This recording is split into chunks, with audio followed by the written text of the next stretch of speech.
He woke up on the edge of madness, trapped inside his own home. Ikoma was expelled from the hero party just because he awakened the thief class. He couldn't believe it. While his former teammates basked in glory, he was the only failure left behind. At that moment, a monster alert sounded. Ikoma thought he could win, but he was defeated with a single blow. However, when he used his class ability, he stole a legendary item, the Divine Pocket Watch, which grants the choice to go back 10 years in time. Of course, he accepted. Ikoma returned to his youth. Now, with a legendary class, he defeats monsters, clears dungeons, and evolves faster than every other student. The story opens with a terrified man asking what his companion just said. He wondered if it was some kind of joke. After all, they had started this team together and had finally reached S rank. So, the guy just couldn't understand why this was happening. Staring at him grimly, his companion said that it seemed he didn't understand, so he would say it again. With that, the man yelled, calling him Ikoma Ichinose. To his horror, they told him they wanted him out of the glorious sword team. 15 years before that event, portals began appearing all over the world. These portals acted as gateways to supernatural realms, which started expelling the monsters that lived there. Meanwhile, a portion of the population began to awaken game-like abilities and levels, allowing them to fight back. This group of people with awakened abilities were sent to combat the portals. They were called hunters. Someone was reading something in a completely different script. At the same time, he was accessing his awakened system. Hunters can select any character class they prefer, but some classes, like mages, are slow to cast attacks and difficult to control, so they have a high mortality rate. The boy was undecided about what to choose, so he decided to pick the rogue class, which has great agility, since his priority was to gain experience and get stronger. Ikoma saw something that surprised him. His plan worked. He soon gained a lot of experience points, becoming a high-level hunter known as the Swift Blade. The portals gradually brought more devastation to the world.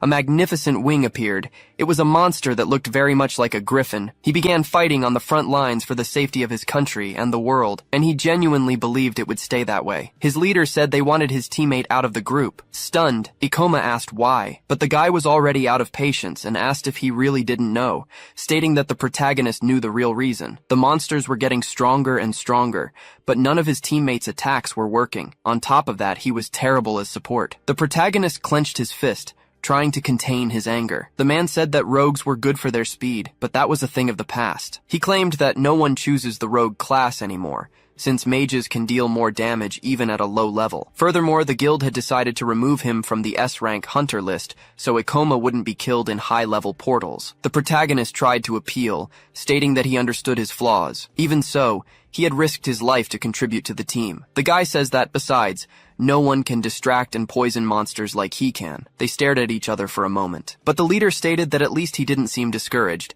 asking the protagonist to continue. Ikoma asked what he meant by that. His companion just gave a small smile. Walking past him, the man said that either way, he was off the team. With that, he walked away while the protagonist stood paralyzed. Ikoma remained motionless, not understanding what had just happened. A little later, in a place littered with empty bottles, trash and cigarettes were part of the mess. He was in tears, sitting on the floor holding a lighter in one of his hands. Looking to the side, he noticed something. He admitted that being a hunter meant everything to him. Even without being in the spotlight, he always thought his efforts would be valued. He let the ash fall from his cigarette, stating that this was his reward for all that sacrifice. He also remembered that he was never good enough. That's why he bought supplies with his own money and invested in equipment. Because of that, he didn't have a single cent left. He had lost his S-rank classification and now couldn't even enter high-level portals. The protagonist saw a notification on his phone saying that the glorious sword team had succeeded in their expedition in China. They had managed to clear the Taodi Palace, a portal everyone said was impossible to conquer. Everyone was celebrating,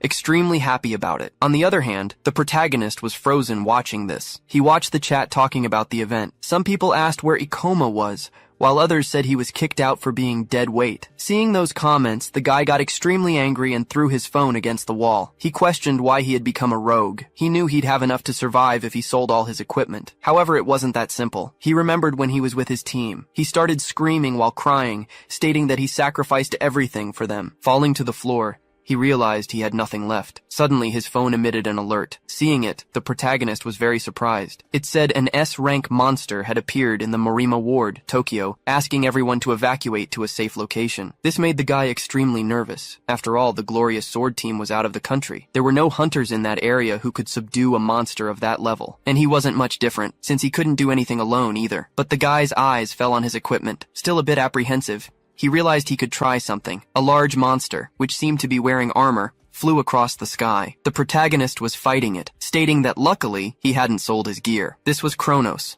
the space-time dragon, a being far more threatening than he had imagined. Ikoma assured himself that this, at least, would be a glorious end to his career as a hunter. Though a bit apprehensive, the guy declared that they should begin their final battle. With that, the dragon let out a great roar, causing several stone fragments to rise. Rushing towards it, the protagonist told himself he was a hunter. He had to buy time for people to evacuate and for other S-rank hunters to arrive, so he leaped to attack the monster. Kronos also charged towards its enemy, preparing to strike. Frightened, the protagonist noticed his opponent was incredibly fast. His dagger was shattered in half. He quickly tried to dodge the attack. With great difficulty, he succeeded. However, behind him, a massive explosion erupted. He stared in shock at all that power. The dragon let out another roar as it faced the helpless man. Ikoma realized mentally that he would die if he got any closer. So, he used the double-bladed scythe, Hydra, but it didn't do a single bit of damage to his opponent. Getting more and more nervous, the protagonist realized it was immune to poison. Surprisingly,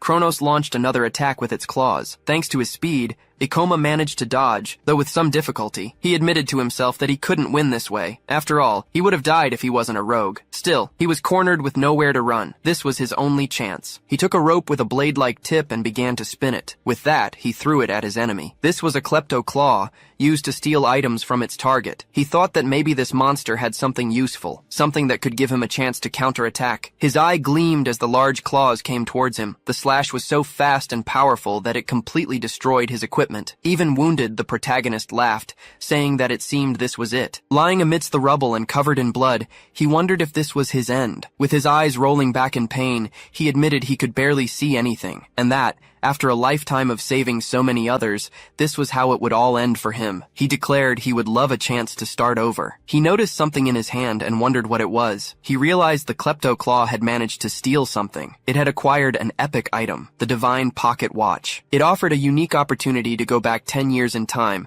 with a single use. He was stunned by this, questioning if he could really go back 10 years. Still agonizing in pain, the protagonist asked again if it would really work. He noticed the dragon was coming to attack him again. Ikoma remained hopeless as he saw the blow coming, declaring that this was no time to think about it. Using his last bit of strength, he squeezed the watch while shouting that he wanted to go back to the past. The monster's huge paw was extremely close to his body. One of the claws finally pierced his chest, and he felt his consciousness fading. Suddenly, he heard loud noises and wondered what was happening. Opening his eyes, the protagonist realized he was on the floor next to his bed. In his hand was an alarm clock showing the year was 2030, a Friday, at 8:00 a.m. A bit flustered, Ikoma complained, asking if he was dreaming. With that, he opened his window curtain. The former S-rank hunter was surprised by what he saw before him. Looking at his phone, he realized it was the calendar from 10 years ago. He remembered the divine watch. So, he quickly opened his status window. Surprised, he saw that his class hadn't been set yet. Realizing that this meant he had truly gone back in time, the protagonist gave a slight smile, seeing that he could do things differently. With that in mind, he declared that he would become the strongest hunter of all time. A man was saying that everyone was reporting deaths there, warning that they should restrict service entry into the portals. The protagonist watched this video while brushing his teeth. Another man said that every year the monsters increase in number and strength, and sending in people without powers would only result in more casualties. Ikoma said the watch really did send him back 10 years. He mentioned that at some point people stopped debating this issue. After all, it became clear that everyone must learn to protect themselves. Knowing what happens in the future would be very useful. Besides him, no one knew which monsters gave the most experience points or where to get rare items. However, he preferred to choose a class first, and to do that, he needed to reach level 10. There weren't many portals for low-level, classless hunters, so the guild regulated all those that hadn't been cleared yet. He was in a goblin den, an F-rank portal, stating he could reach level 6 after killing the last monster. A guy was killing some of the goblins next to him. The man laughed, saying he arrived just in time, and asked if the protagonist was okay. But mentally, Ikoma wondered who this guy was. He said the kid couldn't clear this portal alone, explaining that goblins are weak but can be dangerous when they team up. With a smile, he said his name was Kenji, a level 16 hunter with a great sword, who makes sure rookies don't get killed. He said people call him the tutorial guy, while mentally, Ikoma thought the guy must have nothing better to do. The man explained that hunters don't have an official retirement age, so he thought this would be a great source of income, but the boy was extremely disheartened. wondering how he got into this situation. He shouted in celebration that he had finally reached level 10. The system notified him that his level had increased and he had received 2 skill points. The man started slapping the protagonist on the back, saying he finally hit level 10, while the boy thanked him. He stated that if Ikoma kept this up, he could become famous, while the boy thought to himself that he could reach S rank. The guy said he could now select his class and could count on his help if needed. The protagonist thought for a moment. Each class comes with a unique set of skills, which can be acquired by spending skill points. The old man suggested swordsman, so the kid could attack enemies just like him. But since he was agile, rogue would also be a good fit. However, he was curious to see that the boy hadn't chosen a class yet. Kenji asked if he didn't know how to use skill points. He questioned if no one had told the kid to start with the mandatory skills, light steps, and fortitude. These 2 skills are responsible for increasing a person's physical attributes. They are considered mandatory for beginners because most hunters have no means of defense initially. But since his goal is to be the strongest hunter of all time, he can't waste his skill points on such things, so he would only need 1. As he made his choice, Kenji tried to stop him, telling the boy not to pick that one. The guy started saying that damage-resistant skills are useless. On top of that, he would never find any use for fall damage resistance. The system notified him that he had acquired fall damage resistance. The old man asked if he was afraid of heights, and told the boy to be more careful when choosing his next skills. Leaving the guy even more stunned, the protagonist used another 10 skill points to get his resistance to level 2. Driving him crazy, Ikoma evolved it to level 3, using another 15 points. Lamenting, he said he couldn't believe the kid wasted all his points on fall damage resistance. He said the boy now had only 2 options, be a swordsman or a civilian, but the protagonist assured him there was another. This left the man completely surprised. Ikoma chose the Gravity Master class. This is a hidden class that only appears when you spend all the points earned in the first 10 levels on fall resistance. For a long time, no one knew about it because of its activation requirement, but even after its discovery, not many chose it. Besides, there are many challenges in manipulating gravity, but he had also been an S-rank hunter. That's why he knows this is the best class there is. The old man shouted, telling him to stop. After all, this would turn the boy into a mage. He stated that he could still cancel and choose to be a swordsman, but Ikoma assured him this is what he wanted. With that, it was notified that he had acquired a new class, along with gravitational abilities like manipulation and magic. Seeing that he had succeeded, the protagonist started to celebrate. He shouted that he was finally a mage. This time, he would become a powerful S rank and would never have to go through that humiliation again. Kenji remained a bit nervous as he looked at the rookie. He called out to the boy, stating that he didn't seem to understand that the mage class wasn't all that great. The old man explained that mages are more vulnerable and their mortality rate is much higher than other classes. He added that maybe the kid should reconsider being a hunter at all. Seeing this, Ikoma mentally noted that he expected as much, since people tend to think other classes are better. Startled, the guy started yelling, asking what was happening. A Red Hood goblin, at level 17, had appeared unexpectedly. Scared, he admitted he couldn't believe a high-level monster had spawned there. It started chasing after one of the female hunters, while Kenji tried to help her escape. But mentally, he admitted he didn't have the skill to face stronger monsters, which is why he never leaves this place. But the rest of the hunters here are only level 10 or below. No one else can stop that monster. Extremely nervous, he remembered the protagonist. He ran with his sword in hand, saying he would deal with that goblin. Even Ikoma was surprised to see a Red Hood there. Mentally, he thought that Kenji should be able to handle that monster at his current level. However, the man was just defending while the goblin attacked relentlessly. The protagonist noticed that apparently he had no experience fighting monsters stronger than himself. The old man started shouting, asking if there was any hunter level 15 or higher to help. They asked if Kenji wasn't level 16, but he said he couldn't face something above his own level. The protagonist admitted he shouldn't offer to help. After all, the monster was too strong for him to handle. He also noticed he couldn't even see its movements and would die instantly if hit, making matters worse. Besides not knowing his abilities well, the Gravity Master has low stats, but he remembered when the guy helped him and worried if he was okay. It made him realize it would be awful to let someone like Kenji die. So, he grabbed his sword, stating he always liked to challenge. He said he would see if he could overcome his class's weakness. Frightened, the man warned that his level was too low, not to mention that mages are weak against melee attacks, and a monster of that level could easily kill him in the blink of an eye. Ignoring all this, the protagonist called out to the Red Hood. The monster, still in a frenzy, looked at him, as the boy said he would use it to test his abilities as a gravity master. He said he believed this was the best class, which is why he was risking his second chance, but he couldn't run from something so weak. As he charged forward, he said that otherwise, there was no point in choosing this class. The man told the kid to run, just as the monster drew its sword and went after the rookie. The worst part about being a mage is their terrible physical attributes, always needing to rely on hunters of other classes. But he was different. As a gravity master, he can temporarily boost his attributes through manipulation. So, he used manipulation to cut gravity in half. With this, he was able to quickly dodge his opponent's attack. Even Kenji was surprised and asked how he got so fast. Mentally, Ikoma explained that this skill increases the caster's movement speed by halving gravity. However,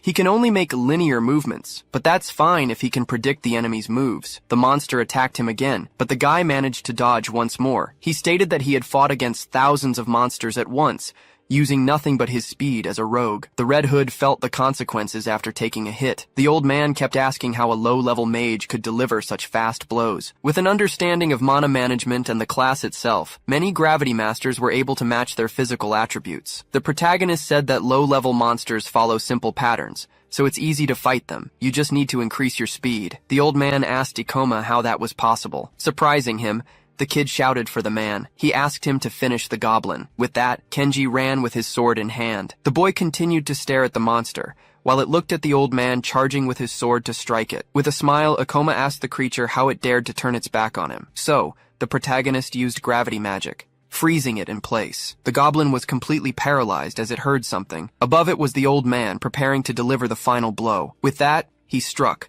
causing the protagonist to level up twice. Seeing the goblin's corpse, Ikoma realized it had actually worked. With a sense of relief, he said this fight was proof that he could become the most powerful hunter of all time. The people around noticed that this hunter was new, yet he had defeated the Red Hood with great ease. Mentally, Kenji realized that Ikoma had managed to surpass the monster's speed, even as a low-level hunter. Watching the boy, he was incredulous that the kid didn't even realize what he had just done. Still a bit nervous, he said the rookie had above-average talent. He wondered who Ikoma really was. Suddenly, the protagonist felt a sharp pain. He leaned against a rock, catching his breath. He noticed he had used all his mana. He also realized he would have to work a bit more on developing his ability to use skills. On the other hand, the old man was apparently happy to see he was alive. The man approached him and thanked him for his help, asking if he wanted a piggyback ride. Ikoma said that was pretty embarrassing, but he would have to accept. There were many people inside the portal, but only the protagonist, who had become a hunter just a few days ago,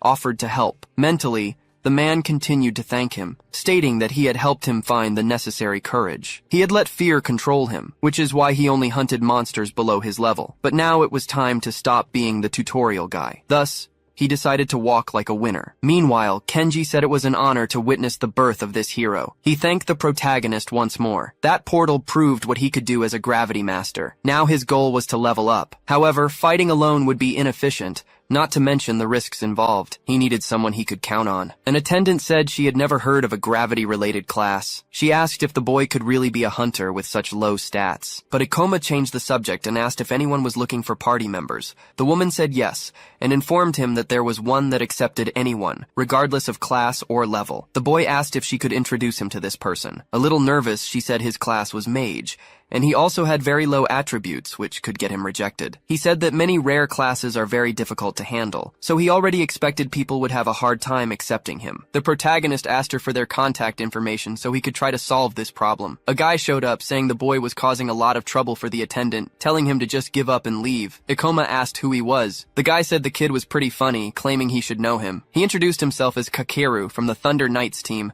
stating that all hunters know them. The protagonist noted they probably only had melee classes. The guy said yes, after all, mages are useless. He said they are a bunch of cowards who can't even get close to a monster. That's why those people don't deserve to be hunters. So, Kakeru said the boy should have done his research before choosing a class. On top of that, the kid's stats were terrible, saying he felt offended seeing him give rare classes a bad name. Ikoma questioned if that meant he also had a rare class. Kakeru confirmed it and asked if the protagonist wanted to see what he could do. Pointing his sword at the boy, the guy told him to witness his power. Raising it, he used Lightning Summon. After that, he said this was the best character class, as it has incredible attributes and skills. The people around were surprised, saying they didn't know such classes existed. The guy looked proud as he saw this. The attendant said that using skills there was prohibited, but Kakeru assured her he needed to do it so the kid would understand. With a mocking look, he said it was none of his business, but stated it was very arrogant for the protagonist to want to join a team. While the guy was bragging, the protagonist was interested in the fact that he was a Thunder Knight. This class can deal a good amount of damage, but its movements are simple and unsuitable for complex battles. Thus, he would soon be in big trouble when facing monsters that are fast or immune to electrical attacks. Meanwhile, several people were saying that mage classes are useless, and that all the commotion was because the boy wanted to join a team. On the other hand, other people were admiring and envying Kakeru for his Thunder Knight class. Ikoma said that portals were a relatively new phenomenon at that time, so this wasn't very surprising. He stated that he had almost forgotten how mages used to be treated. People always thought that attribute points and extraordinary skills were everything, so maybe he would have to fight alone. The attendant called out to Kakeru, stating he didn't need to say things like that. The protagonist thanked her, saying he shouldn't have asked, and informed her he would be alone for now. The guy said maybe he should reconsider the whole idea of being a hunter, assuring him he didn't want to find his corpse lying around. As he left, Akoma thanked him for the advice. Kakeru continued to watch him as he walked away. In the Hunter Guild's archive room, Ikoma read a book and said it would take a long time to earn people's trust, so he couldn't join temporary teams for now. Therefore, he needed to team up with someone he could count on long term, or someone with a class he had good synergy with. But before doing that, he would have to level up and achieve something noteworthy. He had a relatively easy time defeating the Red Hood and discovered what a gravity user could do. He wondered if he should challenge himself in a portal with higher level monsters. He looked for the ideal one, noting that the level 25 Temple of Statues seemed like a great choice. Controlled portals are managed by the Hunter Guild, and are kept open for hunters to gain experience. The strongest monster in that portal is the Stone Knight, making that place perfect for low-level hunters to earn money. And when he manages to hunt the monster there, some teams might consider accepting him. People can enter these portals even if their level is lower, and he can gain experience by hunting monsters near the entrance. Closing the book, Ikoma affirmed that he could do this. So he said he would level up in the Temple of Statues and start looking for some team members. Inside a dungeon, a person was running down some stairs. Injured, he declared that this was ridiculous, that it made no sense at all. Suddenly, he tripped over something. The boy fell to the ground, screaming as he looked terrified at something. With that, a huge impact occurred. A stone monster stood there, covered in blood. The attendant was shocked, noticing he was only level 12 and yet wanted to go to the Temple of Statues alone. But the protagonist said there was nothing in the regulations preventing him. Still nervous, she said she understood, but she insisted he was trying to get himself killed. After all, the recommended level for that portal was 25. The woman added that, on top of that, many unexpected things can happen inside a dungeon. As Ikoma walked away, the protagonist stated he would just take a quick look, saying he wouldn't stay there for long. In front of the portal, he told himself he needed to take some risks to get stronger. After all, he constantly fought monsters with higher levels. Otherwise, he would never gain enough experience to level up. However, this shouldn't be taking so long, as he could gain several levels at once by killing a monster here. He walked past some statues. One of them had a crystal on its forehead. It took advantage of the boy's opening and tried to attack him from behind, but he managed to dodge, saying he saw it coming. Ikoma opened his status window, noting that it must be a level 20 monster. Looking directly at the stone being, the protagonist declared he should be able to handle it, so he continued to dodge his enemy's attacks. To his surprise, he realized he had been cornered. The stone monster kept advancing toward him. With that, he used his gravity reduction. He was able to get out of that spot and even land a blow on his adversary. However, it hadn't suffered a single scratch, but the protagonist assured himself that this thing couldn't kill him. Besides, he could see all its weak points. At that moment, he began to land a series of attacks against the statue. Seeing that he had caused a reasonable amount of damage, he admitted it would be difficult, but he declared he had expected high defense stats. The monster came at him again. Even though it might take a while to defeat it, he still wanted to test something. So, he used gravity reduction again, and he managed to dodge his enemy's attack. Then, he increased the gravity while pointing his sword at the statue. With a single blow, Ikoma managed to pierce the monster's chest. A red glow began to emanate from within the crack. With that, it was split in half. He explained that he made himself lighter to increase his speed. Then, he accelerated himself with gravity toward the point of impact to increase the damage. This combination made his strike much more powerful. Just as he expected, he gained several levels at once, claiming it was best to use them immediately. As he opened his status window, he said he already had something in mind. Still thoughtful, he said he could only upgrade one skill with the points he had, so he decided to go with gravity manipulation. So, he confirmed it in the system. This caused his manipulation to evolve to level 2, allowing him to manipulate the gravity acting on his own body. He was satisfied with this result. He realized that now he could control the direction and force of gravity. He figured he might find a good use for this. But anyway, the real reason he came here was for the demon stones. This is the core of the monsters, which would serve as proof that he killed a stone knight. Even though he got what he came for, he still had plenty of mana left. So, he looked back, searching for more enemies. Seeing there were several others, he decided to hunt a few more to test his new ability. Suddenly, someone summoned a lightning bolt and destroyed one of the statues. The Thunder Knights group was hunting in the same portal. One of Kakeru's companions said he was impressive, having defeated one of the monsters with a single blow. The girl said that stone knights seemed to have resistance to electricity, but his skill was superior. The guy said it was too easy, and asked if all controlled portals were like this. Laughing, he said it was taking longer to level up now, suggesting they should go to a portal with stronger monsters. He stepped on one of the smoldering stones. For some reason, the man did this without saying anything. His companion asked if he didn't think he was too harsh on the kid from the guild, but Kakeru assured her that someone needed to teach those people where they belong. The guy said he really did him a favor since the kid could have died. Even though he was a bit harsh, it was to make him aware. After all, someone had to say it. His colleague said he didn't seem to have that intention. Suddenly, they heard a very loud noise coming from another room. Drawing his sword, Kakeru asked if it was the same monster. His friend said that this space was taller than the last one, but the guy said it didn't matter. After all, some monsters are just a bit bigger than others and nothing more. However, a giant stone warrior appeared. Both of his colleagues were scared, asking what that was. Excited, the guy said it was finally getting interesting, since that was a level 30 statue. It was higher than the other monsters that came before. His friend, frightened, stated they couldn't fight a level 30 monstrosity. Indifferently,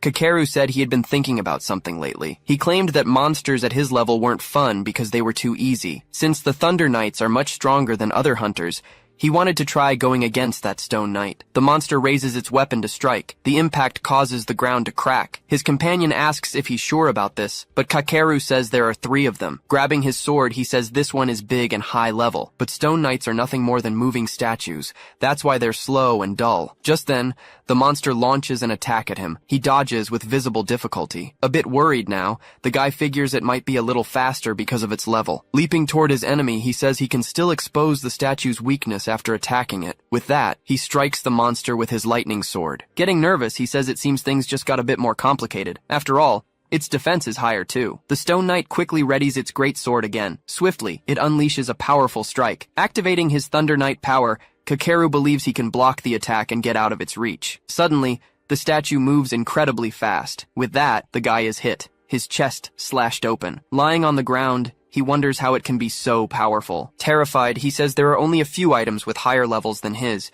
but this thing is apparently on another level. His companion calls out to him. Scared, the man tells everyone not to underestimate the enemy's strength. But before he could finish his sentence, the statue was already moving toward the girl. With great difficulty, she manages to block the blow with her sword. Her other companion shouts for Karen as she's thrown aside. However, he is also struck in the stomach. The blow is so strong that he even spits up blood. Seeing both his companions down on the ground, Kakeru grows even more frightened. Panicked, he complains about what's happening. Staring at the huge monster, the guy wonders if it was always this intimidating. Summoning his power, he declares that he's special anyway. With that, he unleashes a massive lightning attack against the knight. He claims to have poured all his power into that lightning bolt, sure that nothing could withstand such a massive blow. But the monster catches the lightning-covered sword with its bare hand. Kakeru is completely stunned by this. He remembers his companions saying they had lightning resistance. Causing him to lose almost all hope, the statue simply shatters the sword in its hand, powerless. He can only watch as his sword is broken in half. Desperate,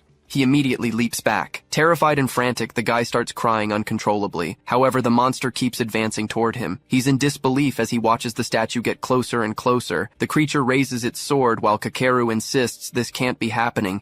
He declares he doesn't want to die like this. Before him, on the ground, lay his broken sword. The Stone Knight stood still, looking down at him like he was an insect. Trembling with fear, the man begins to beg for his life. Bowing before it, he pleads not to be killed.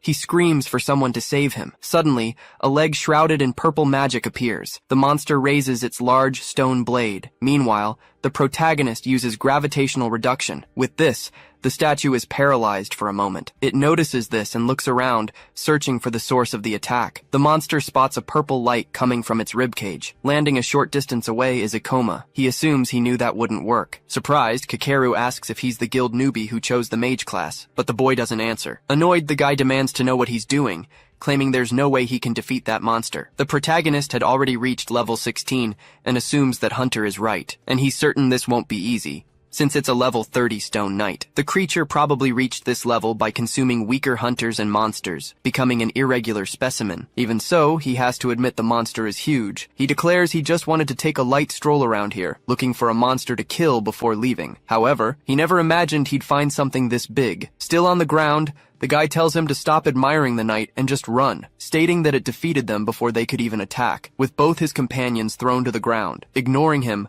the protagonist activates gravitational reduction. The monster, like him, also prepares to launch a major attack. However, he manages to dodge thanks to his speed. Quickly, the statue changes its movement and tries to hit him another way. As he touches the ground again, Ikoma immediately jumps. By doing so, he gets above the monster while dodging the blow, and strikes the knight's head with his sword. Still on the ground, Kakeru mentally admits he can't believe it. After all, how could a low-level rookie mage do that? Fighting on almost equal footing with a monster like that. In his head, the protagonist realizes the monster isn't that fast, despite its high level, so he can easily outmaneuver it. But his biggest problem is that he doesn't have any skills powerful enough to defeat it. The Stone Knight is a monster with high defense, so his attacks would hardly work against it, not to mention the huge level difference. Besides, he'll soon run out of mana if he keeps using manipulation, so he doesn't have much time. Suddenly, the statue prepares to strike again. As he dodges, Ikoma admits this is a bit reckless, but either way, he has to try. The monster swung its sword as he dodged. Kakeru says he knew it was a long shot, but he hoped the guy could handle it. However, his attack didn't work either. His gravity reduction ability consumes a lot of mana, but he can't fight powerful monsters without it. He realizes he can't drag this out any longer,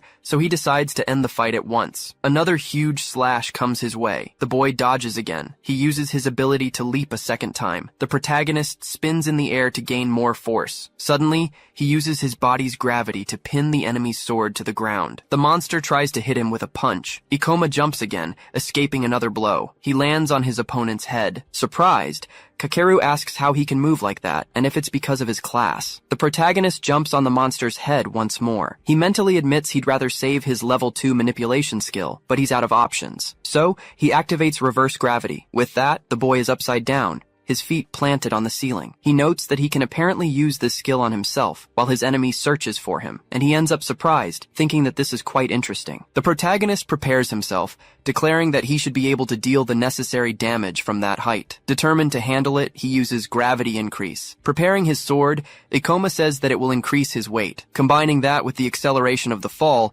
he'll deal more damage. He shouts that it's too late, and the monster can't stop him. Piercing through it, the protagonist uses Meteor Fall to end the battle. The giant monster is split in half and begins to dissolve. As the fragments of its body fall, he's notified that he has been granted 524 experience points. He leveled up from 16 to 23, gaining another 14 skill points. Pleased, he sees that his plan worked. After all, he killed a monster whose level was almost twice his, which is why he gained so many levels at once. After his victory, Ikoma celebrates. He drops to his knees after increasing his fall damage resistance to level 3. Mentally, he admits the impact of the fall was severe, but he's happy to have gotten the resistance in advance. On the other hand, Kakeru was amazed, thinking it was incredible. After all, his lightning didn't work on that monster thanks to its resistance, but a mage still managed to defeat it. Awkwardly, he asks why the protagonist helped him, since he treated him so badly at the guild, but the guy quickly panics, suspecting Ikoma might be there for revenge. Making him even more nervous, the boy calls out to him. He asks if Kakeru can get up on his own and if he's okay. The kid is surprised by this unexpected reaction. He starts to laugh, seeing it wasn't what he imagined. Extending his hand in return, the guy thanks him for saving him. Sometime later,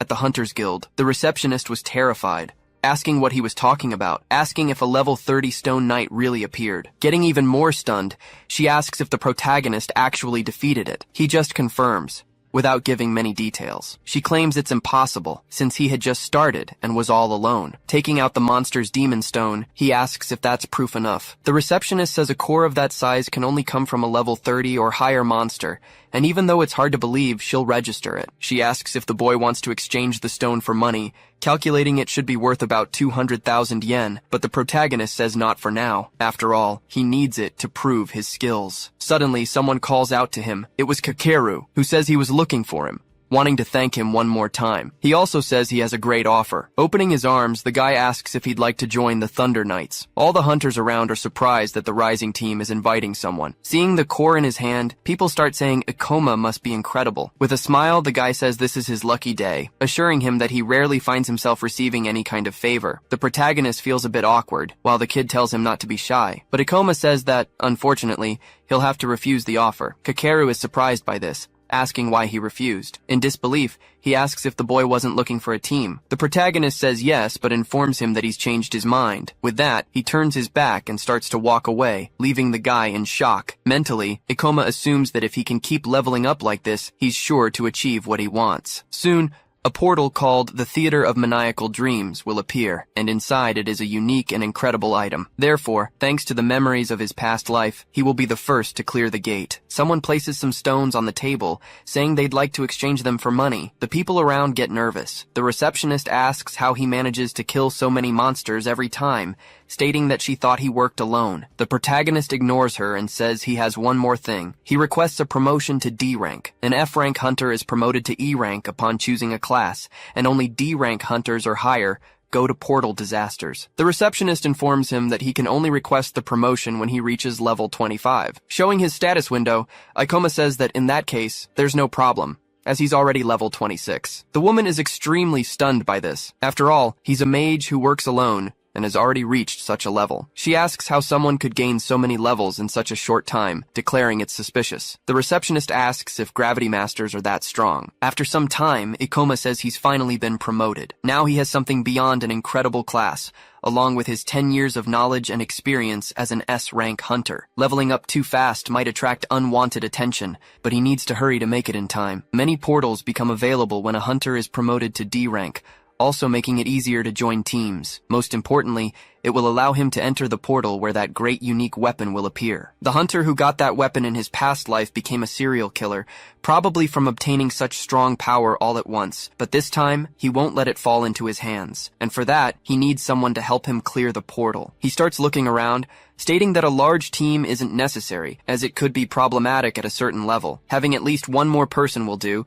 since he prefers to be prudent for now. But for that, he needs to find someone who can complement his gravity stability. He wonders which skills would be suitable for the portal he's about to face, and the best fit is to find someone who works alone but isn't against teamwork. The protagonist gets pensive for a moment, complaining that he's being too demanding. To find someone in time, he needs to search all the guilds in the region. After some time, he assumes he spent half his day visiting guilds. This was already his fourth one. As he enters through the door, he says maybe he should give up on a few things. Suddenly, he sees someone calling their companion useless. A girl, nearly crying, apologizes, but her colleague says an apology won't change anything. Ikoma wonders what they're arguing about. The girl points at Satsuki, stating that she's fired. The girl tries to plead, assuring she'll try harder. But annoyed, the leader says her skills are terrible, with long cooldowns, calling her techniques useless. She says that, in fact, Satsuki should pay them for having carried that dead weight for so long. The girl is at a loss for words. Meanwhile, the protagonist was watching everything. He recalls being kicked out of this group, but tells himself there's nothing he can do for her. He can't have a partner just out of sympathy. His life depends on it. His ex-leader starts mocking Satsuki, saying it's a shame she chose the useless class. She claims it's miserable and useless, just like her. Moreover, she says she knew what would happen the moment she heard the girl was a sorceress. For some reason,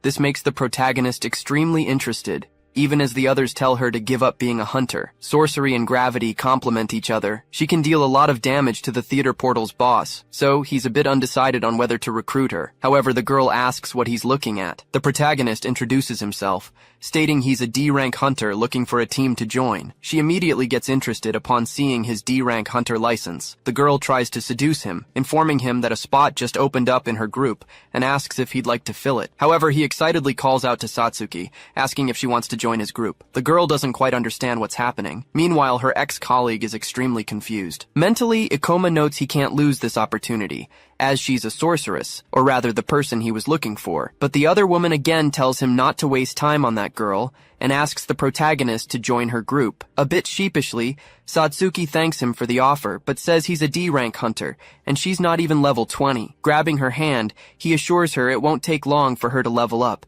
declaring he needs her help. She says her class is useless and she doesn't want to drag him down. Still, Ikoma repeats that he can help her. The girl says she has no confidence in herself, suggesting it might be better if she really quit. But he says he won't ask for much, pleading for a chance. He assures her he can help her gain the confidence she needs. Bowing, Satsuki says that if he really wants her, she'd love to be part of his group. However, her ex-colleague says she can't believe he chose a useless person for his group, claiming he'll regret it. The boy thanks her for the advice, but says there's something more. As he passes by her, the protagonist states that he knows more about classes than anyone else. Right behind him was his new partner. A sorceress can cover a gravity master's weak points, and the best part is that this class can do incredible things in the theater, and that's already as good as his own weapons. After some time, they were elsewhere. The protagonist thanks her for coming with him. The girl says that sorceresses aren't that useful, but the protagonist says he's also from a mage class, stating that she might feel useless now, but that will change in a few years. Now, she asks if he really thinks so,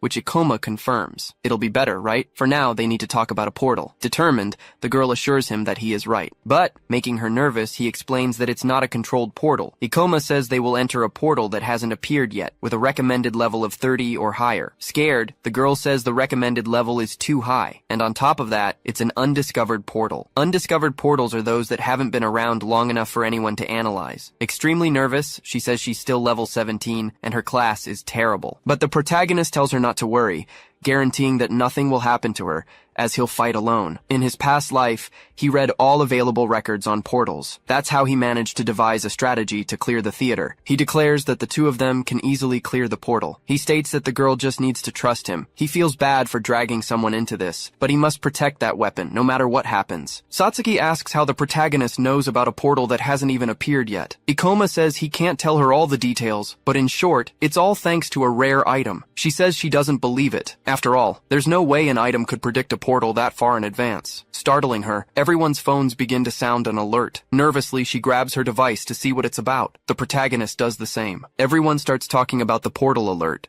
especially since it's near a neighborhood in Sikyo. Satsuki asks if this was the portal he was talking about, but the protagonist just says they start the next day. He explains that probably no one will be able to clear the portal in a week, but after killing the boss, you get a reward. After some time, they were already looking for the portal while the girl asks if Ikoma is sure. They notice that the Ministry of Portal Eradication had already set up at the location. Suddenly, a woman runs up to them, asking if they are hunters. She asks them to report any information they find about the portal, be it its layout or the skills the monsters use. However, they must prioritize their safety, as there have been many deaths in undiscovered portals. They say the ministry can count on their work. Satsuki asks why he didn't tell them they were going to kill the boss, but Ikoma explains she would have stopped them. Once inside the portal, he warns that this one is different from the others, and asks if the girl is still anxious. The girl says yes, then starts to stutter. The protagonist apologizes for asking such a difficult favor, but he assures her he'll fight all the monsters alone, and if he can't handle it, they'll both leave immediately. Afraid of being abandoned again, Satsuki starts to say she'll do her best. She says the protagonist can even use her as bait, but Ikoma says that won't be necessary,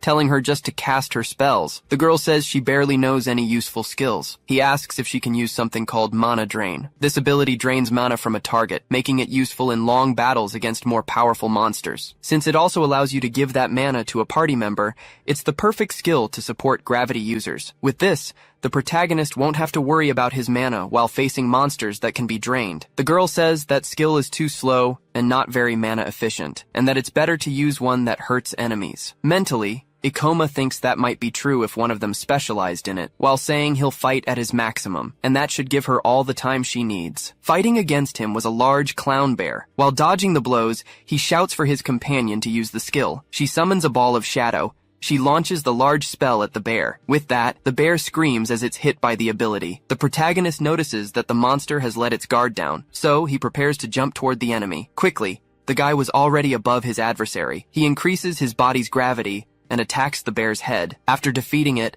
Ikoma sheathes his sword, preparing for more. He says that was extremely easy, while gaining another 212 experience points. Surprised, the girl says she gained 3 levels at once, but she again says she feels bad for letting him do all the work. But the protagonist assures her he needs her help, as they will go deeper and deeper. Besides, they are a group, so she needs to level up. The girl asks if they are really a team. She says it feels very different. After all, it never felt real when she was with Aoi. Smiling, Satsuki resolves to be more useful in the next battle. On the other hand, Ikoma tells her not to push herself so hard. A little nervous, he tells himself that they should be fine and that they will defeat the boss and secure the rare items. A man named Kaoru got this item in his past life. He used it to become the worst criminal in the history of portals. You can be sure that guy never gained power later in the portal, so they probably won't find her. After all, 2 days have passed since the theater opened. Meanwhile, a man was fighting. He tries to hit someone with his hammer, but the person dodges. The guy starts to laugh. Using a skill called Life Eraser, he manages to land a fatal blow. His dagger gets covered in his opponent's blood. As the man's body collapses, Kaoru says the guy should have known not to pick a fight with him. He notices he's leveled up again. The psycho says those losers gave a surprising amount of experience points. He says humans don't fight each other, so they're much easier to defeat and kill, now at level 36. Returning to the protagonist's group, he was using gravity increase. Ikoma summons a dark orb in front of him. With it, he slams the Jack-in-the-Box clown to the ground. Embarrassed, the girl says that even just casting spells behind him for a while, she gained many levels, already at 22. She says she feels like she got so much for doing nothing, claiming he probably could have done it all alone. But the protagonist says it's only this easy because they haven't found a powerful monster yet, as these have simple patterns. Reassuring her that the sorceress class is powerful, the girl replies that it doesn't seem that way. Changing the subject, Satsuki asks if they're leaving now, since he's used a lot of his mana. After all, his mana was almost gone. He says he's using gravity manipulation to boost his stats, and that's the cause of so much drain. The girl says the guild warns them to leave once their mana drops below 50%. With a smile, he says it's time to test that. In front of them was a clown goblin. The protagonist asks if she's ready, informing her that they're about to start. Immobilizing the monster, Ikoma tells her to use mana drain. The girl doesn't know how to react. Tying up monsters and draining their mana will allow them to generate a lot of it. After that, she can use the skill on the protagonist to transfer the mana to him. The girl says she understands, but asks him to at least cover the monster's face. But Ikoma says he can't do that without using a skill. Seeing no other option, Satsuki starts using her mana drain ability. The protagonist says now they can do it, while the girl pities the poor monster. It was lying on the ground after being cruelly defeated. The girl says she'll transfer the mana now, but Ikoma asks why she's blushing like that, telling her not to make it weird. She starts transferring the mana to her companion. The protagonist notes his mana went from 16 to 25. The girl assumes it's not as efficient as she thought, since it took them a long time to increase it by only 9 points. He says that's why they'll take the mana from 6 more goblins. The girl is scared by this, asking if they're really going to do that, but the boy says it's a great opportunity to level up. With that, after a while, he lands a cut on one of the monsters. The protagonist says that was the 6th one,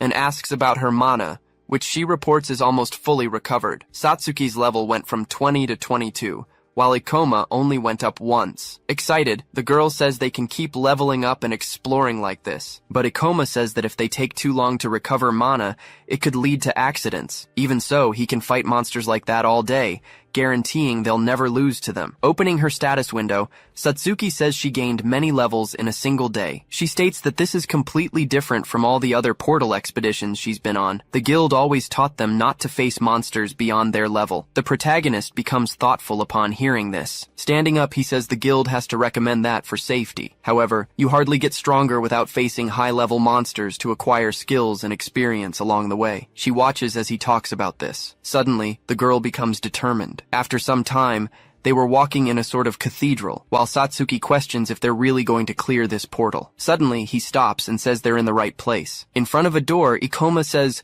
the boss of the Theater of Maniacal Dreams is behind that door, so he reaches out his hand to open it. With a big smile, he says they got there in 2 days, and bets the eradication ministry didn't expect this. The girl starts to tremble, asking if he's really talking about the boss monster. She claims she's never seen one up close and feels immense fear. He asks if the girl is anxious. He says that if Satsuki is scared, they can come back another time, but his companion says there's no need. She remembers Aoi getting angry with her for always giving up on a fight, but then she wonders what she's talking about. She states she doesn't want to be like that anymore. She declares she wants to change so she can help him, so she'll do everything she can. He sees all that determination. Proud, he gives a brief smile. Crossing his hands, Ikoma says that's the spirit. He assures her they will defeat that boss. However, the girl asks if he's sure that plan is enough. Opening the door, the protagonist tells her to remember what he said, asking her not to worry. That boss will be easy to kill with her sorceress class. They enter the place, which was extremely dark. Surprising both of them, they hear a laugh. In front of them was the maniacal clown,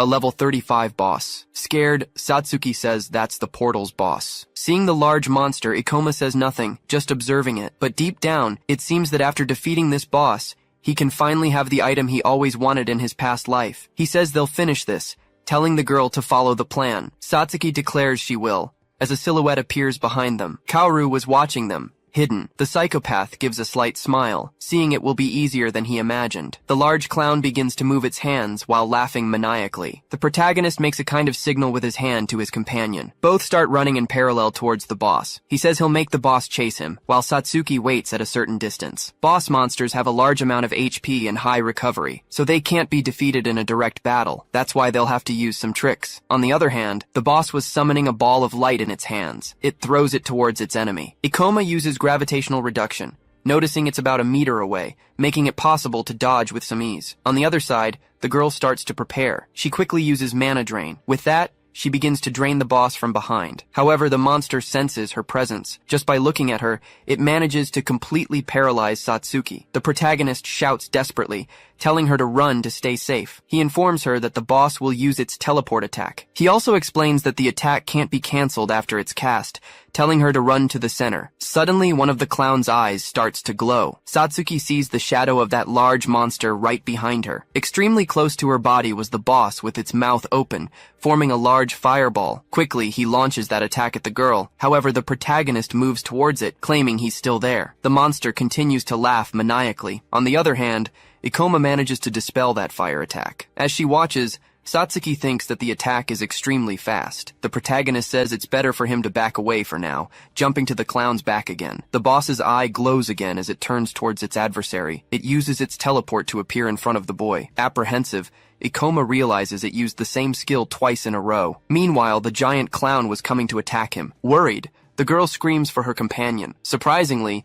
he uses gravitational reversal. With that, a large explosion occurs. The monster continues to laugh, not understanding much. To its surprise, the protagonist was hanging upside down. However, the boss's eye glows a third time. He says it's not as easy as he imagined, but everything is still going according to plan. The girl remembers asking if they really wouldn't attack the boss monster, but the protagonist informs her that the boss uses magic spells extremely quickly, and if they approach it slowly, they'll be incinerated. But if they attack from a distance, it will use its teleport to quickly get within its attack range. But this monster has a critical flaw. Back in the present moment, Satsuki uses her mana drain ability again. The clown looks towards her. It widens its eye, seeing an opportunity. Scared, the girl says she got too close and that Ikoma won't be able to protect her. Mentally, the protagonist says it was about time. The boss extends its palm, summoning an attack. The girl simply closes her eyes, not knowing what to do. However, it can't use the magic. Smiling, the protagonist says he's out of mana. Its flame attack and teleport movement require a lot of mana, and on top of that, the clown can't attack without its abilities. The monster simply starts running. However, Ikoma prepares to jump. He leaps towards the enemy, using Meteor Fall, and so he hits it right on top of the boss's head. The protagonist warns that it can't escape its prey, as it needs skills even to move. Satsuki uses her magic again, launching a ball of darkness at it. The monster starts to scream in pain. With that, the protagonist increases the gravity and falls on top of it using his abilities. The portal boss had finally been defeated, generating 1043 experience points, also causing Ikoma to level up to 30. His companion is extremely happy that they defeated the boss, asking what they'll do now. Ikoma says the gate will close in some time, so they should leave before then. Satsuki questions what would happen if they got trapped. The protagonist tells her not to rush, as it will stay open for at least half a day, and they haven't encountered any more monsters. Blushing, the girl says she didn't know. Suddenly, the clown's body starts to glow. Confused, Satsuki asks what that is, while the boy says he finally got it. In front of him was the reward for killing the boss, the clown's blade. The protagonist says that blade is a great match for a gravity master.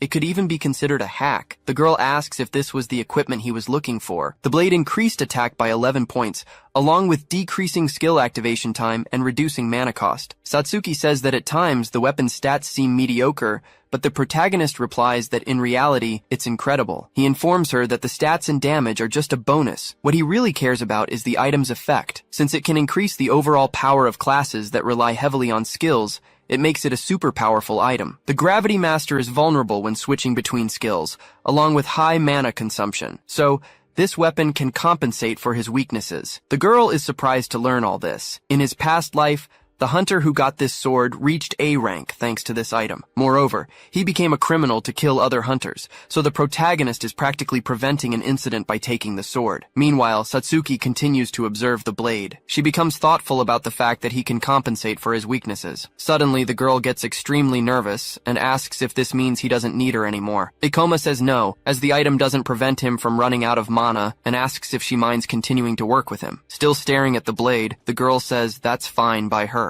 Ikoma doesn't quite understand, while the girl gets angry, stating that she's now in a competition. He says that after gaining some levels, he needs to spend some skill points. Since he's aiming for the top, he will drown himself in skills exclusive to Gravity Masters. Still in doubt, he decides what he will choose. After some time, he says that looks good, increasing his gravitational magic level to 2. After raising his manipulation to level 3, the protagonist notices he's gained another skill, the Super Gravity Bullet. He admits he relied on manipulation all this time, but now the item will make his magic use easier. The protagonist gets all excited, saying he wants to test all the skills. Suddenly someone appears, saying he apparently arrived a little late. Kaoru says it seems the boy has already defeated the boss. With a perverse look, the guy comments that Ikoma must be pretty strong. A bit nervous, the protagonist mentally assumes this isn't the best time. He also notices that Guy was using a stealth skill to hide and watch the fight. He was probably gathering information about the monster, assuming the two of them would die. He mentally reaffirms that he's seen many people do this in his past life. He asks who the guy is while observing him more closely. At that moment,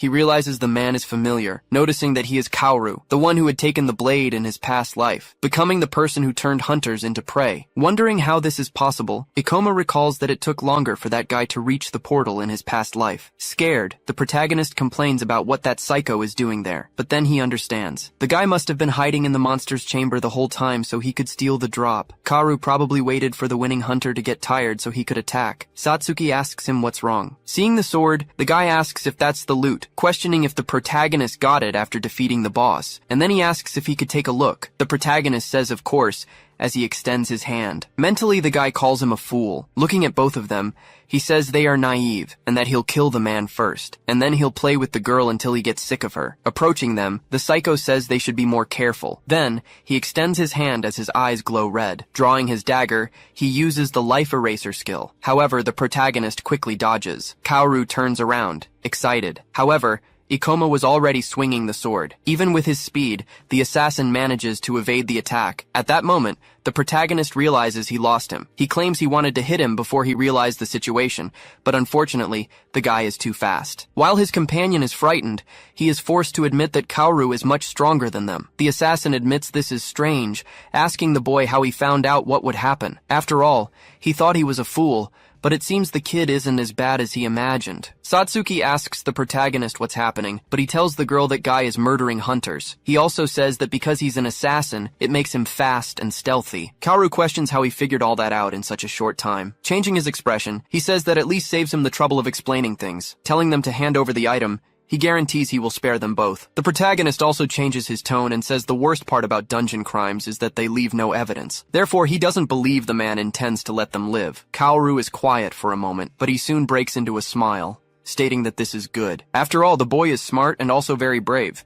despite being weak. Preparing himself, he declares that he wants to see the protagonist spitting blood as he walks to hell. On the other hand, Ikoma shows no hesitation or anything of the sort. A little nervous, the protagonist admits this isn't good. This is the serial killer who decimated numerous hunters, the person who got the clown's blade in his past life. He confesses he never considered that guy could be hiding in the portal all along. But when their swords clashed, he realized there's no way to beat this guy. The girl calls out to her companion. Surprisingly, the protagonist shouts, telling her to get behind him. Ikoma explains that assassins are fast and deal extra critical damage when they ambush someone. So, the guy will kill her when he gets close enough, as sorceresses are a support class, not for close quarters combat. For that reason, she shouldn't get any closer, asking the girl to leave everything to him. Mentally, the protagonist assumes it won't be easy to fight this guy alone, but he can't let Satsuki face him either. Besides his advantage in combat, he has vast experience and skills for fighting. Along with that, the most important thing is, the girl will panic when she sees the evil things he does. With that,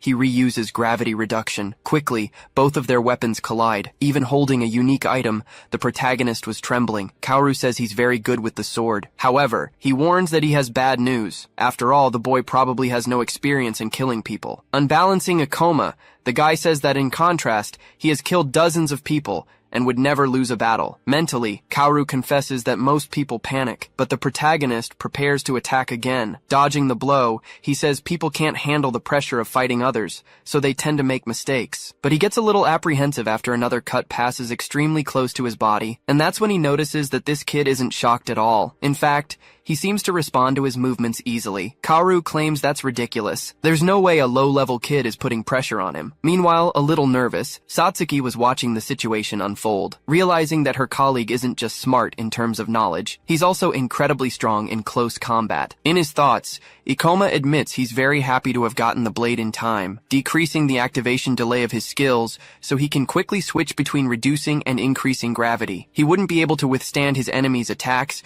and would also be out of mana if the sword wasn't reducing consumption. Suddenly, Kaoru yells that the game ends here. He puffs out his cheeks as he prepares to show what he's capable of. With that, the guy spits something dark red. It was a poison needle. Luckily, the boy sees it coming towards him. Skillfully, he bats it away with his blade. The assassin is extremely frightened, declaring that's impossible. Still dazed, he sees the protagonist coming towards him. He dodges, but Ikoma anticipated it and blocked his needle. The guy ends up with a cut on his cheek. Angry, he yells that the kid is very lucky. Attacking back, Kaoru says that won't happen again. On the other hand, Ikoma remained apparently calm. He uses his life eraser skill to try to land the final blow. However, the protagonist activates his ability and increases gravity, managing to knock the blade from the enemy's hand. The assassin feels pain as he stands still. The protagonist says the guy has a skill that allows him to accelerate his arm on the closest path to the target's neck. This makes the guy more and more amazed, confused as to how his opponent figured all this out. Ikoma states that it's this simplicity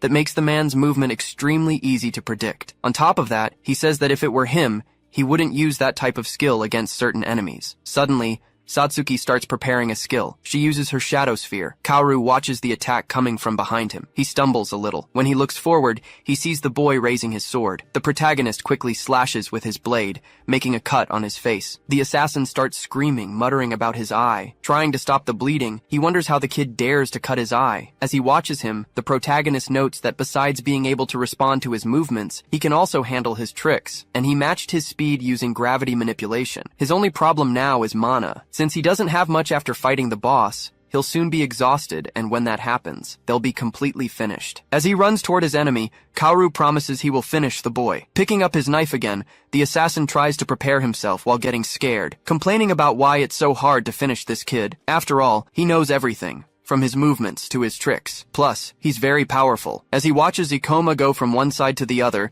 he says that's not right. Noticing Ikoma is heading for his blind spot. Trying to dodge the protagonist's blow, he uses shadow steps. Running lower and lower on energy, Ikoma starts to worry. With that, he launches another cut. Kaoru claims the boy has the advantage and wonders why there's still so much desperation. But then, he starts to laugh, declaring he's glad he let him finish the boss. He says out loud that the boy is very strong, stating he would have become a hero if he got out of there alive. Stomping his foot on the ground and laughing like a madman, the guy says that unfortunately that will never happen, promising that the kid will die there. Both he and his colleague watch, a little apprehensive. They continue to trade blows frantically, but now the protagonist was a bit more worn out. Trying to help, Satsuki summons another sphere of shadows. The attack heads toward the assassin, but he uses his shadow steps to dodge. The girl is terrified to see he managed to dodge all of them. Beyond her fear, she's caught up in her own thoughts, convinced she's not being useful at all. Watching her companion fight frantically against a stronger enemy, she realizes that even though Ikoma had the upper hand, the boy was starting to be pressured by his opponent. The psycho keeps screaming, shouting that he loves this. Still trading blows, he says it's not every day you find an enemy where you don't know if you'll kill or be killed. He tells them both to enjoy the battle to the fullest while it lasts. Ikoma tries to land another slash, but the psycho manages to dodge. The protagonist was growing more and more nervous and anxious. Using the sword's weight, the boy uses his leg to try and land a strike. He manages to land a hit on his opponent's chin. The guy gets even more irritated, but quickly tries to create some distance.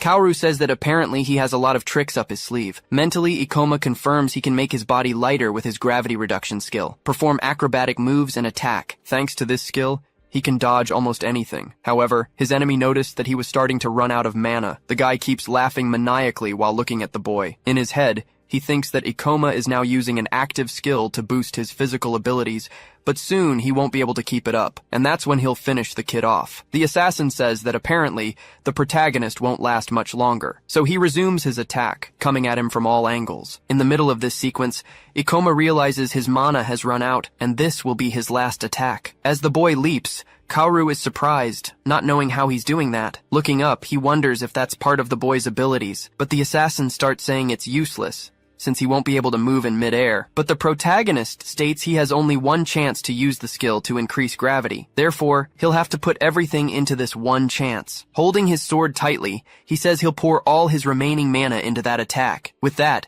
he uses Meteor Fall, slamming his opponent into the ground. Straining with immense effort, Kaoru asks what kind of incredible power this is. Realizing that no matter how much force he uses, he can't push him back. Unable to hold back his opponent's blade any longer, the guy receives a deep gash across his chest. The protagonist was extremely tired, as he's notified that his mana has reached 0. His companion runs up to him, calling his name. Joyfully, she says that Ikoma won. However, he simply apologizes. As he faints, the boy keeps apologizing to Satsuki. Right behind him, severely wounded, Kaoru gets back up. Cursing him, the assassin says the brat must be out of mana now. On his knees, with no strength to move, Ikoma tells his companion to run. Using what little strength he had left, he says the guy wouldn't be able to catch her, but for that to happen, she needed to start running now. Even his opponent admits he's an incredible guy, since he must be exhausted after fighting the boss, and yet, he kept fighting him to prevent Kaoru from touching the girl. This leaves Satsuki more and more stunned. Meanwhile,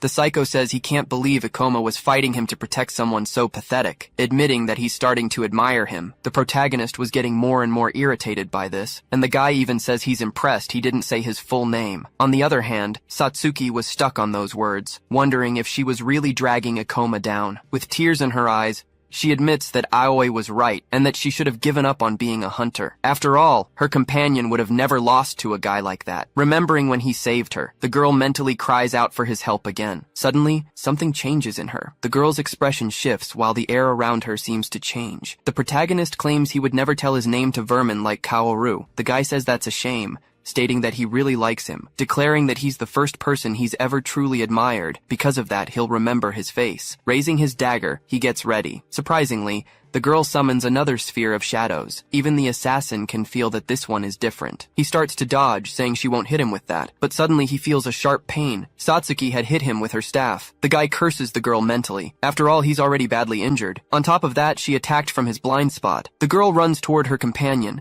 as Ikoma asks what she's doing, reminding her that he told her to run. Using some kind of skill, Satsuki says she will never run away again, since he convinced her that she has the power to make things right. With that, she uses mana transfer. This allows him to regain some of his strength. Seeing all that energy, the assassin doesn't quite understand what's happening, but he yells, warning that he'll kill her first. Quickly, the guy activates Life Eraser. Ikoma looks directly at him, but she didn't show fear but rather a certain indifference. The protagonist thanks her for saving them both. Now, he was back on his feet and had stopped his enemy's attack. Ikoma begins to recover some of his mana. Startled, Kaoru wonders if his enemy has already recovered enough mana to use that skill again. The guy says that's pushing the limits, but the protagonist says they were a team from the start. That was even before he ambushed them. Besides, He's recovered his mana while Kaoru is still severely injured, declaring that now he wants to see who will win this fight. Quickly, he attacks his opponent again. The psycho gets scared as he tries to dodge. However, the protagonist gives him no opening, increasing his strength and speed more and more. The guy claims he's not done yet and starts using dark magic, summoning a red circle in front of him. Satsuki prepares to face it. However, Ikoma tells her to stay put, and surprisingly, he summons his gravity magic, telling his enemy that his magic is too slow to use against opponents, and that in his past life, he had used the Jester's blade to compensate for the delay in casting such an attack. Seeing that, Kaoru says this is his end. A large black sphere looking very much like a black hole heads in his direction. And just like that, he was hit dead on. Kaoru lamented his defeat by a low-level kid. Ikoma stood with his weapon, while Kaoru lay fallen amidst the debris. The government didn't yet have laws for portal incidents, so the Ministry of Monster Eradication ignored them. Because of this, an unspoken rule was established to not mention such cases. But with Satsuki present, Ikoma knew he had to do the right thing. He declared he would keep the man under observation. He then instructed Satsuki to leave the portal and contact the ministry, and she readily agreed. Monsters didn't appear in already cleared portals, making it safe to send the girl alone. As Kaoru remained injured, Ikoma kept a watchful eye. He breathed heavily, admitting he'd underestimated the other guy because of his level. Still, he realized the kid had a lot of battle experience, and wondered about his identity. Later, Ikoma and Satsuki were sitting in a crowded coffee shop. Soon, a news alert popped up on a phone about the arrest of a serial hunter-killer. He looked at the phone, aware that the ministry had managed to arrest Kaoru. Satsuki commented that the agents didn't ask any questions. With that, Ikoma explained that crimes inside portals are hard to prove, and the ministry rarely investigates unless they already know who's responsible. The chaos from the portals and the resulting countermeasures had affected the nation. Crime rates dropped, and government organizations began to monopolize industries as a contingency plan. Additionally, the abrupt shift in society increased poverty, but the government offered no assistance to those people. Satsuki mentioned that while she knew laws weren't followed in portals, she never expected to meet a serial killer. He asked if she was scared, warning her that she'd keep running into situations like this if she continued as a hunter. As he watched her, he acknowledged that things were tough right now. Still, he added that there were other professions if she didn't want to be a hunter anymore. Satsuki clutched her cup and admitted she'd be lying if she said she wasn't scared. Ikoma thanked her for her help. She explained that in the portal, she felt like his partner, a development she cherished. She said that even with future challenges, she wanted to stay by his side and do her best. With that, she smiled. Ikoma replied that if she really felt that way, he extended his hand, saying he'd be counting on her. Satsuki nodded with a smile. Then, they shook hands. Ikoma reflected that she was a nice person. Satsuki, on the other hand, reflected that she was naive, had trouble keeping up with everything, and was never proactive in helping others. She concluded that was why Aoi never liked her, and that she didn't like that part of herself either. She thought she could become a better version of herself, as an image of her and Ikoma in the portal was shown. Even knowing her shortcomings, she asked to keep hunting in portals with him. Ikoma reacted with a slight smile, thinking she was a very nice person. However, he felt uncomfortable with the situation, while Satsuki radiated joy at the table. He noted that she was more talkative than he'd imagined. Two people were looking in their direction, and one of them got the other's attention. The woman held up a phone and asked if they were the duo everyone was talking about, the one that defeated the boss monster in a day and captured the serial killer. With that, Ikoma noticed the place had suddenly gotten crowded. Soon, Utsunomiya approached and said the two of them had become quite famous at the guild. While typing on his phone, he informed them that although their names weren't known yet, all the videos and blogs were talking about them. The phone screen showed information and a video about the new hunter, but the full details didn't seem to be available. Even without mentioning names,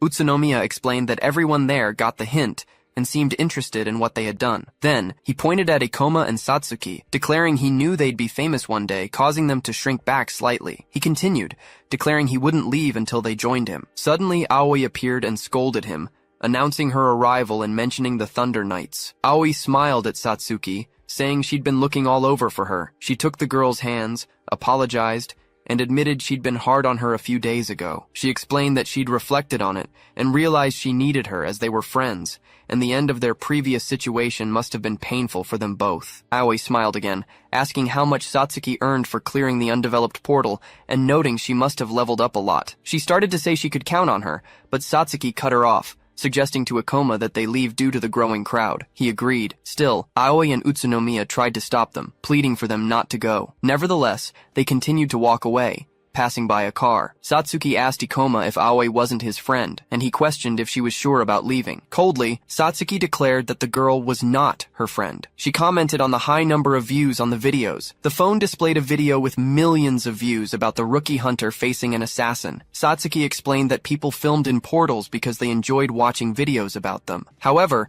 Ikoma considered the practice dangerous, as the videos focused only on views and profit. She reacted with surprise, asking him if she should unsubscribe from the channels she followed. Someone's phone showed they had received 1 million views that month. Meanwhile, Hoshina saw the news about a mysterious rookie hunter who defeated a serial killer. She complained that the video had way more views than her latest one, and a Knight explained that viral videos tend to attract a bigger audience. Hoshina decided she would create a viral video too, unable to believe the attention the hunter got just for clearing the portal. Sitting among the knights, she expressed her dislike for the hunter. The scene shifts to Ikoma and Satsuki sitting at a table indoors. She asks if the weapon he mentioned is for her. Ikoma confirms, explaining that it's more effective to fight powerful monsters to level up than many weak ones, as shown. He stresses the importance of a good weapon, especially an expensive one to boost damage, since enchanters have low attack stats. He then suggests they look for portals where they can earn money. Satsuki tries to refuse, saying he doesn't need to go to so much trouble for her weapon, and apologizes. However, Ikoma reassures her, stating there's no reason to apologize, since a good weapon for his partner will benefit him too. At this, she reacts with surprise, her eyes sparkling when she hears the word partner. She eagerly expresses her excitement, confirming they are partners, while he reflects on her naivety and his desire to protect her from being manipulated. Satsuki asks where they can find such a portal, and Ikoma points to the tablet in front of him. He reveals he already has a portal in mind, showing her something on the tablet. The portal he's thinking of is the Tomb of the Ancient King, described as a new, undeveloped location with a high chance of rewards. As he works on his computer, it's revealed that special locations are rare portals, and no one knows the Tomb of the Ancient King is one of them. Ikoma reveals he has this knowledge because he studied all the information about portals in his past life. It's mentioned that selling the items found there is profitable, and he wants to exchange them for cash. Furthermore, it's possible to find rare items in portals like this one, as illustrated by a detailed weapon. He comments that there won't be much competition there, so they can take their time and grab everything they find. Satsuki notices Ikoma laughing in a peculiar way. Next, they approach the entrance of the Tomb of the Ancient King. As they walk through the mist, Satsuki looks back worriedly while he presses forward. Suddenly, a level 29 skeleton soldier appears. Ikoma summons his power, which reduces the enemy's gravity. He then attacks the skeleton with his sword. He moves quickly, as Satsuki watches the scene. She thinks that Ikoma seems very skilled in battle. Ikoma states that direct attacks aren't effective against undead monsters. He then instructs his partner to cover him with long-range spells. She quickly agrees and begins to cast, a magic circle appearing on the ground. He leaps over the skeleton as the monster unleashes its attack. The skeleton is then struck by a shadow ball summoned by Satsuki. Ikoma looks at the on-screen message, which indicates he has gained 240 experience points. The skeleton's remains vanish, leaving a glow behind. Satsuki notices the monster dropped a demon stone and an item. Ikoma says they got lucky, seeing the weapon glowing on the ground. She's surprised to learn the item is worth about 400,000 yen. She questions the value, and he explains it's not easy to find weapons like that one. Even without flashy effects, it's worth a lot. She then asks what their money goal is. Ikoma replies that they need 3 million yen for a powerful weapon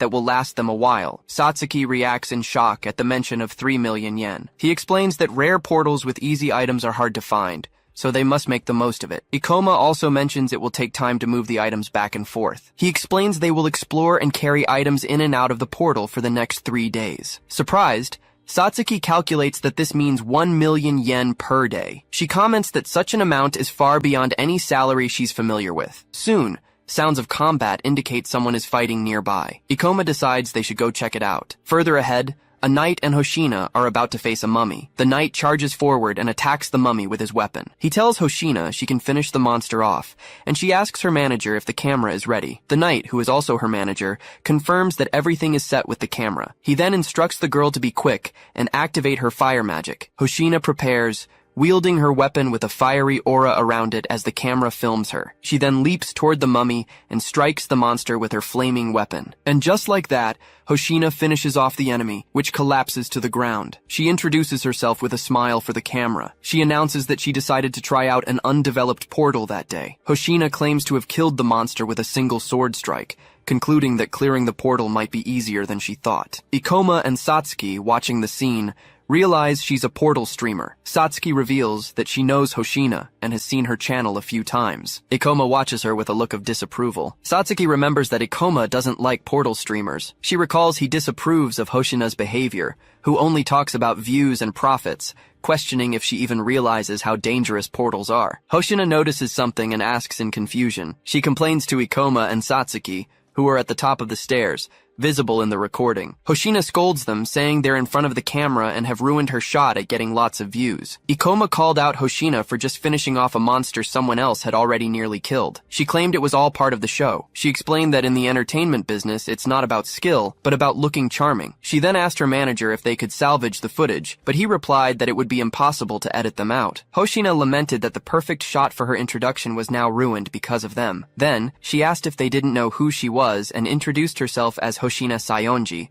a portal streamer. Ikoma apologized and introduced himself as Ikoma Ichinose, also introducing Satsuki Kisaragi, who gave a bow. He added that he didn't mean to ruin her shot. Hoshina dismissed the matter, saying she'd let it slide since she was busy looking for new material. Afterward, Ikoma asked why anyone would want to be a portal streamer. She replied that the reason was obvious. She then stated it was all about money, making an okay gesture with her hand. Ikoma narrated that portals are exciting and provocative, offering many ways to get views, and that companies pay a lot for ads. Hoshina continued, saying she'd become a celebrity if she got popular enough, but he warned her that being a decent hunter wasn't easy, and she should stop before she got hurt. Raising her voice, she questioned what he had just said. Ikoma warned that portals of this level were dangerous, suggesting she take her celebrity games somewhere else. He added that if she didn't take it seriously, she'd regret it when her skills were actually needed. Hoshina remained silent, staring straight ahead. She complained that not only had Ikoma ruined their footage, but now he was also mocking her. Satsuki said he didn't have to be so harsh, but he replied that he was just offering some friendly advice. The manager tried to calm her down, telling her not to listen to him. She replied that she knew,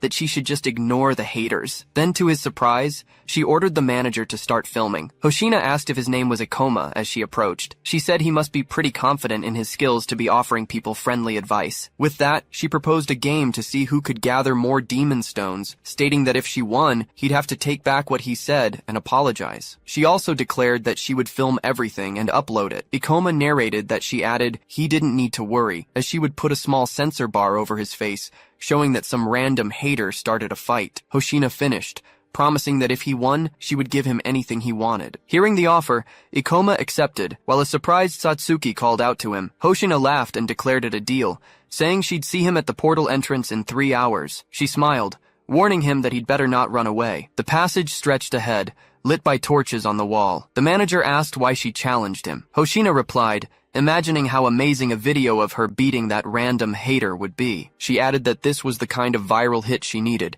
and that they would make a lot of money this month. She then stated that, above all, she wanted to teach him a lesson. She thought about how he said she wasn't taking things seriously, vowing to make him eat his words. Ikoma and Satsuki watched a mummified monster staggering ahead. He then launched an attack called Meteor Drop, which struck the monster. Ikoma saw that he gained 364 experience points, leveled up to 31, and got 3 skill points. He thought to himself that undead monsters were quite slow. He said the best way to defeat the monsters was to dodge their attacks with reverse gravity. Then, he would finish them off with his gravity-increasing skill. With a flash, a demon stone appeared as the monster broke apart. Ikoma celebrated that they got another one, and an item called a Rank D Ancient Relic Gauntlet appeared. Satsuki asked why he accepted her challenge. Ikoma explained that he didn't like the idea of her making a video of him losing the bet. He added that he wouldn't lose, and hoped she'd stop filming in portals if she lost by a wide margin. He also mentioned that wasn't the real problem. It would be difficult to carry all the items if they kept finding so much loot. The two of them then advance toward an intense light ahead. They came across a large Sphinx statue,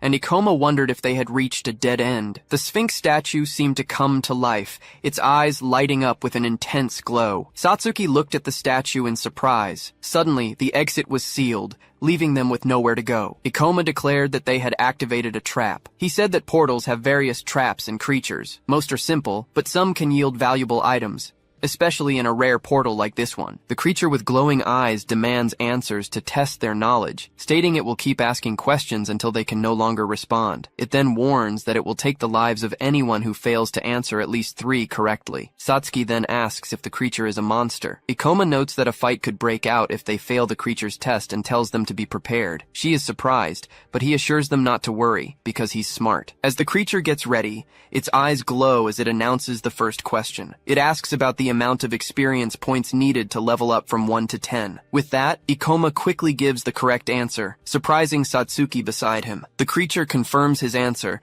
and he realizes he only needs 2 more correct ones. Glad he researched this information in his past life. Next, it asks its 19th question about a monster with 3 heads and 4 legs, and Ikoma promptly answers that it's the scary doll. Sitting next to Satsuki, he asks the creature if it really wants to keep going, reminding it that it promised to keep asking until he couldn't answer anymore. Satsuki, watching the situation, suggests that maybe he should get one wrong to help the creature out. The creature, visibly agitated, announces the 20th question. It asks about a monster that leaves a trail of green slime, and Ikoma replies that no portals with that type of creature currently exist. He explains that green slime is only made through alchemy, and that he wouldn't fall for such a trap. The creature screams that he got all 20 questions right, unable to believe the outcome. With rocks falling around them, the creature expresses its astonishment at Ikoma. Through his narration, he reports that the door finally opened, and the statue seemed confused, feeling as if it had just given an open book test. He apologizes as the returned. Satsuki points to the statue and tells him there's something inside it. Ikoma reacts with surprise upon seeing a glowing ring, identified as a rank B storage ring. He holds the ring, describing it as an extremely useful item that rarely appears. She asks if the item is that valuable, and Ikoma explains that with the right buyer, it could be worth between 10 and 100 million yen. Satsuki shows her surprise, asking if the item is really that rare. Ikoma expresses that he didn't expect to find something so rare in a portal of this level. He wonders if the reward was given because he answered all the questions correctly, as images of the irritated creature flash by. Satsuki worries about the lost time and falling behind on their bet, but he explains that the ring will save them time by helping them carry items. Ikoma smiles, stating that they are in a much better situation now. As they walk, he says the monsters here aren't hard to defeat. He attacks a skeleton warrior with his weapon, explaining that they are resistant to close-range attacks, so he gets in close to strike them. Satsuki, in turn, casts spells from a distance to take down the monsters. Hoshina notes that the mummies are slow, allowing her to use gravity manipulation for powerful attacks against them. She adds that mummies are also great targets for draining mana. Ikoma says the probability of getting rare items in this portal is incredible, noting he went from level 31 to 33 and got 2 rare weapons. He uses the ring to store the items, invoking its storage ability. He tells Satsuki the new item is very useful, and that they've already collected 6 demon stones, enough to win the bet, but they're here to make money. Ikoma smiles and suggests they hunt down all the undead monsters before time runs out. The scene changes to Hoshina, out of breath, celebrating that they finally took down the monster. She explains that these monsters are quite tricky, as they attack relentlessly and are very resilient. The knight comments that they've only killed 2 monsters so far, and that it's taking longer than they thought. He agrees that on any other day, they would have been done by now. He then mutters, they shouldn't worry, as their opponents probably aren't doing any better. Hoshina considers paying their opponents to pretend they lost the bet, but the warrior beside her scolds her, saying they should stop making fake videos. Ikoma, accompanied by Satsuki, approaches a surprised Hoshina. He comments that she must be doing pretty well if she has time to sit around. She retorts that she's doing just fine and hopes he's managing to keep up, then suggests she could let this one slide if he apologized. Ikoma ignores her suggestion and activates the storage ring to show off his items. Hoshina screams in disbelief as she's showered in the light of the various items and demon stones emerging from the ring. Shocked, she asks how he got all those demon stones and items, and also questions him about the ring and its ability. Ikoma just smiles and asks what the problem is. Speechless, Hoshina recalls her earlier suggestion that she could forgive him if he just apologized. Annoyed, she declares that the contest isn't over yet and orders her manager to follow her as she leaves. Satsuki asks why he was so rude to Hoshina, and he replies that he was just trying to motivate her. He then says he just hopes she doesn't get too motivated and do something reckless. Satsuki asked Ikoma about his dislike for gate streamers. He explained that the problem wasn't his dislike, but their lack of seriousness about the risks of being a hunter. He added that a hunter can easily die in a gate, so no one should take it lightly, using Hoshina as an example of a streamer just looking for fame. Ikoma stated that if she wasn't truly committed as a hunter, she would regret her choice when faced with real danger. To win the bet, Hoshina needed to do something that would completely change the situation. She quickly realized he would surely win the Demon Stone contest, so she needed to convince him to count something else. Her companion warned her they had gone too far and were low on mana. However, she insisted they needed the mana for the return trip and couldn't give up yet. Then, she questioned who said she didn't take being a hunter seriously. 8 years ago, a city was in flames, amidst explosions and screams. Back then, the world was in complete chaos. Each gate incident caused far more casualties than they do now, with a huge monster lurking. A young Hoshina was begging for help. She and a younger boy were in danger, as an orc finished off both their parents, and she screamed for help. Running, she held the boy's hand tightly. Meanwhile, people sheltered in makeshift compartments inside a hall, and some were looking after younger children. 2 people watched the girl and the boy, who were sitting down, having just lost their parents. She held a phone, watching a broadcast about the country's 5th hunter to reach A rank, Ms. Kuan. In that moment, Hoshina hated the helplessness she felt in the face of tragedy and decided to become stronger. She explained that she never imagined getting this far or speaking in front of a camera, but it made her happy. She was glad she could give hope to others who lived in fear of monsters. She added that she never dreamed of being as powerful as that hunter, but she wanted to be like her, someone who offered hope and encouragement to her viewers. Determined, she declared she wouldn't let anyone say she wasn't committed enough, and that she would make Ikoma apologize. Right after, she told her companion they didn't have any good footage from that area, and should look for a bigger monster. Then, she headed toward a noise, saying it sounded like a big monster, exactly what they needed. As she ran, she claimed she'd always been lucky. Her companion praised her, while she thought about leaving. Suddenly, she appeared from behind a wall, stating that a great filming opportunity had just shown up. Before her stood a large golden monster resembling a pharaoh with several weapons, standing over a fallen person. An information screen revealed the monster was a level 40 undead pharaoh, the boss of the Tomb of the Ancient King gate. Startled, she commented that it was impossible for a B-rank boss monster to be there, realizing it wasn't something she could handle. Then, her companion said someone had probably led the monster there while trying to escape. He added that they needed to leave immediately, forgetting about the footage and the bet. Hoshina agreed, stating that the monster wouldn't be able to follow them down a narrow path. The person lying on the ground cried out for help. She saw herself as small and helpless in the tragedy, as an orc attacked her, and the image of Ms. Kuan appeared before her eyes. In that instant, she realized she finally understood why she was drawn to her message. Right after, she added that she didn't want to run away when someone needed her help. As she ran, she told her companion she was sorry. Then, she blocked an attack from the monster with her sword. She turned to the person calling for help and ordered them to start running, as she would hold the monster back. The person thanked her as the monster swung its weapons violently. Then, her companion countered the attack, stating that the creature's blows wouldn't work on him. He quickly added, enthusiastically, that he was Hoshina's #1 fan, leaving her visibly confused. Mr. Manager declared that he wouldn't run and wouldn't leave her behind. He admitted he wasn't very skilled in combat, but could serve as bait.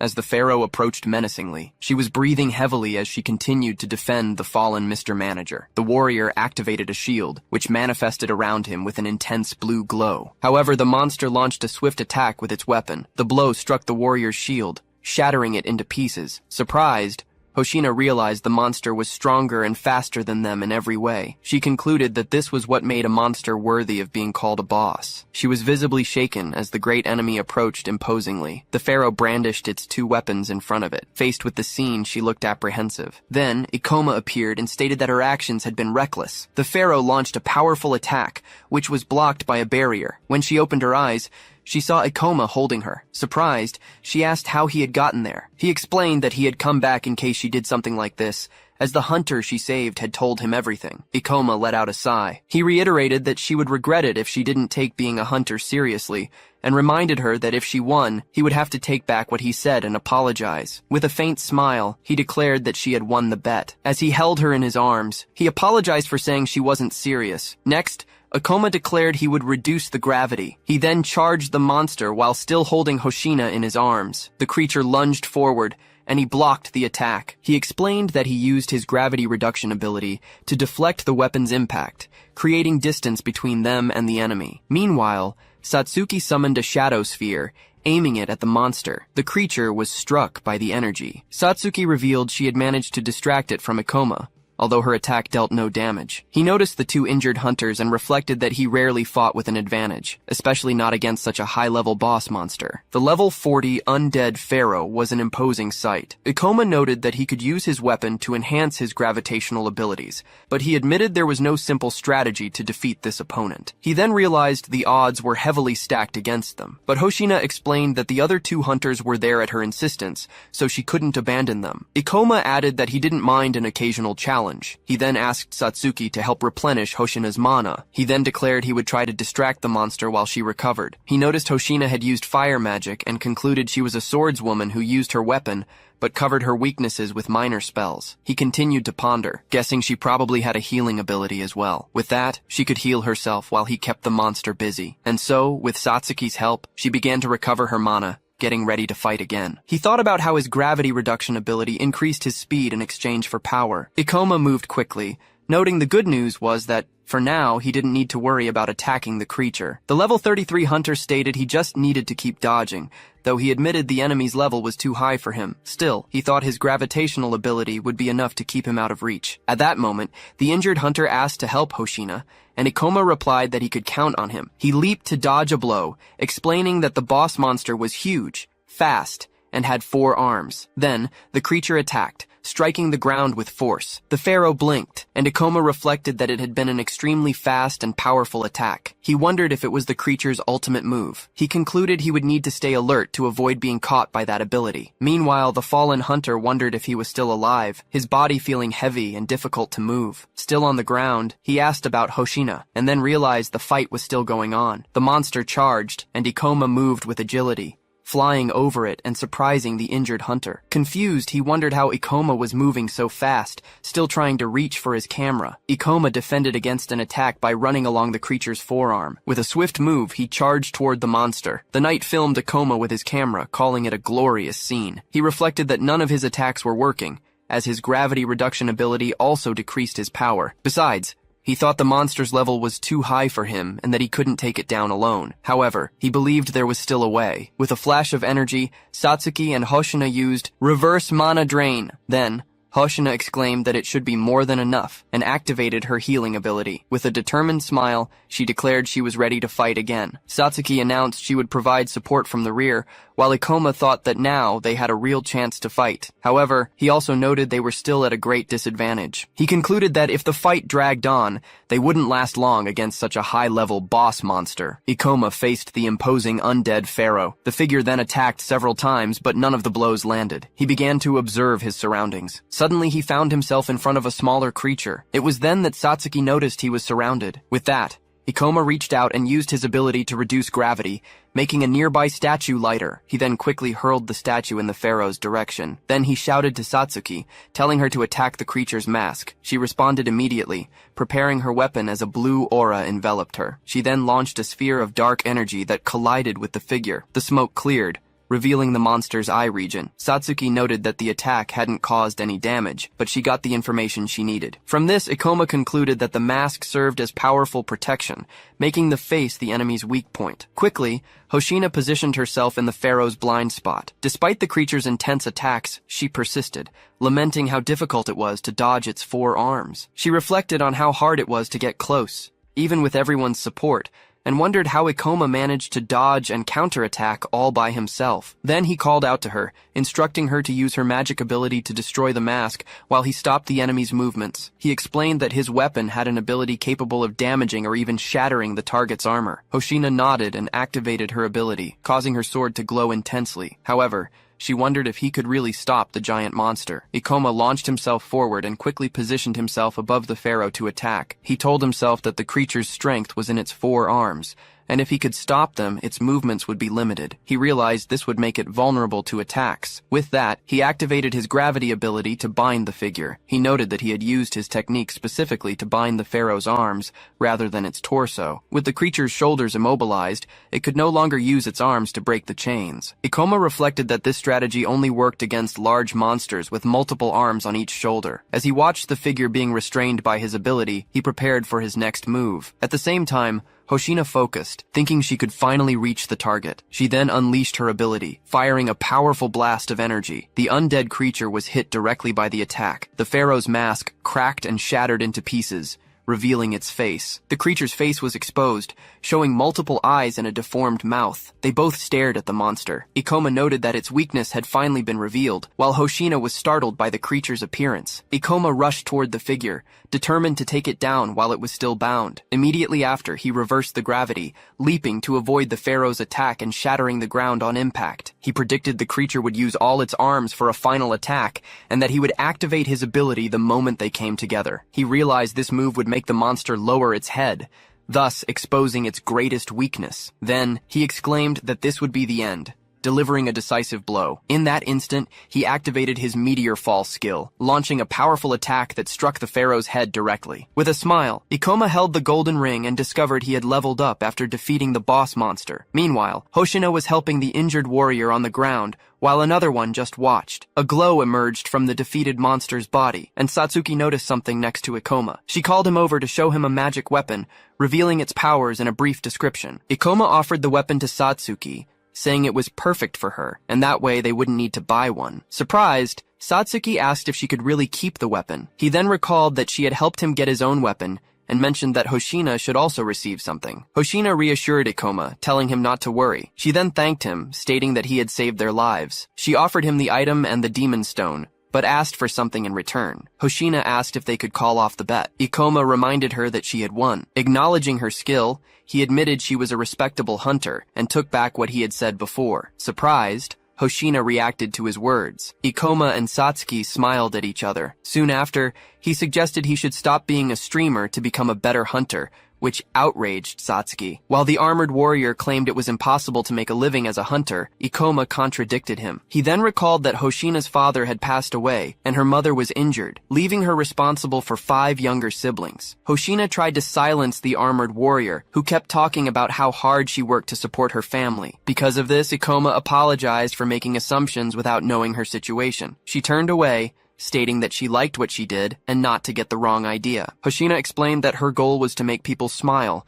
because the portals scared them, showing examples of her work. Ikoma then smiled and said he would support her. Hoshina showed surprise at his reaction. She remained silent, blushing. 4 people, including Ikoma, Satsuki, and Hoshina, were talking with 2 men in uniform who were holding documents. The scene changes, and Hoshina asked about the camera's condition, remembering it was expensive and captured fast movements, hoping it wasn't broken. One of the warriors confirmed the camera was working, which relieved her. Even so, the warrior complained that they had barely gotten any demon stones or footage from that portal, despite almost dying in there. Hoshina thought that maybe they should have asked for the boss monster's demon stone, but stated she wouldn't accept anything out of pity. She asked repeatedly if the camera hadn't recorded anything useful, begging them to tell her there was something. The camera then showed a recording of Ikoma in action. Later, at the Marima branch of the Hunters Guild, Ikoma was sitting and reading a book, while Satsuki watched something on her phone. Excitedly, she called him over to watch a video. Ikoma suggested that instead of looking for information in videos,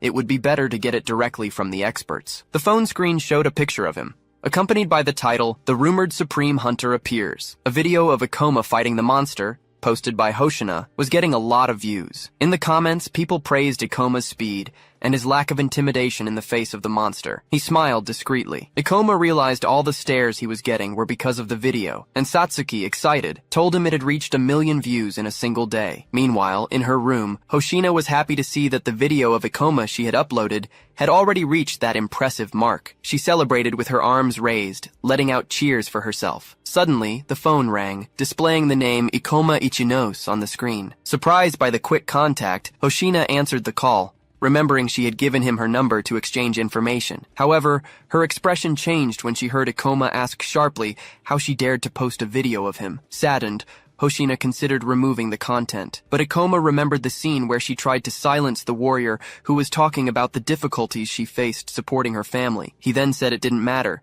just stating that he had noticed the video, which relieved Hoshina. Changing the subject, she mentioned that the video had received a lot of views. With a wide smile, she suggested that next time they could film something like a portal date. Soon after, Hoshina noticed the call had ended. Satsuki asked if she wasn't saying something before Ikoma hung up, but he decided to ignore it. Meanwhile, Ikoma reflected that if his level kept rising, he might be able to find time for something truly important. He thought about obtaining a very rare item that once seemed unattainable, known as the Ring of Wisdom. With that in mind, he clenched his fist, believing he could even change the course of history. A moment later, the receptionist points to the screen, confirming Ikoma is at level 36, indicating he now has the necessary experience. Then, the protagonist is promoted to C rank and is properly congratulated. Afterward, Ikoma and Satsuki step away from the administration desk. She expresses her admiration for his rapid rise, and he thanks her, wishing her a speedy promotion as well. Meanwhile, the receptionist at the desk is impressed by the speed of his ascent, something never seen before. Ikoma believes his rapid progress is due to his knowledge and experience,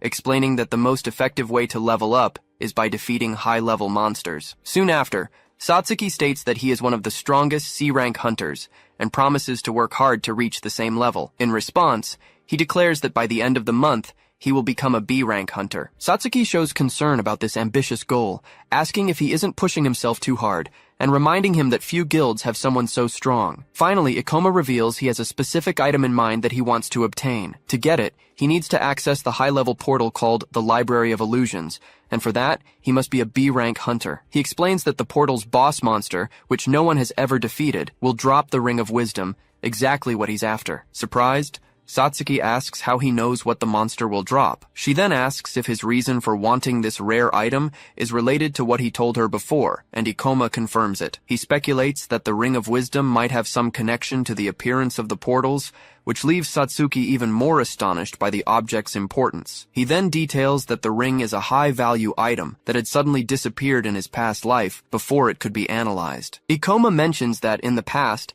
experts used it to understand how the portals appeared, and even though it's difficult to reach the required rank in time, he still wants to get it. He says the item is something he wants for himself, but she doesn't have to help him if she doesn't want to. Satsuki replies that she doesn't mind, reminding him he helped her a lot. She adds that she's happy to be needed by him, and Ikoma thanks her. Satsuki then expresses doubts about him reaching B rank before the end of the month, mentioning that the promotion depends on portal records. Even so, he assures her everything will be fine, as he already has a plan. With that, he declares that their focus will be on setting an impressive portal record. Soon, a boss monster, the level 32 Red Troll, is revealed. Ikoma launches an attack and defeats it instantly. Next, Satsuki defeats the other boss, a level 30 Mermaid Chief. Following that, another boss, the level 36 Arachnid Ogre, is hit by a meteor fall attack. With that, she levels up from 32 to 35, reflecting that she can't believe they cleared 3 portals in just 2 weeks. Despite acknowledging the bosses were lower level, Satsuki questions how easy the task was, and Ikoma confirms they are usually difficult. He then explains that at this level, boss monsters are limited to simple movement patterns, and their abilities aren't devastating. He also reveals that he knows all the relatively easy-to-clear portals around the capital, and has even prepared a complete list of them for easy access. He then shows a portal map on his phone, and states that, so far, they have cleared 5 portals above level 30. A little later, they arrive at the guild reception, where the receptionist confirms Ikoma's portal record is impressive, hardly believing he has cleared so many. The employee then explains that they will undergo a strict evaluation for the B-rank promotion and will be contacted in a few days. At that moment, a muscular man, Mr. Ukami, appears. He looks indignant as he questions if the brat is really asking for a promotion to B rank. Ikoma observes him carefully and asks if he works for the guild, noticing the crest on his chest. It is then revealed that some high-performing hunters sign exclusive contracts with the guild. The man begins to argue with the receptionist, while it's explained that these hunters' tasks include portal management, incident response, and making recommendations for the organization. They also wield great influence over their guild, and Ukami finds it absurd that Ikoma is about to be promoted to B rank. Nevertheless, the receptionist informs him that Ikoma is almost level 40 and has an extensive record of clearing multiple mid-level portals. Surprised, Ukami asks if this means he has already defeated several boss monsters. As the two stare each other down, the man remembers that it took him 7 years to become the only B-rank hunter at the guild's Morima branch. With that, he starts to wonder how Ikoma could already be at his level. Looking at the man's expression, Ikoma realizes he's likely going to be a problem. Ukami approaches Ikoma, questioning how a boy who looks like that could be a rank B hunter. The young man replies that without his approval, getting the promotion at the Morima branch will be difficult. However, he concludes that he can't give up, since he can only apply for promotions at his hometown's branch. Remembering all the help he received from Satsuki, he reinforces his decision not to back down. With that,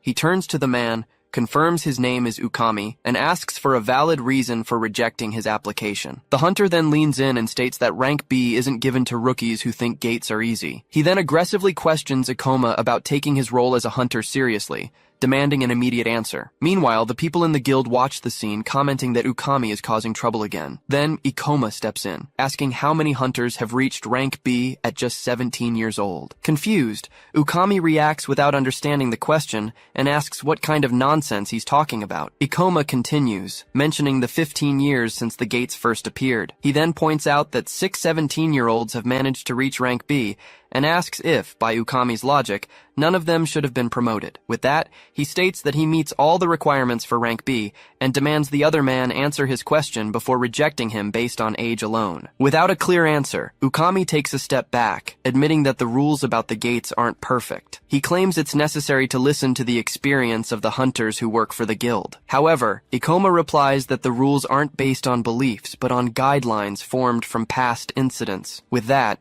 he gives a sharp look and asks if that isn't the guild's official policy. As soon as the woman agrees, she begins to analyze the data on her computer. Satsuki observes that Ikoma's knowledge and logic surpass even those of an experienced hunter in the organization. While people murmur about Ukami being left speechless, he himself comments that it was a bold move. After the humiliation, he plans to make the one responsible pay for his actions. He then declares he'll make the other guy regret the challenge and asks the receptionist for Ikoma's level and class, identified as a level 38 gravity user. He then questions the woman about this class, expressing surprise that he's never heard of it and wondering if it might be a rare class. Ikoma reflects that the class is likely a mage type and that a powerful warrior might be the reason for his rapid level increase. Then, he hears Ukami admit that he was too harsh and that it would be unfair to reject his application without a good reason. Finally, the man announces he won't refuse the request, but he's imposing one condition. With that, he challenges Ikoma to prove he deserves rank B in a match at the guild's training hall. In the training hall, marked by a sign, several individuals are talking while they wait. Ukami reiterates his condition, stating the promotion will only be granted if Ikoma proves his skills in a fight. Otherwise, his application will be denied. Meanwhile, two people murmur about his history of confrontations, recalling that he nearly killed others in previous fights. Others comment that the situation is unlikely to end well for Ikoma, as Ukami often uses these duels as an excuse to vent his anger. Satsuki, then, shows concern for his companion. He stares intently at Ikoma, reflecting on the public humiliation he suffered earlier. Comparing their levels, he notes that the young man is at level 38, while he has already reached level 47. Realizing he's dealing with a mage, Ukami theorizes that the kid only got this far with the help of some powerful hunter. He then declares he's a beast warrior,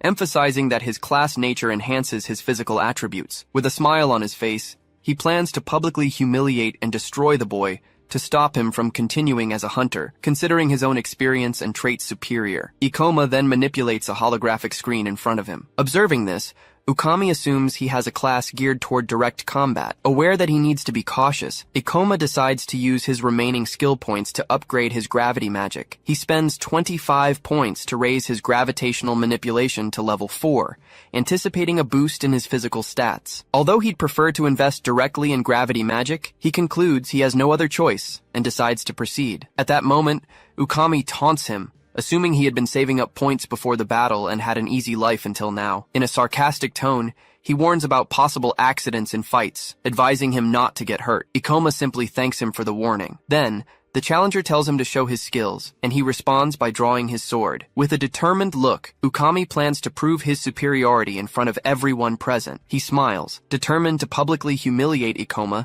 and prevent him from ever working as a hunter again. Wielding his weapon, Ukami invited his opponent to start the fight whenever he was ready. He specified that he wouldn't use any of his skills, but said the other could. Ikoma remained silent, just observing the situation. As he stood still in the center of the area, several people watched from above, curious about what was about to happen. With a confident smile, Ukami declared that now it was his opponent's turn to be publicly humiliated. As soon as Ikoma declared the fight had begun, he activated a skill that reduced the gravity around him. In Ukami's mind, the boy's attacks would never reach him, and he would end up becoming a laughingstock. However, with a swift movement, Ikoma lunged forward to strike. Seeing the speed of the attack, Ukami couldn't understand what was happening. As he blocked the strike with his weapon, he wondered how his opponent could move like that at his level. Then, realizing Ikoma was now behind him, he asked in shock what had just happened. Even as he tried to convince himself he'd just been caught off guard and now knew who he was dealing with, Ukami counterattacked with his weapon. Ikoma hovered above the ground, while Ukami looked up at him, still wielding his blade. It was then that he lost his balance and staggered, realizing he'd lost his own center of gravity. Right after, his opponent moved swiftly, propelled by his energy. A well-aimed kick struck Ukami in the face, drawing blood instantly. He coughed up blood, staggered by the force of the blow. Despite the injury, he still tried to attack with his weapon. However, he realized his opponent had performed a combination of moves that ended with a kick, and he wondered how anyone could fight like that. From a distance, someone watched the fight through a device, unable to believe that Ikoma was completely dominating the battle. Meanwhile, the spectators murmured that this was just a rank promotion test, and wondered if Ukami was just going easy on him by not using his skills. Ikoma then landed a blow, forcing him back. Seeing him move so quickly, Ukami realized his own attacks couldn't even reach him. At that moment, he noticed people commenting that he was making a fool of himself. Ikoma hovered over him as he remained frozen. It was at this moment that the young man realized something his opponent hadn't noticed yet. He explained that the gravity user class was the best,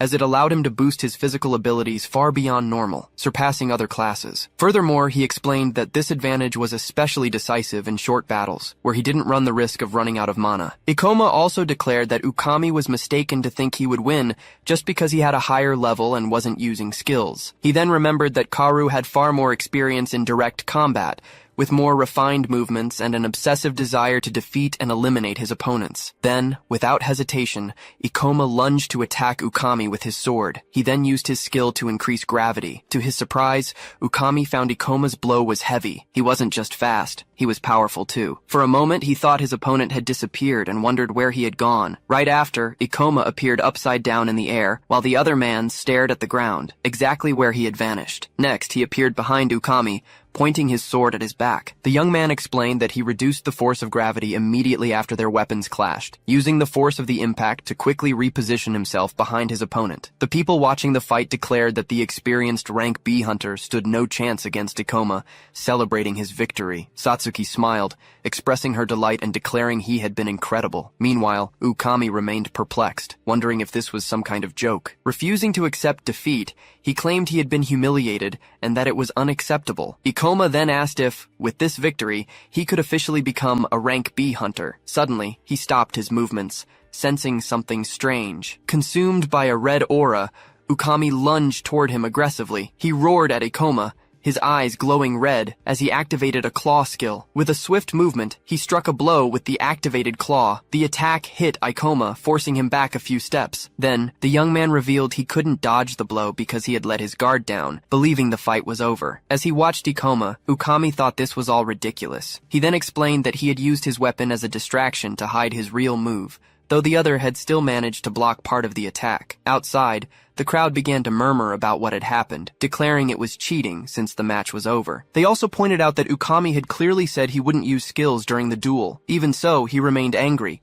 getting booed by the crowd. Ikoma, confused, asked what was going on and if the rank promotion test would still continue. As an eddy of energy swirled around him, Ukami gritted his teeth, consumed by rage, and swore he wouldn't let Ikoma mock him, promising to make the boy's life a living hell. Ikoma asked if his performance proved his eligibility. Meanwhile, Ukami reflected on how unacceptable it would be to lose to someone of a lower rank, as it would completely undermine his influence in the guild. With that, he declared it was useless to continue and denied the promotion request. News of the result caused murmurs among the observers, while Ikoma stood motionless. Then, the evaluator stated that he had agility, but was unable to land a decisive blow, making him weak against powerful monsters. He then explained that he had intentionally given him several opportunities, but the young man failed to seize them. Finally, he pointed out that Ikoma couldn't dodge his final technique and got injured, showing an inability to react to the unexpected. The spectators began to murmur that it was unfair, commenting that Ukami would have rejected the promotion either way. At this,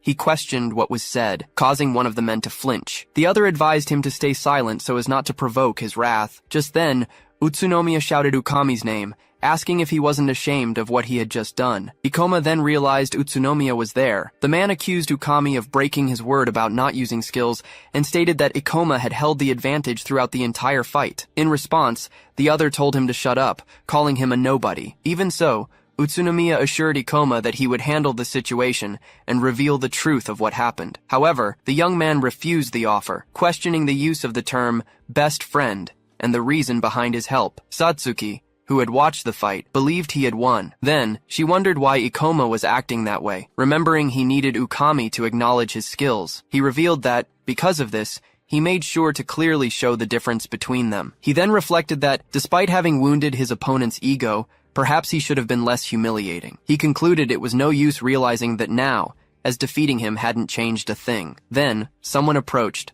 asking about all the commotion. Ukami recognized the deputy guildmaster Serizawa. He asked what he was doing there, stating that he was looking for him. The other replied that he was evaluating a hunter, but the guy turned out to be a waste of time. Serizawa looked at Ikoma and questioned if it was really necessary to injure someone else. Acknowledging that accidents can happen in combat, Ukami scoffed at the injury, calling it minor scratches. Then, Serizawa told him to forget about it. Ikoma watched as Ukami told his superior they needed to discuss an urgent matter and was then called to go up. As he ended the test, he stated he had no time to deal with the weaker ones, while Serizawa walked away. Utsunomiya, surprised, commented that he was the strongest hunter in the guild. Satsuki turned to Ikoma and asked what they would do next. With a hand on his head, he replied they would have to find other ways. As the elevator reached the 13th floor, Serizawa questioned if the fight had truly been necessary for an evaluation. Ukami then explained he had fought to show reality to some arrogant guy seeking a promotion. The deputy master finally questioned the young man's actual B-rank candidacy,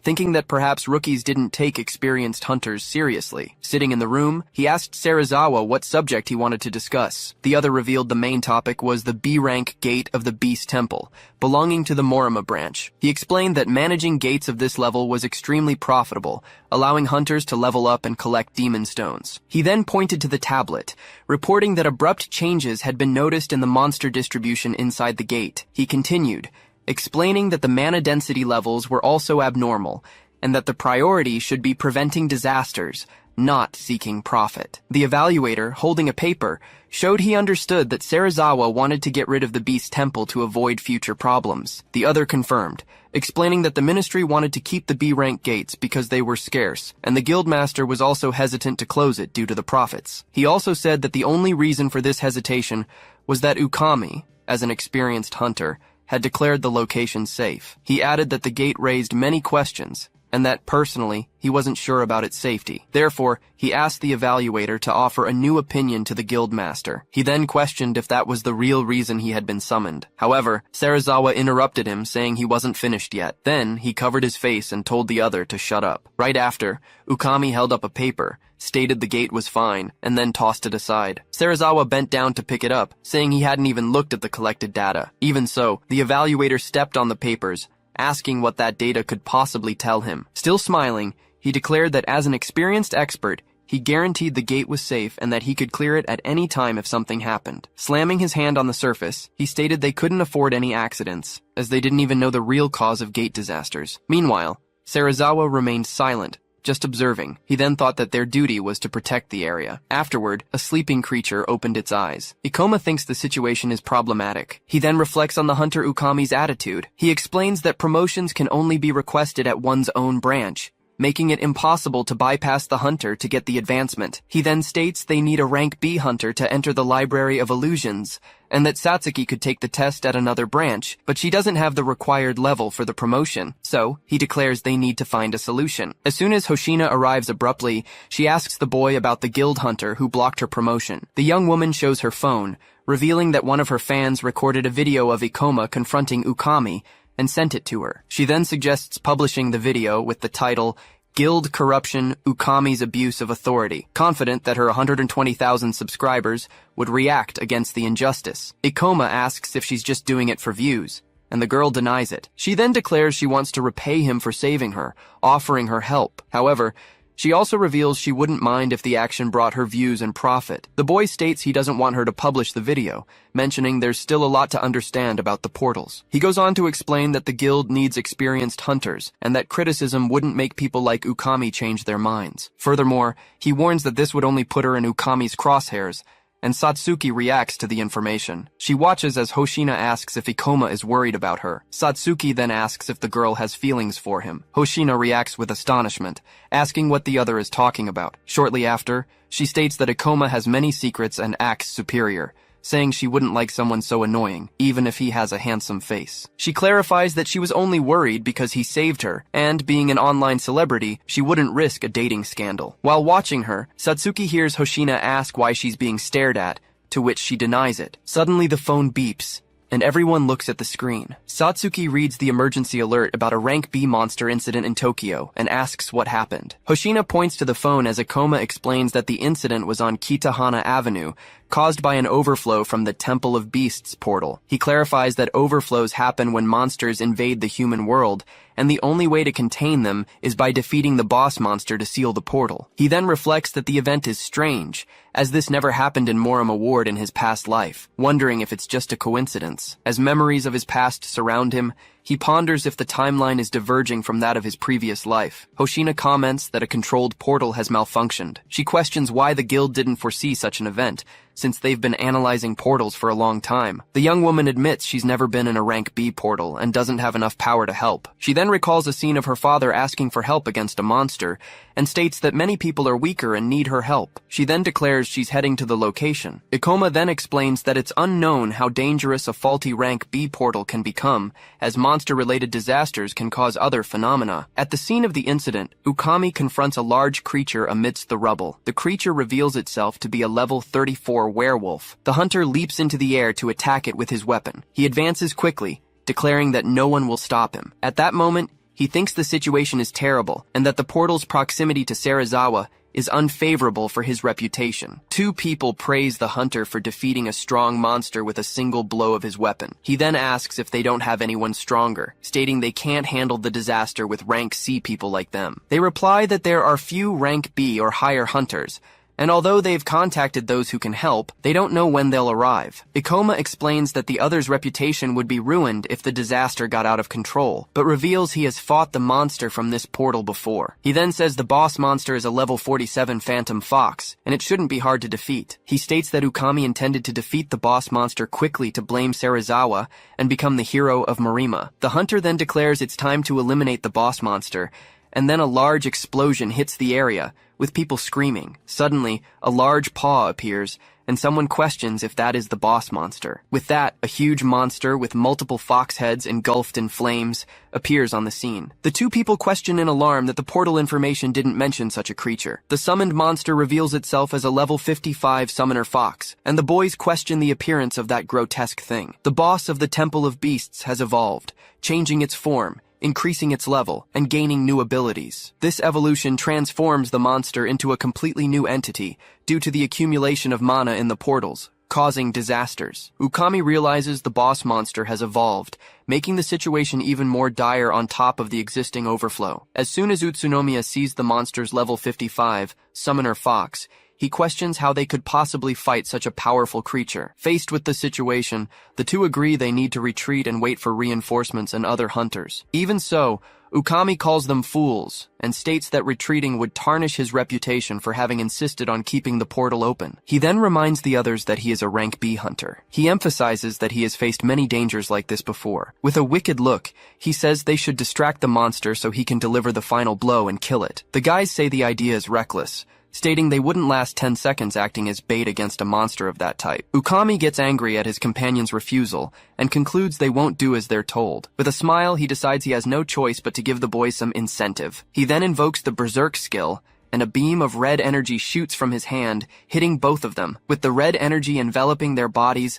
the guys fall to the ground feeling a strong headache. The Berserk spell, a Beast Warrior class spell, temporarily increases the target's attack while lowering their reasoning ability, making them aggressive. The hunter reveals he often used this skill to create human bait and escape monsters, but admits it's been a while since he last used it. He then kicks one of the guys, sending him flying forward. Next, he orders them both to attack the monster. He plans to step in and deliver the final blow as soon as they distract it. With a sadistic smile, he thinks this will serve as a lesson, because good people don't survive in the world of hunters. The two, under the skill's effect, charge at the monster, brandishing their weapons as he watches them. Meanwhile, the creature reveals a bizarre, pulsating eye on its back, where the eyelid is made of hands. The monster activates the poltergeist ability through the eyeball. It then advances towards the boys while debris levitates around. Ukami is surprised by the situation and questions how the creature managed to launch such a powerful attack. As he runs for cover, debris falls from the sky. The boys scream in pain,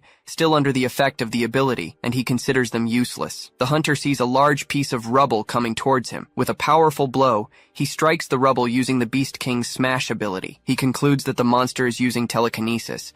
He realizes the creature's power is far beyond his own. The fox monster pursues him, making him run through the ruined city. He wonders if the enemy was supposed to be this powerful. The monster gets extremely close, almost catching him, leaving him extremely apprehensive. Ukami notices the creature's speed and draws his sword, raising his guard. Then, the monster charges another telekinetic eye attack. He defends himself from the debris that hits him with his gigantic sword. After deflecting the second consecutive piece of debris, Ukami feels the weight of not dodging. The monster lunges to attack him with its sharp claws as his guard is broken. He falls to the ground, realizing the enemy's overwhelming strength. He then thinks about the impossibility of fighting that creature and how he will defeat it, before concluding that it doesn't matter. With that, he activates his false death ability, which allows him to simulate death after taking damage, zeroing out his pulse. The monster looks at the fallen body, and then turns its head, after noticing there are no more heartbeats. As soon as the enemy is distracted, Ukami realizes he needs to flee. He starts running while the monster activates its eye again. The creature then catches up and lunges with a claw attack. The hunter is caught and falls to the ground again, realizing the eye on the monster's back can also see. He laments that it's too late to escape, but despairs at the thought of dying this way. The monster prepares to deliver the final attack, enveloping him in a dark magic. Ukami is immobilized by the energy and questions if the creature is mocking him. Then the mist invades his body. He screams in pain with no escape from this cruel fate. Finally, Ikoma arrives in the ruined city during the devastation caused by the monsters. Hoshina heals an injured civilian, who is surprised to see his wounds disappear. Ikoma tells the man to run in the other direction, assuring him he won't find any monsters there. The man thanks him and goes on his way. Hoshina starts talking to Ikoma, who seems thoughtful. He states that he needs to push forward to contain the overflow as quickly as possible. The young woman agrees, acknowledging that he's right. She then checks her phone and notices that an hour has passed, but the problem still hasn't been resolved. Ikoma thinks the Ministry of Monster Eradication should have already defeated the Temple of Beasts boss monster, but concludes they're taking too long. With this, he comes to the conclusion that he'll have to assume the worst. Ukami struck the woman first,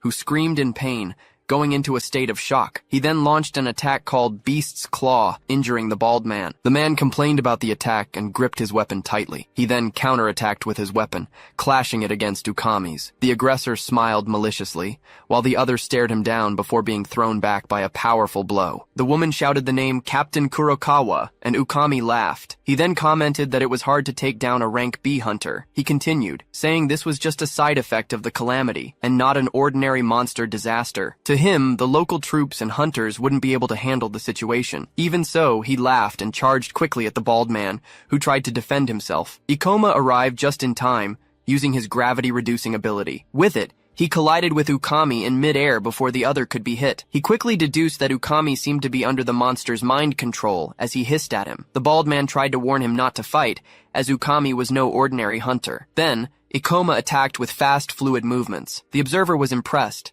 saying he couldn't believe a young hunter like him was overpowering a rank B hunter. He continued to watch, recognizing he had never seen anyone like him before. He soon noticed that Ukami was using simple attacks, unlike his demonstrations in previous fights, and wondered if this was a result of the mind control. Even so, the hunter used his beast's claw in a powerful strike, which Ikoma managed to dodge quickly. With that, he noticed his opponent was restless and began to vary his movements. As soon as he activated his gravity-increasing ability, Ukami was thrown forcefully to the ground. Ikoma then struck him with a powerful attack, causing him pain. He then approached and asked if he could see clearly now. Ukami stared at him, looking confused, and recognized Ikoma, asking if they were still in the training match. With a furious scream, he promised to kill him, entering a state of rage. Nevertheless, he was hit again, and the mind control proved to be even stronger. Ikoma slid his weapon and acknowledged that his opponent's level was higher than his. Thus, he declared he could no longer hold back, and that it wasn't personal, preparing for his attack. He delivered an aerial attack against Ukami,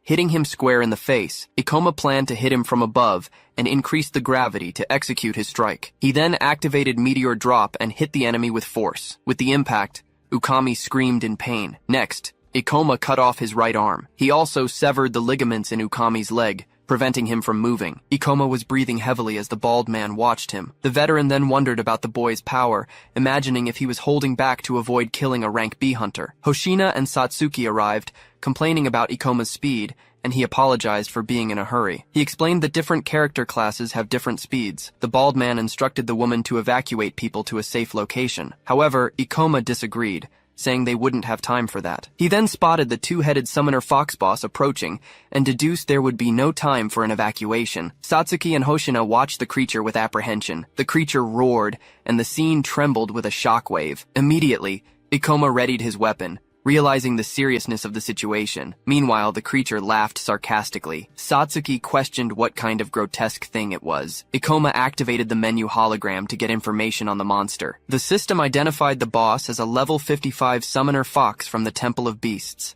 The fox's level was much higher than what was recorded, and he realized this explained the monster's evolution due to the energy overflow. Ikoma reflected that he had no idea what abilities the creature might have learned from its evolution. Hoshina asked if the disaster would end if they defeated that monster, and he replied yes, but taking it down wouldn't be simple. The summoner fox boss then summoned countless level 30 phantom wolves. Several wolves appeared around Ikoma, Satsuki, and Hoshina. The young woman realizes the monster has summoned a large number of creatures. With the situation, she thinks about the damage the overflow will cause and the people affected. As the monster laughs, Hoshina notices it seems to be enjoying the situation. Ikoma asks her and her companion to deal with the summoned monsters and protect the others while he moves forward. She asks what he plans to do. He replies that he will take down the boss monster as quickly as possible to end the overflow. Hoshina holds out her hand. Then she lets out a laugh. She turns and comments that, although it seems impossible, he makes it look like he can actually do it. She accepts the mission and states they will take care of the summoned monsters and protect the injured. Ikoma rushes forward, with Satsuki and Hoshina covering his back. Captain Kurokawa expresses concern, stating that it's reckless for him to face a level 55 monster alone without reinforcements. Meanwhile, Ikoma sees two spectral wolves howling. He leaps over one of the wolves while the two women prepare below. The boy says he's counting on them, and Satsuki replies that they've got it covered. With that, he moves at high speed towards the monster. The creature activates a powerful ability, a poltergeist. Pieces of buildings and debris levitate in the air, colliding with each other. Ikoma observes the levitating objects and comments that the ability is impressive. Kurokawa questions in surprise how the monster is using such a powerful skill. The summoner fox laughs before preparing another debris attack. With that, the debris flies rapidly towards Ikoma. Satsuki exclaims Ikoma's name, while Hoshina thinks that even he would have a hard time dodging the objects. Meanwhile, a spectral wolf appears near Ukami, who concludes that the monster is clearly mocking them. Ikoma thinks the creature sees humans as mere playthings. He moves quickly. He then jumps between the debris attacking him, getting closer and closer to the boss. Kurokawa is surprised by his speed, questioning how he can move so fast and stating that he's never seen a hunter move that way before. Ikoma reflects that his years fighting as a thief in his past life were useful and that his previous life was worth it. He continues to advance rapidly. The summoner fox grinds its teeth. Ikoma asks if it's anxious because its special move didn't work on him. The two heads continue to snarl with fury. The creature roars with a terrifying sound the moment he gets close. With that, Ikoma activates the ability to reduce gravity as he touches the last stone. He strikes the monster by launching the rock into the mouth of one of the heads, causing a huge impact. The monster bites the stone, shattering it, but it doesn't escape unscathed. Ikoma appears beside the creature, commenting that it can't even defend itself. He then prepares and fires a powerful attack called Grante. The blow hits the enemy with an intense flash and a piercing scream. Kurokawa, surprised, realizes that Ikoma single-handedly defeated a level 55 boss monster. He wonders who this young man is, concluding that his skills indicate he must be one of the top hunters in the country. Ikoma reasons that by eliminating the monster, the portal will close, and all the escaped monsters will disappear, so he has no time to waste. Hoshina watches the situation. The boy raises his weapon and declares he will take down the monster as quickly as possible. The debris hangs menacingly. The monster's face shows extreme fury. Soon, the wreckage tries to surround Ikoma from above. He nimbly dodges the falling fragments, stating that the monster's movements are powerful but imprecise, and that he's exceptionally skilled at escaping attacks. He lands lightly on the ground, only to leap again. He then quickly moves above the creature. Ikoma concentrates his energy and increases the gravity. With that, he executes a meteor drop, hurling a large piece of rubble at the monster. It roars in pain as it's struck on the back of one of its heads. Both heads shake, and one turns its gaze, trying to locate him. He increases the gravity on the enemy while striking it again. The creature hisses, and Ikoma asks if it thought he'd be helpless in the air. He then circles around it. He laughs, explaining that he can move freely in the air because he's a gravity user. Both heads growl, and Ikoma remarks that it doesn't seem to be having fun anymore. The monster lets out a high-pitched shriek. He immediately moves in to deliver more attacks. Meanwhile, he thinks that it's easier to fight beast-type boss monsters than human-like ones who rely on movements and skills. Ikoma strikes with his weapon, and the creature reacts with another sharp cry, splattering some blood. It roars, and he acknowledges he has the upper hand in the battle. However, he considers the enemy's level is still too high for him. He realizes he's running out of mana, that the creature's defenses are too strong, and that it's quite aggressive for its level. Even though he hasn't taken any damage so far, Ikoma thinks that once his mana runs out, he won't be able to dodge the monster's attacks anymore, so he wonders if he should start conserving energy. However, he decides against it, as he won't be able to defeat it if it starts to recover. Ikoma considers asking Satsuki and Hoshina for help, but he dismisses the idea since they can't dodge area of effect attacks. Besides, they need to save the wounded. He reflects that thanks to the experiences of his past life, he can estimate the outcome of a battle. Considering the attack, defense, recovery ability, and hit points of summoner-type monsters, he concludes he'll definitely lose when he runs out of mana. He thinks about all the effort he put into cornering the boss monster. Although the sensible choice would be to flee, he decides to take a step forward. An image of Hoshina reflects the concern about the overflow, which will cause even more damage over time. Ikoma maintains a determined gaze. Then, he gives a smile, thinking about pushing forward. He reflects that it wouldn't be right to run away. He dashes toward the creature. He focuses, thinking about using his skills more efficiently, and moving with dexterity. Soon, he moves above the enemy. Remembering everything he did to reach his comrades in his past life, he delivers a direct blow, stating that he's done far more reckless things than this. The monster screams in pain as it's hit by the gravity attacks. It takes a step back, retreating in fear. One of the heads looks back with eyes red with rage. Soon, the monster summons more beasts, causing a large number of phantoms to appear. Ikoma thinks that the monster has summoned a large number of creatures again. He also notices that the fox still has a lot of mana, but it's overusing it. The creature levitates debris around it and attacks with the poltergeist skill. Chief Kurokawa exclaims that the monster used one skill after another without mana restrictions, and that no hunter can take down something like that alone. Hoshina despairs, stating that Ikoma can't fight all those monsters alone. Because of this, Satsuki says they need to help. She realizes Ikoma is in danger, but for some reason, the monster seems to fear him. The enemy growls, showing its fury. Soon, wolf phantoms shoot toward Ikoma. He raises his weapon, determined to focus. Thus, he concentrates all his energy. Ikoma skillfully dodges the attacking phantoms while eliminating them with surreal speed. Then, he hits the monster with his weapon, and it howls in pain. Ukami exclaims that it's impossible, questioning how the young man moves like that. The monster growls again, as as Ikoma realizes it has finally let its guard down. He positions himself above the creature with another leap to gain altitude. The monster's eye on its back couldn't follow him, creating an opening for a surprise attack. Therefore, Ikoma decides he can strike it now. He executes a meteor drop, striking the monster directly in its demonic eye. Right after, the boss let out a loud cry as it fell. Then, the colossal creature's form dissipated. Once the adversary vanished, Ikoma gave a slight, relieved smile. The surrounding urban landscape revealed complete devastation, with rubble scattered everywhere. He then gripped his weapon as the holographic menu opened beside him, announcing a massive amount of experience points and a gain of 6 levels at once. After defeating the boss, he received 6,480 experience points, leveling up from 38 to 44 and gaining 23 skill points. With that, the summoned wolves and the monsters from the overflow vanished, leaving the city brighter. Ikoma looked back, realizing that despite the victory, the battle had been incredibly intense. His mana was completely drained, as he had bet everything on that final blow. Satsuki celebrated his victory. She asked if the monster's defeat meant the end of the overflow. Hoshina wondered if she had finally managed to help someone. She remembered her father holding her as a child. Kurokawa expressed surprise that Ikoma had defeated the boss alone. He then wondered who that kid was. A few hours later, the trio was at the Hunters Guild. There, the administrator informed Ikoma that despite being a C-rank hunter,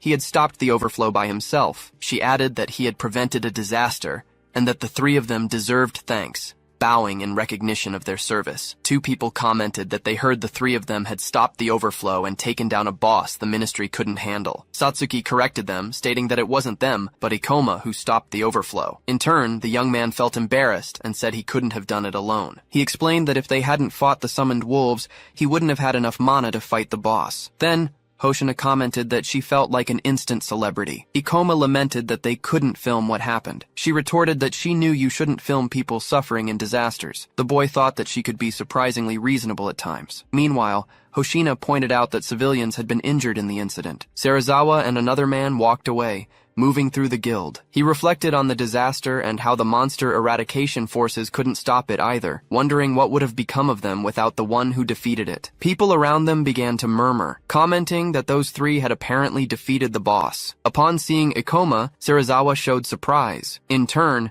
the young man recognized his face. Serizawa stared at Ikoma with wide eyes. He recognized him and questioned if he was the one who had defeated the boss. Finally, he remembered the moment he underestimated Ikoma after the fight. Then, Serizawa smiled, admitting he had no eye for talent at all. Meanwhile, Ukami, in a hospital bed, revealed he had faint memories of what happened while under the monster's control. However, he remembered the C-rank brat named Ikoma Ichinose, who cut off his arm. He grew angry at the people who believed Ikoma had stopped the overflow, considering it absurd. Furthermore, he stated that Ikoma would pay the price for amputating his arm. Ukami declared he would use his power and influence to bring the young man down, vowing to make him regret it. But Chief Kurokawa retorted that he should be thanking Ikoma. As Kurokawa and a companion approached, he explained that few people can subdue a B-rank hunter without killing them. He added that if it weren't for Ikoma, the man would be dead. Angered, Ukami questioned them, asking how they dared to mock him, a B-rank hunter. Then,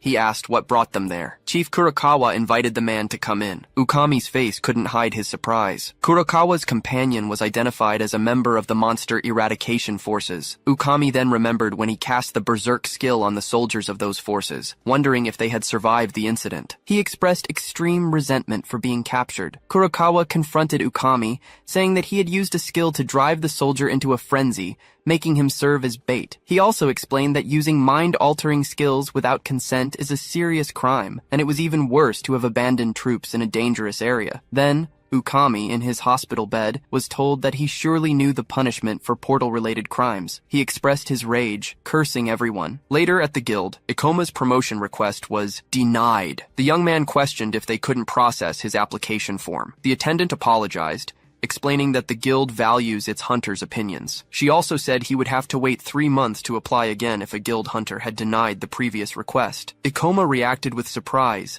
stating that he was now level 44 and didn't need a review before applying. The attendant apologized again and asked him to return in 3 months, when she could accept his application. Ikoma thought that in 3 months, he wouldn't be able to clear the Library of Illusions before others did. He grew angry, thinking that Ukami had ruined his plans. Satsuki intervened, saying that Ikoma was a hero of Marima and had defeated the hunter who denied his application twice. However, the attendant reminded Satsuki that the man was fired and arrested for illegal skill use, reiterating that she was sorry but had to follow guild policy. Ikoma asked Satsuki to stop, recognizing there was nothing to be done. However, he told himself that he couldn't give up. In his thoughts, Ikoma reflected on the Ring of Wisdom, which could change the world's fate. He needed to find a way to get the promotion. Just then, someone approached, saying they had heard what happened. Satsuki and Ikoma reacted with surprise. The guild attendant also showed surprise. The person in question was revealed to be Serizawa, the guild's vice master.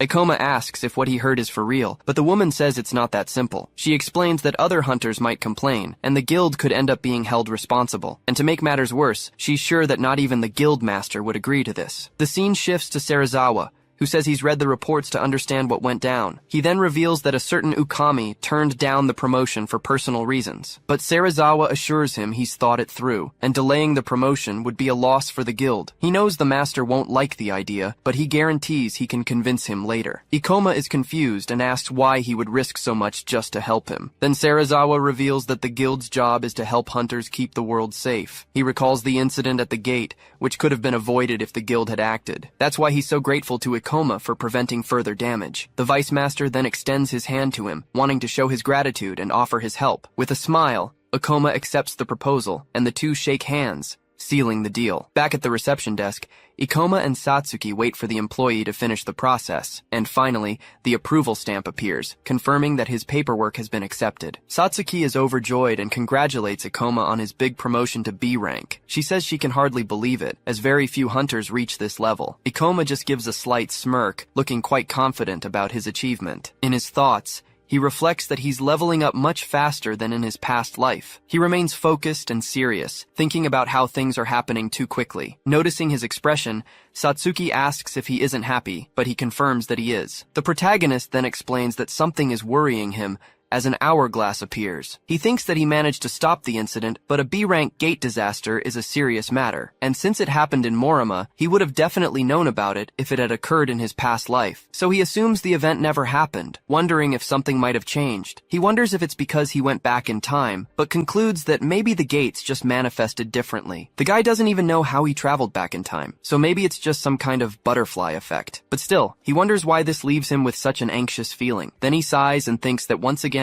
he's falling into his bad habit of being pessimistic. Anyway, he clenches his fist and gets fired up because he's finally gotten his promotion. Ikoma's phone suddenly beeps, with a new important news notification on the screen. He gets a little tense and says that finally, the gate he's been waiting for has appeared. The news reveals the Library of Illusions, a gate that appeared just a few minutes ago in Kanagawa. Satsuki then asks if this is the gate he was talking so much about, and he confirms it is. He believes the boss monster's Ring of Wisdom will be the key to solving the disasters, but Satsuki remembers that to enter a B-rank gate, you need to register and be tested. With a smile, he says he's going to register now and asks if she's cool with that. All excited and blushing a little, she replies that of course, she's in. The scene changes and now shows a large building with a very serious and official appearance. Inside, an older man is sitting alone when his phone starts getting a call. He explains that a gate is about to appear, and the boss's item cannot fall into the wrong hands. The person on the line suggests taking the item and blocking the gate, but the man tells them not to be ridiculous. He says he can't do anything that would raise suspicion, as he needs proper justification. The man comments that he has plenty of obedient dogs, while a blue bird chirps inside a cage. But he concludes it's not the time to use them, and that he'll need mercenaries. He stands up and gives the order to contact the Chimera's Fang as soon as the gate appears. Their mission is to kill the boss monster, destroy the loot, and kill any other hunters in the gate. That way, they can falsify the records so they don't have to get their own hands dirty. But suddenly, a knock on the door interrupts him while he's still checking his phone. He turns around and, without much interest, the man just tells the person on the other side to come in. A young man enters the room and says he's come to talk about the ministry's readiness status. The young man notices the phone in his hand and asks if he's arrived at a bad time. He tells him not to worry, that it was nothing important, but his aura felt quite sinister. And then, he is revealed to be Kurebi Hozo, the Minister of Monster Eradication. The scene changes, and we see a fast-moving train carrying our heroes to their destination. Inside, Ikoma and Satsuki are sitting, heading towards the guild to register. Satsuki asks what the Library of Illusions is like, and he explains it's a giant library. Inside, besides various magical monsters, there's also a level 60 boss monster. She gets worried and asks if they can handle it, but Ikoma tells her everything will be fine. With a confident smile, he assures her he's already figured out a way to defeat the boss. They finally arrive at the Hunters Guild branch in the city of Uramu in Kanagawa, but upon arrival, Ikoma is shocked and asks why they can't enter the portal. The receptionist explains disdainfully that the guild has decided not to let hunters enter alone. She says she imagines people from other branches might not know, but this is the final decision. The woman explains that the branch has had many casualties, and the master wants to avoid negative publicity. Ikoma gets angry and says, this solves nothing, as the portal will only become more unstable. He argues that a B-rank hunter should be able to get a permit, but she replies that they can call the eradication forces to keep the portal stable. On top of that, she looks down on him, saying he was promoted to B-rank only recently. She continues, saying his partner is just a C-rank hunter and isn't needed there. Suddenly, a man in a hat appears and asks if they also came for an adventure. Ikoma is suspicious and asks who he is, but the man just smirks. He introduces himself as Seiji Jigoya, a level 43 priest class hunter. Seiji says he's a B-rank hunter and also wants to work in that portal with talented people. Ikoma thinks this is great, because with a priest and other hunters, they could get in. He had planned to level up with Satsuki before the boss, and forming a party solves that problem. Still, our protagonist finds the guy too suspicious to trust. Satsuki, on the other hand, is thrilled that they can finally enter the portal together. He turns to Satsuki and holds her face, confirming if her partner's name was Ikoma. Then he invites all B-rank hunters to join the party he's putting together. Satsuki feels a bit awkward and asks if she could also go on this mission. The priest just stays silent for a moment, making the atmosphere very strange. He says he heard she's an enchanter, one of the hardest classes to control, and with a malicious smile, he finishes by saying he can't have useless people in his party. Satsuki gets very sad, but Ikoma warns that if she's not going, he won't join either. The priest glares at Ikoma, not liking the stance he took to defend the mage. He then accuses Ikoma of trying to take control of the party, using Satsuki as an excuse. Seiji reveals that he already has 2 attack classes, and that he's taking this mission seriously. But Ikoma argues that an enchanter can provide mana, which would be crucial for the party. The priest remains silent for a moment, carefully considering the arguments he just heard. He gives a little smile and nods, saying that if that's the case, he'll accept the girl. So Seiji suggests they exchange numbers so he can let them know when the party is ready. He says goodbye and tells them he'll register everyone and meet them in front of the portal. The scene returns to the 2 of them sitting on a bench, anxiously waiting for the priest's call. Satsuki is still worried and asks if they'll really be able to work with that guy. Ikoma takes out his phone and agrees with her, saying he seemed pretty demanding, huh? But despite everything, he believes they can trust their new teammate a little. He thinks it's better to work with someone straightforward who doesn't seem likely to cause trouble later. Ikoma says he won't cause any problems, but Satsuki is scared and just hopes that's true. Besides, Ikoma thinks they have no choice, as this is their only chance. And having 3 high-rank allies will be a huge help in dealing with the boss monster. The scene changes, and now the whole group is gathered in a very gloomy-looking place. A girl with a scythe slams her weapon on the ground and says this isn't what they agreed on. The hunter Sayonibuki asks Seiji why he brought 2 useless classes to the party. He says it was necessary to get the guild's permission, and that she already knew that, but she retorts that he lied because he didn't tell her the classes of the 2 newbies. With a smile, Seiji replies that they are only there to meet the guild's requirements. He says Ikoma has a high level, but Satsuki is just a bonus that came along with him. Satsuki is happy to be there, but she thinks the group doesn't seem to get along very well. She then whispers to Ikoma in a corner and asks if he thinks everything will be okay. Ikoma thinks the priest was annoying enough, but the others are even more demanding. Just then, Cyan turns to them and says she's going to make one thing very clear to everyone. She threatens that if they try to take the loot without helping, she'll finish them both off right there. But Ikoma replies that he likes the idea of earning more if he works harder in the portal. Cyan gets irritated by his response and calls him a complete arrogant idiot. Then she turns to her partner Hiru and asks what he thinks of all this. Hirugasai says he doesn't care about it and just hopes they don't get in the party's way. Ikoma thinks their levels are good, but the team roles don't fit together very well. After all, being the first to explore a portal can yield rare information and items. Cyan agrees with the idea, but thinks the priest should have thought more about the party structure, but Ikoma thinks it doesn't matter, as he didn't have the luxury of choosing anyone either. Seiji claps his hands and says he understands the complaints, as they had to find people quickly. With everything settled, he thanks everyone and calls them to go to the Library of Illusions. The priest shows his ambition and arrogance, wanting to prove his party's worth. Meanwhile, Sion and Hiru show their complete disrespect for the new members. With this atmosphere, Ikoma just hopes they don't end up in trouble in the end. The dungeon entrance reveals itself, with the name Library of Illusions floating in the air. The group then enters the portal, walking carefully down the dungeon's main corridor. Seiji comments that this is one of the most difficult dungeons, but the place is quite elegant. With a smile, he thinks that portals of this level are rare and that they will become famous. Sion turns to them and confirms if their names were really Ikoma and Satsuki. She warns them they're just there to fill a slot, so they better not try to be heroes. But Ikoma retorts that his level is higher, and that they didn't come all the way from Tokyo for nothing. Furious,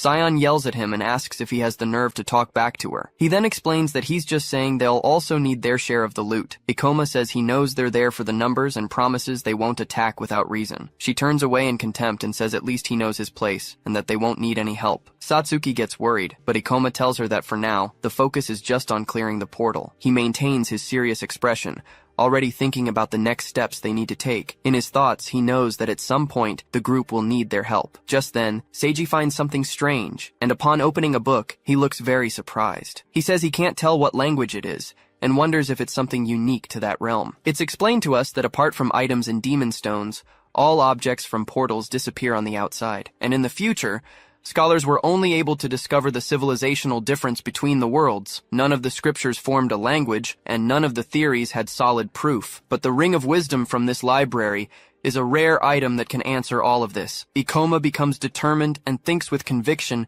that he will get that ring no matter what. Suddenly, a fire spell is cast, catching everyone by surprise with the attack. Seiji shouts and quickly conjures a shield to protect himself from the incoming fireballs. The spell explodes with full force against the barrier, creating a strong impact on the site. And then the enemy reveals itself, a level 40 librarian goblin, ready to attack. Hiru uses his shadow walk, and in the blink of an eye, he appears behind the monster. With a backstab, he finishes off the goblin, which doesn't even have time to react to the attack. The creature's body falls lifelessly to the ground, right in front of Ikoma, who just watches the scene. Seiji claps and praises Hiru's technique, but the ninja tells him to stop the flattery. He then turns and tells the two of them to collect the stones, saying that's how they can help. Sion warns that their job is to collect the stones, but Satsuki retorts that she didn't help. Sion becomes furious and shouts, unable to believe what she just heard from the girl. She yells that it wasn't her turn, and a scared Satsuki immediately apologizes. At that moment, Ikoma thinks that the two of them are strong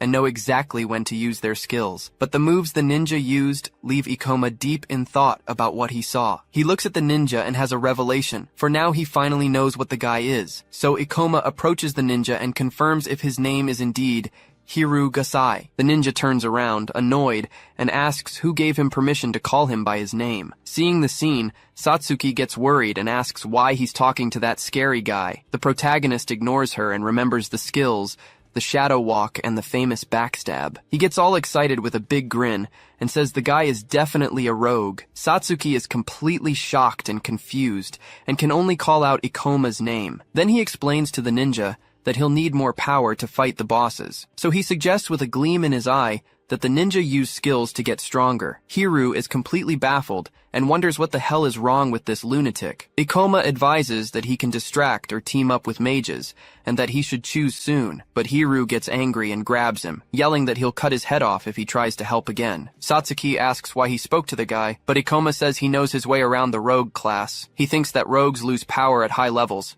and didn't want Hiru to go through that. Then Sion calls him an idiot, saying Hiru is one of the best rogue hunters. Ikoma then remembers that in his past life, he was the best rogue in the entire country. He gives a sad little smile, knowing they probably wouldn't believe him anyway. Meanwhile, Hiru finds it strange, as this was supposed to be a rare, high-level portal. He comments that everything is too easy, but Seiji says it's because he's strong and on the team. Suddenly, the ninja notices a strange noise, and sees a shadow moving quickly by. A level 45 pocket watch rabbit monster appears, peeking at the group from around a corner. Hiru notes that its level is high, but Ikoma is shocked to see one of those monsters here. It is explained that this monster is horrible, and has the great ability to annihilate entire parties. Ikoma warns that the creature doesn't attack from a distance and suggests they go around the other way, but Hiru ignores him and says he's getting on his nerves, telling the weakling not to give him orders. Ikoma screams in his mind for him to stop, as they will be in danger if the rabbit's skill is activated. But Hiru completely ignores the warning and continues walking toward the stuffed animal-like monster. He knows he can't protect everyone and fight that creature at the same time. Hiru leaps into the air,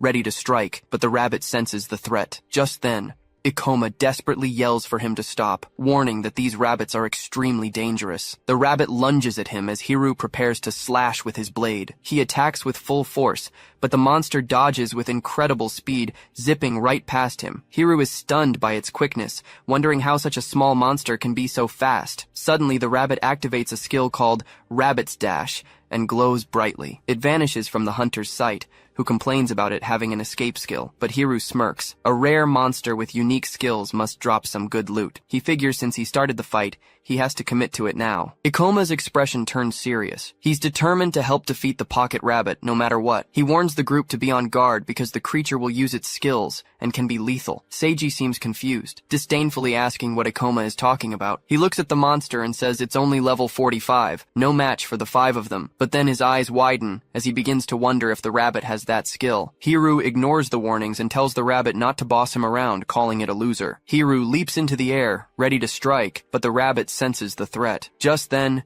Ikoma desperately yells for him to stop. He realizes he can't dodge, but Ikoma suddenly appears and blocks the attack at the last second. Ikoma is relieved he made it in time, while the rabbit seems to grumble in frustration. Then he grabs the rabbit's paw with his hand, which glows with a dark purple energy. With a swift move, he lands a powerful kick on the monster, which screams in pain. Ikoma explains he has the advantage in the air because he can use gravity manipulation. At this, the rabbit makes a pouty face, puffing out its cheeks as if it's angry. But Ikoma tells it to stop with the cute act, saying it's just a cursed rabbit. Behind him, Hiru slowly approaches, still recovering from the shock. He takes a deep breath, thinking that was a close call, and wonders if Ikoma knew about the attack. The rabbit then activates its Rabbit's Dash skill again and runs off. Ikoma explains that the rabbit doesn't fight. It runs away and summons other monsters to ambush its target. He then yells that he'll fight 3 of the books, telling the other 4 to handle the last one. Seiji defends himself, saying he knows he was slow,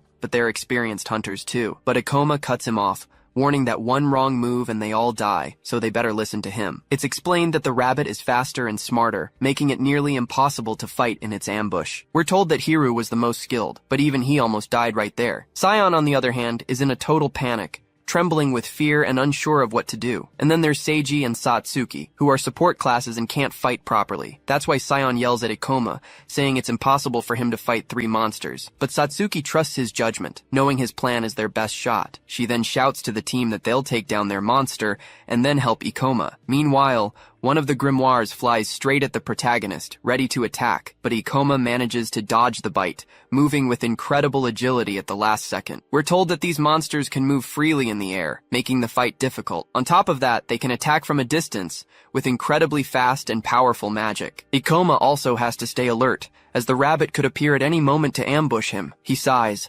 thinking it's rare to have to fight in such an unfavorable situation, but his determination quickly returns. He enjoys battles that push him to his limits. With a confident smile, he calls the monsters trash and says he'll tear them to pieces. The rabbit seems to enjoy the taunt, thinking the fight is going to be a lot of fun. The 3 grimoires charge Ikoma at once, surrounding him from all sides. Seeing the danger, Seiji acts fast and casts a shield spell to protect the team. The monster's attack explodes against the shield, but the magic barrier manages to withstand the impact. Sion seizes the chance and yells that she's not holding back, leaping at the enemy. She lands a direct hit with her scythe, tearing off a piece of the monster book. The girl realizes they're fast and strong, with powerful attacks and spells. And to make matters worse, she remembers that damn rabbit is still around. She gets angry, wondering how anyone can face 3 of them, and what that idiot is thinking. Meanwhile, Ikoma defends himself, plunging his sword hard into the attacking grimoire. He uses his magic in midair as the other monsters prepare magic circles to attack him. With his eye glowing,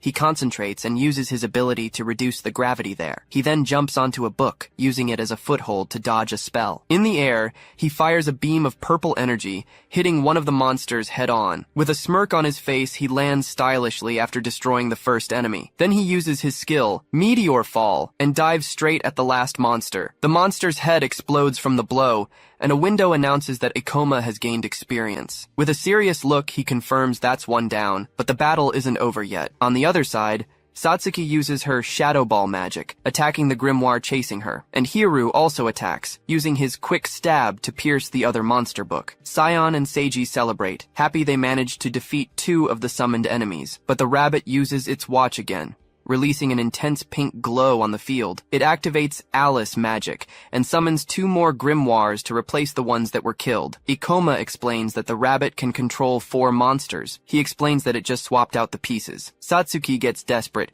yelling that at this rate the enemy's attacks will never stop. To make it worse, the 2 new monsters fly straight for Sion. She braces for a fight, yelling that they're mistaken if they think she's weak. Seeing the danger, Ikoma yells for Sion to run and regroup behind the shield for protection, but she gets annoyed, admitting he's good, but he can't underestimate her like that. Angrily, she screams that she'll kill both monsters at once and prepares to attack. She starts her circular cut, but stops when she hears a sound, wondering what it was. Hiru is startled to see the rabbit coming towards him with a scary face. Sion turns toward the sound, but only finds the little rabbit standing there, looking cute. The monster taps its foot on the ground, pretending it was the one who made the spring-like noise. Seiji wonders if the monster did that to trick them. He yells for Sion to get out of there, but it's too late, and one of the grimoires mercilessly sinks its teeth into her waist. She screams in pain as she's thrown to the ground by the impact of the surprise attack. The monster doesn't let go, its teeth digging into her flesh, which starts to bleed heavily. Panicked, she thinks the creature won't let go and that she's going to die there. Ikoma appears, warning that they'll have to rip the monster off by force to save her. He gets ready to strike, but warns that the blow will hurt her a little too. With his eyes glowing, he uses his Grante magic, creating a purple sphere of gravity. The magic crushes the monster, which screams in pain as it's forced to release Sion. Freed from the enemy, she falls to the ground, dropping her scythe and feeling intense pain. She breathes a sigh of relief, thinking that it hurt, but she's still alive and almost died. The remaining grimoire is terrified, screaming in fear as it looks at her on the ground. Ikoma strikes the last monster with his sword while Sion remains on the ground. He yells for Seiji to use white magic to heal her, and the boy replies that he's on it. Satsuki says their formation is broken, and now they're cornered. The situation is bad, with the team separated and Ikoma alone against the last enemy. But he explains there's hope, as the rabbit's magic uses a lot of mana. Ikoma stares at the rabbit, thinking the creature probably knows this very well too. At that,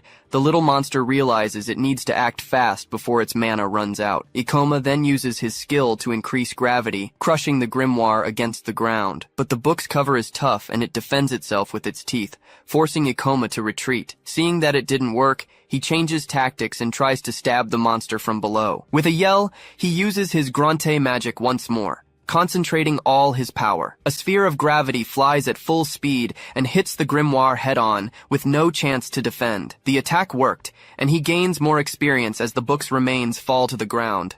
Satsuki celebrates, saying they got another one, and that they need to keep up the pressure. But Seiji yells that he's gone too far, warning Ikoma to watch out for the rabbit. Seiji shouts desperately, warning that he'll get surrounded if he stays there alone. Suddenly, the rabbit appears behind him, with a sinister look, ready to attack, but Ikoma says he knew it was coming and uses reverse gravity to jump over it. The rabbit is confused and doesn't understand, as the protagonist simply vanishes from its sight. It's explained to us that the rabbit knows it needs to take him down first, since he gives the orders. The monsters had them cornered. But the rabbit couldn't use its ambush without a blind spot, so Ikoma figured it would attack him as soon as he exposed himself, falling right into the trap. With the plan working, he charges full speed at the rabbit, which gets startled. But the protagonist realizes the creature reacted very quickly, almost dodging his attack. Wasting no time, he unleashes a powerful slash with his sword, covering a huge area. Ikoma gets frustrated, realizing he couldn't kill the monster with that blow. It's explained that the plan was to increase gravity and then deliver a downward slash, but the creature was so fast that he had to use a horizontal slash and missed the target. Meanwhile,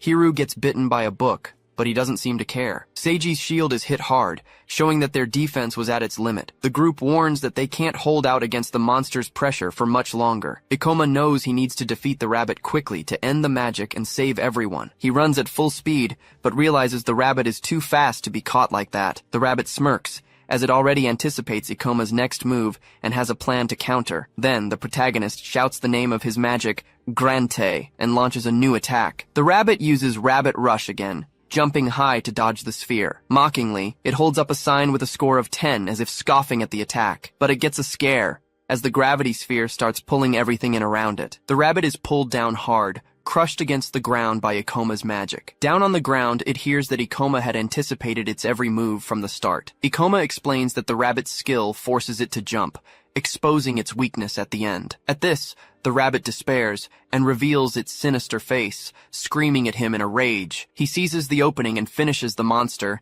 gaining experience and leveling up. With the summoner's death, the monster books simply lose their magic and fall to the ground. Satsuki and Seiji look at the items with relief, now that the danger is finally over. She tells Ikoma she's glad the magic stopped, and that they managed to survive. Sion, almost in tears, asks if it's really over, still in disbelief that they won the fight. Satsuki notices the girl is very emotional and calls her name with a smile. But Sion yells that she's not crying, claiming it was just some sand in her eye. Seiji then apologizes to Ikoma, thanking him and saying he shouldn't have underestimated him. He confesses that he thought Ikoma would die and that the team would have lost without his help. Suddenly, he sees a book on the ground and asks what that dropped item is. Ikoma picks up the book and says it's the Demon Stone and also a loot item. The rare item is the Rabbit Skill Book, which teaches the Rabbit Rush ability. Ikoma says the skill can be sold for 10 million. This leaves Seiji shocked by the amount. Seiji calculates that it'll be 2 million for each of them, getting excited about all the money. But he changes his mind and suggests it might be better for them to leave and come back later. It's explained that they underestimated the portal, spent too much mana,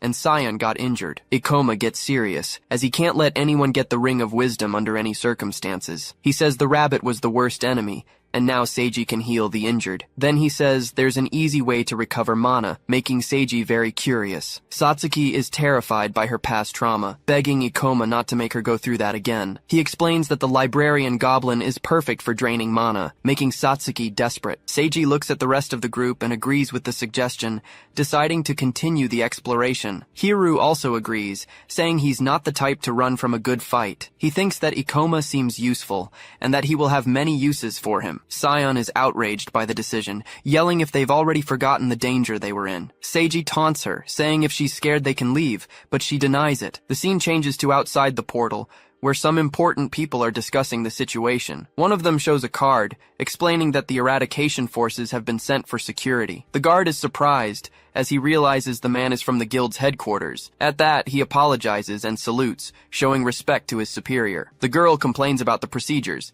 and snaps the identification card with a loud crack. She throws the card away, while her partner explains that portal laws are complicated. He says her skill helped them, but her identification card ends up falling. Eris then asks why destroy the loot from a boss no one has ever seen, but he replies that it's not their problem, since they just need to follow orders. He tells her to remove the illusion spell so as not to waste unnecessary mana on the mission. She complains, saying that Gikyo is such a stickler for the rules all the time. But he insists they're orders from the boss, and they need to do everything by the book. Aris gives a little smile, knowing that no one would clear a portal before her anyway. Her partner then reveals himself, the hunter Gikyo Kyogoku, who is level 54, and she is Aris Yumakawa, level 57, super excited to kill anyone who shows up. Suddenly, a huge book demon appears in front of them, roaring menacingly. Sion is startled by its appearance, screaming in fear at the sight of the bizarre creature. Ikoma acts quickly to protect her, parrying the demon's attack with a clash of his sword. He yells for Sion to back off right away,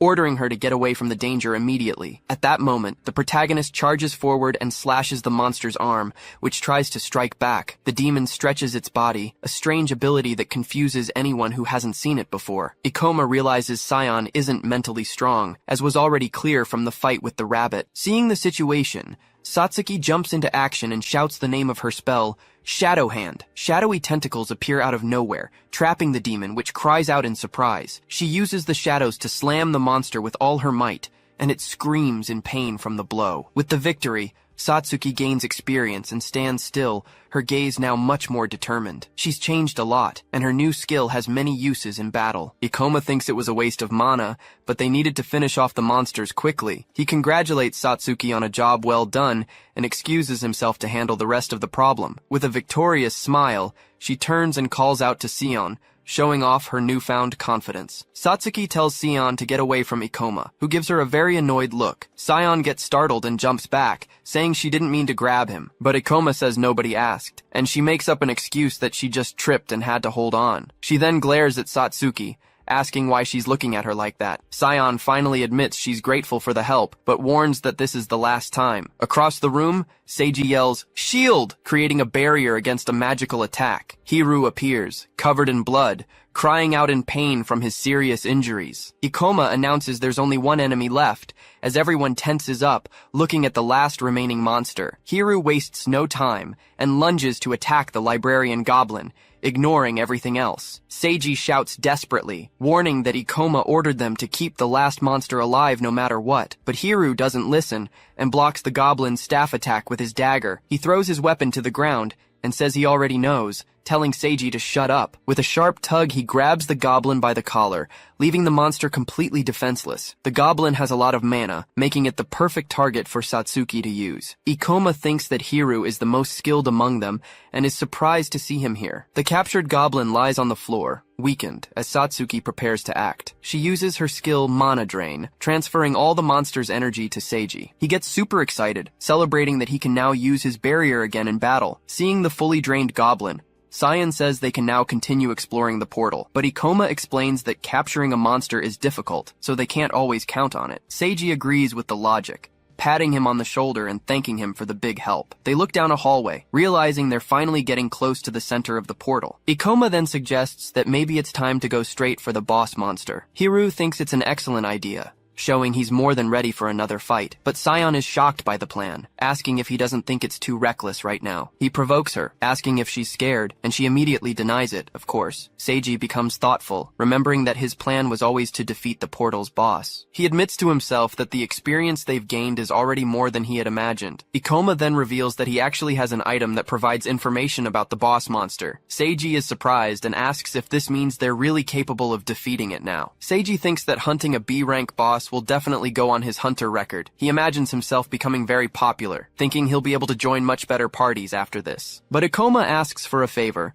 saying he wants to keep all the boss loot for himself. In exchange, he offers all the stones and other items to the rest of them, leaving Seiji shocked by the proposal. Ikoma mentions he's already arranged it with Satsuki and can even throw in some extra cash on top. Seiji gets suspicious, thinking the item must be really valuable for Ikoma to want it this badly. But then he remembers they already have the money from the skill book to split among them. He becomes mesmerized by the 10 million, and Sion asks what his problem is. She then pressures Hiru, asking if even he is going to abandon the group and turn against them. Annoyed, Sion finally agrees to participate, but warns that now they're even for good. Ikoma finds it curious, as she is surprisingly loyal to the group, despite everything that's happened. The scene changes to a mysterious woman in a huge hall, brightly lit by large windows, and then it's revealed that she is the boss, Akasha, the master of the Library of Illusions. The group finally reaches the boss's door, with Ikoma warning them the monster is right ahead. He then reminds everyone to stick to the plan, as the boss doesn't move but hits hard. Hiru and Sion listen as Ikoma's voice tells them they just need to stay calm. Seiji smiles confidently, already picturing himself as an experienced hunter who's cleared a rank B gate. But Sion is suspicious and asks how they can trust information from a magic item. At this,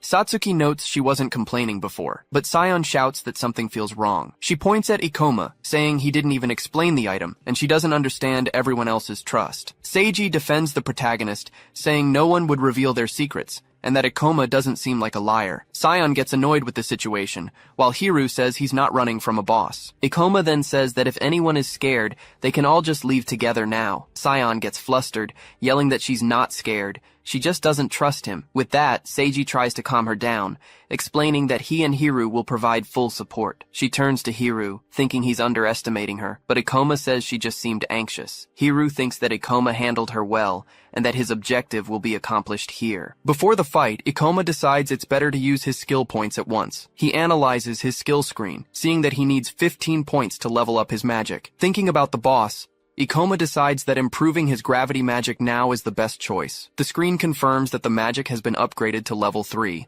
spending the 15 points he had. Suddenly, a new window pops up, notifying him that he has learned a spell called Gravidea. The description says the skill crushes its targets, and he thinks this will be very useful. With a smile on his face, he's satisfied to have gained a new skill for the fight. The moment arrives, and Ikoma slowly opens the large doors to the boss monster's room. The entire group then enters the chamber, all with serious expressions and ready for battle. The protagonist takes another step forward, looking up with a focused and determined gaze. The scene reveals a giant hall, and at the far end is the boss, Akasha, with her back turned. She turns around slowly, and her name and level 60 appear, showcasing her imposing presence. Hiru and Sion analyze the enemy, commenting that she seems to be standing still for now. Seiji gets ready, while Hiru shouts for everyone to follow the plan, and Ikoma agrees immediately. But out of nowhere, the boss starts using a skill, releasing a powerful yellow energy. A gigantic lightning bolt then crashes down on the group, catching everyone by surprise. Ikoma realizes the item's information was correct, since the boss did use the lightning bolt. He explains that the bolt loses power with distance, which is why it focused on them in the front. At that, he moves quickly, using his magic to reduce his own gravity. And Hiru is also naturally very agile, since he's from the bandit class. With their speed, Akasha wouldn't be able to cast another spell in time to hit them. The strategy is to find an opening to attack right after she uses a skill. So Satsuki seizes the chance and conjures a powerful sphere of shadows with her staff. Sion also wastes no time, sending an energy slash from her scythe towards the boss. Both hits land squarely on the boss, who feels the strong impact of the combined attack. But Akasha turns to Satsuki and says she won't forgive her for this. The mage is in complete shock, as she never expected the monster to be able to speak. Ikoma yells that she's about to use an area of effect attack and tells Hiru to fall back to Seiji. Hiru doesn't like taking orders, but for now, he decides to obey the plan. And just like that, the boss summons a giant wave of fire that rushes towards the group. Sion panics and screams in desperation, as there's no way to dodge this attack. But Ikoma says with a smile that if they can't dodge it, then they'll block it. At that, the whole group retreats, and Seiji steps forward, telling them to leave this part to him. He then conjures a shield of light, which manages to hold back the boss's massive fire wave. Seiji thinks that Ikoma was right, as area of effect spells don't deal that much damage to a single point. He tells the group they can handle her skills, they just need to stay sharp. We are told that because she's immobile, Akasha has many area of effect spells, which makes her predictable. Ikoma then shouts loudly for everyone to remain calm, because they will be able to defeat her. Hiru and Sion get excited by the situation, and she says with a big grin that they can do it. But Hiru thinks that everything is going too well, and he needs some of them to die to make things easier. He glances at Ikoma from the side, thinking the protagonist is too skilled to be left alive. Our hero remains focused on the fight, oblivious to the betrayal that is coming his way. Hiru then makes up his mind. He needs to deal with Ikoma before finishing off the rest. Ikoma and Hiru remain on the front line, facing the boss Akasha up close and ready to attack. Just then, she begins to gather a bluish energy in her hands, preparing her next powerful ability. The boss then creates a giant sword of pure lightning, called the Sword of Zeus. With it, she slams the sword into the ground, causing an electrical explosion that destroys everything around them. But Ikoma manages to dodge at the last second, already preparing to counterattack the monster. He takes advantage of the opening and sends a quick slash with his sword, aiming right for her body. Akasha steps back, saying he was too slow, and Ikoma realizes she doesn't know how to fight up close. He then taunts the boss, asking why she doesn't just stick to her long-range attacks. In the back, Sion excitedly comments that with the two of them in front, the fight is much easier. Satsuki agrees that the boss isn't such a big deal, and thinks about how nervous Sion was before. Seiji watches everything, thinking that even though he had his doubts, Ikoma's plan is going perfectly. He admires the protagonist's boldness, because even when the boss's attacks are deadly, he finds a way. The priest even gets chills thinking about the confidence and experience Ikoma must have. Suddenly, Akasha changes tactics and slams the ground, opening a huge chasm in the room. Ikoma notices the change, realizing that because she's losing, she altered her attack pattern. Ikoma analyzes that the pillars block attacks, but they also serve as hiding spots for them to take cover. He then yells for the three of them to move closer now, and Seiji confirms the call right away. The boss fires a powerful lightning bolt, but Hiru uses a pillar as a shield to defend himself. At that, Sion and Satsuki take advantage of the cover to launch more attacks at Akasha. Sion even taunts her, thanking the boss for giving them a place to hide. Seiji also provokes her, saying the little doll made the wrong choice by creating all the pillars. Suddenly, Ikoma notices that Sion got carried away and moved too far forward, putting herself in a dangerous position. But for him, that spot is simply perfect, fitting exactly into what he was planning. He runs full speed towards her, already shouting and apologizing for what he's about to do. The girl is confused, watching Ikoma charge at her in such a strange way. He then stomps hard on her back,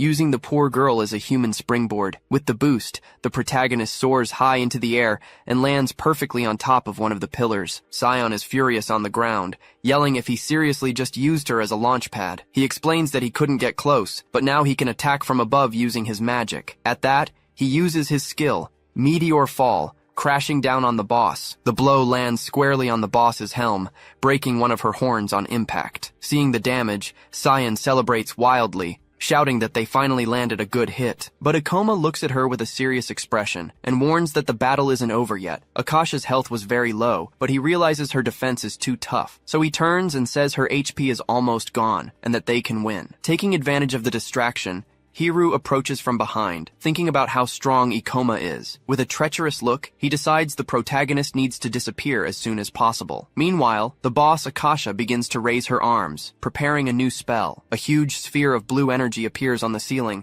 signaling that a powerful attack is coming. Ikoma recognizes the spell, explaining that it consumes a lot of mana and can't be stopped once started. He realizes the boss has entered rage mode, which is why she's using this ability. With that, the protagonist runs towards her, warning that they need to defeat her before the spell activates. Fortunately, Hiru and the others are already on the other side, close enough to help with the attack. The boss is immobile, so Hiru throws a dagger, seeing the perfect opening to go all out. But the attack isn't aimed at the boss, but at Ikoma, who startles as he parries the betrayal. Hiru is shocked that he blocked it, as he didn't expect him to be so fast. He then makes up the excuse that he slipped, but Ikoma just stares at him suspiciously. The protagonist wonders to himself if Hiru's attack was on purpose or not, but he decides to focus on the fight and yells that the boss's ultimate attack is coming now. They both say they'll make quick work of him. Then he comments that there aren't many items that can be summoned. Seeing the ring, he remembers seeing something similar before. Revealing the item, he explains it came from the portal's boss. With a serious look, she faces the unfolding situation. Then she realizes it's all just a bluff on his part. Mockingly, she says he risked everything on an unknown item. He replies that he got the ring to get rid of her clones. Falling silent, his opponent just listens. Smiling, she asks if the boy really has a plan. Challenging the boy,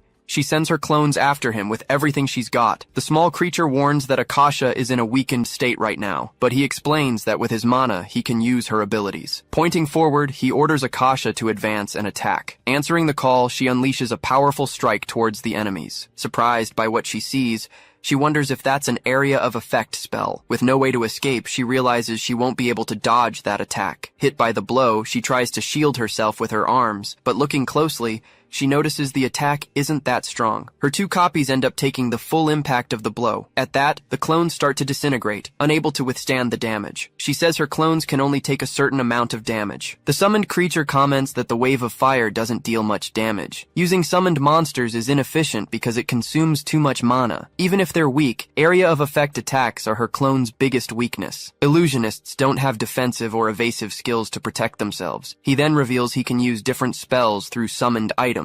Having fulfilled its purpose, the small creature begins to slowly fade away. He says it's now his turn to attack, since her clones are gone. Shocked, she admits she thought he was completely defenseless. She then wonders if he had been planning this from the very beginning. Realizing the situation, she admits that at this rate, she might lose the fight. Standing still, she refuses to lose to a low-level hunter. Starting to laugh, she completely changes her posture in the face of the unexpected situation. Finding it all great, she says he's truly very impressive. She says it's been a long time since anyone has gotten her this excited, but she warns him that he hasn't seen all of her fighting skills yet. Using her ability, she creates several illusions that advance towards him. With a determined look, she yells that it's time to settle the fight. Her ability mixes deadly spells with illusions and consumes a lot of mana. He'll need to focus to distinguish the attacks, leaving him no time to defend. Seizing the chance, she moves into attack while he's busy with everything. Surrounded by the blows, he knows most people would find it impossible to dodge this. However, he retorts that for him, it won't be a problem at all. Seeing an opening, she lunges with her dagger to deliver the final blow. Lunging with the dagger, she misses the strike and hits the empty ground. Then,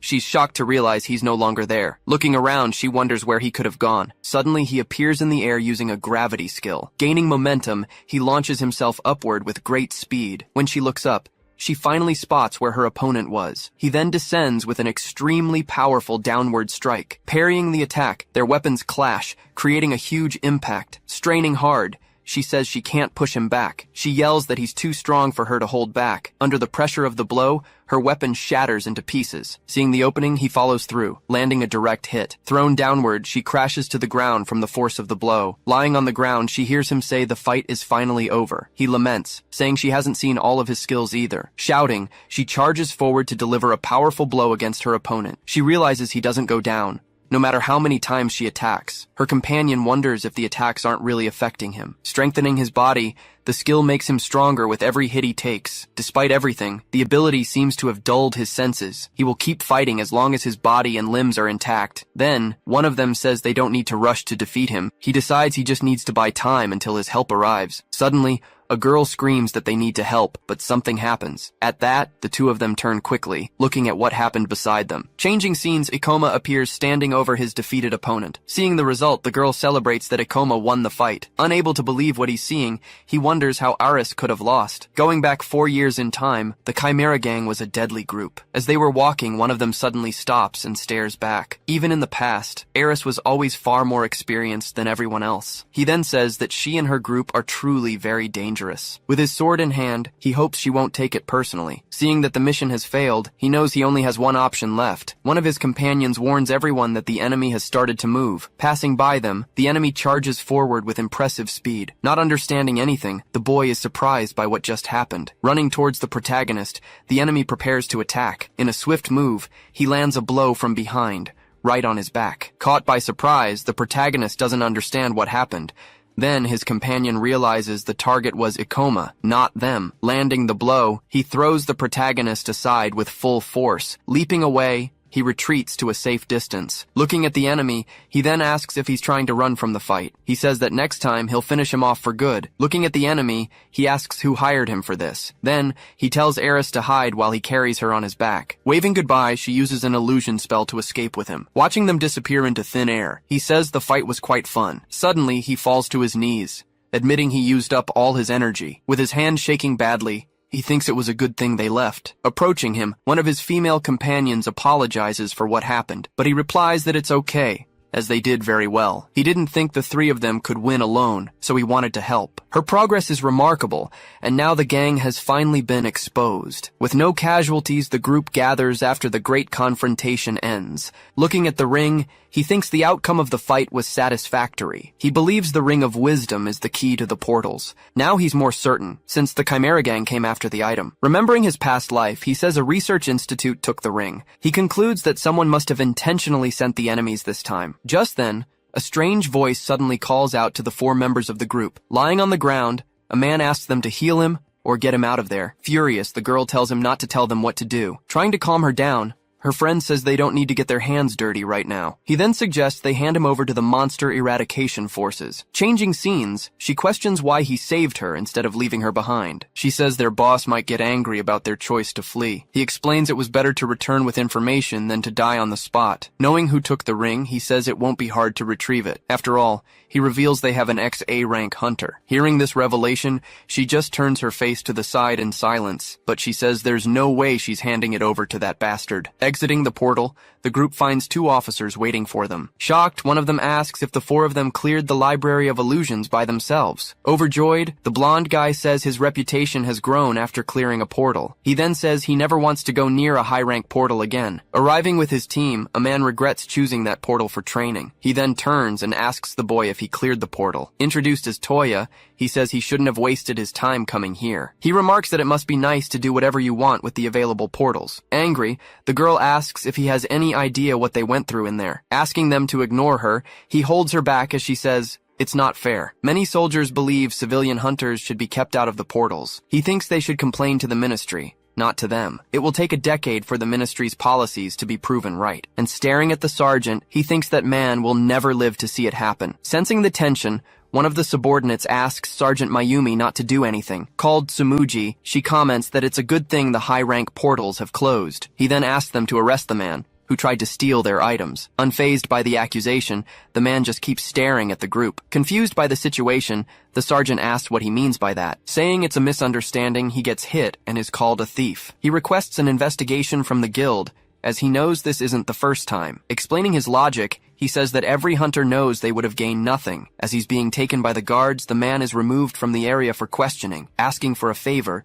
he tells them to search the portal and the nearby areas. He reveals that they found the Chimera gang inside. Hearing the duo's description, the sergeant's expression turns very serious. He then questions if the boy is sure about the information he's providing. Telling them to send someone, he says he'll explain everything in detail later. Observing the boy, the sergeant wonders about his vast experience in the matter. Turning away, the boy thinks that Sergeant is a very unsettling man. Unable to ignore it, he orders his subordinate to contact headquarters immediately. Shifting to the front of a building, the scene is set. Once inside, the two groups wait to sort out all the paperwork. As time passes, the day finally ends while they deal with the bureaucracy. Walking down the street, they comment that the long mission is finally over. She then complains that everything would have been easy if they hadn't been backstabbed. Saying that the class makes the person, she decides to never trust rogues again. Stuttering, he replies that a character's class doesn't affect the real person. Laughing at the situation, the blonde guy says the important thing is that everyone made it out in one piece. He then celebrates that they still got the trader's share of the profits. Confirming the story, he says that was the only reward they wanted. Looking at the ring, he reveals they kept the most valuable item. Seeing they aren't from the city, he points them in the direction of the station. Saying goodbye to the group, he says it was a pleasure to have met them on the mission. Watching their new allies leave, the two of them stand and watch in silence. He admits he wanted to clear the library just to make a name for himself and earn some easy money. With a smile, he says that now he wants to challenge himself and clear a portal alone. Hearing all this, the protagonist just gives a slight smile at what was said. Approaching her companion, the girl gives her a little nudge to get her attention. Apologizing, she says she treated him like a crybaby at first. He says they can ask for help if they have nothing else to do. Knowing they can count on each other, they go their separate ways. Walking down the street, the two can finally rest after the long mission they had. Curious, she asks what exactly that item he got from the portal is. Saying he'll show her, the scene moves to another location in the city. Using the ring, he summons the great witch from the library they faced before. Just then, a small version of the witch suddenly appears right in front of them. Recognizing the creature, she yells in surprise that the little creature is Akasha. He then explains that she's small and adorable because she's in her weakened form. Through the item, he says he can use his mana to access her abilities. Draining a lot of mana, the item increases the range of the spells he can use. She then asks if he's sure that this is the key to the portals. He explains that among all monsters, Akasha has a unique and rare trait. Revealing the secret, he says that she can understand people perfectly. Hearing the revelation, the girl falls silent and just watches him intently. The girl then remembers that Akasha said she would never forgive her. It's explained that the level of the monsters adjusts to that of the summoner. Some monsters have special parameters that increase at higher levels. Other monsters might have parameters for attention to detail at high levels. In Akasha's case, she gains more wisdom as her level increases. At a higher level, she'll be able to talk and reveal the secrets of the monsters. He then crouches down and extends his hand toward the small creature. Seeing the small creature move, the girl gets excited by the scene. She says that Akasha is trying to speak, leaving him surprised by the situation. In a mysterious voice,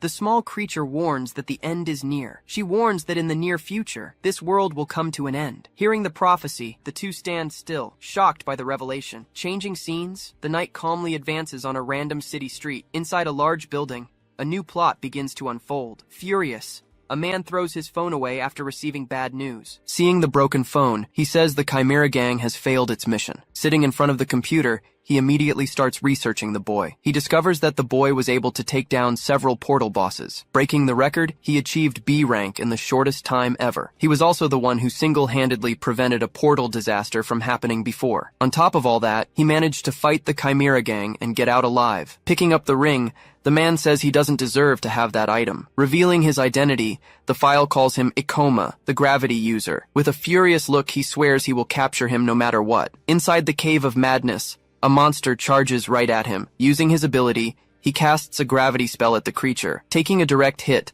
the monster is slammed hard onto the ground. By defeating the creature, he He gains a good amount of experience from the easy victory. One of them comments that they managed to escape even though they were surrounded by enemies. She then laments that her manager wasn't there to film the great fight. He just reflects on the choice he made to enter that specific portal. The monsters were dangerous and appeared in hordes, leaving him quite worried. Luckily, he called Hoshina, who was free because her manager took a vacation. Shifting to a commercial building, the scene is set in a new location. Sitting at a table, she thanks him for his help, but he tells her not to worry. Laughing at the situation, she says she also got some easy experience points. With sparkling eyes, she says she knows how he can repay her for the help. If he doesn't mind, she would love to film the cute little creature there. Finding it adorable, she says the video will definitely go viral. Refusing her request, he says he can't let her film the small creature. He stresses that he can't let it be exposed online under any circumstances. Being the only monster that can communicate, Akasha calmly eats a piece of candy. He remembers that dangerous people were hired to get rid of the small creature. Remembering her warning,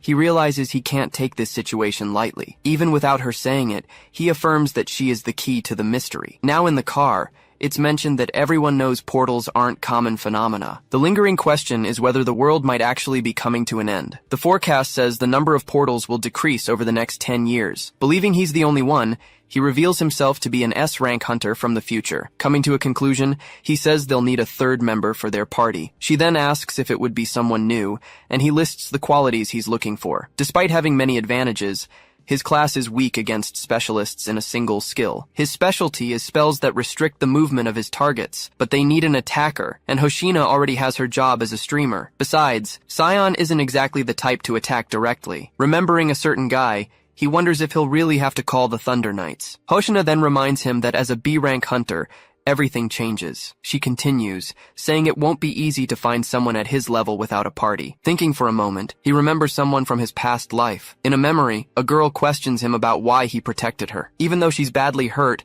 she smiles and says she's happy he's safe. Apologizing, she asks him to promise he'll become a great hunter one day. After her sacrifice, her weapon is left behind on the ground. Returning to the present, he wonders if she might be alive in this current time. Noticing his distraction, Satsuki asks what's wrong with Ikoma. Playing it cool, he replies that it's nothing, and he was just thinking about the distant past. He reflects that the event happens 3 years from now. Just then, a new hunter arrives at the reception and sees the group from a distance. She then complains that the portal she wanted was already cleared by them. Looking at the newcomer, he comments that he's never seen her around before. With a sudden jolt, he recognizes her from somewhere in his past. Seeing the sword, he notices the imposing presence of the mysterious warrior. Remembering the past, he wonders if that could really be her. At that, he runs towards her, leaving his friend behind. Approaching the girl, he asks if she is Mio Kagurazaka. With a slight smile, she just stares at him in silence for a moment. Very annoyed, she asks who the hell he thinks he is to talk to her like that. Catching up,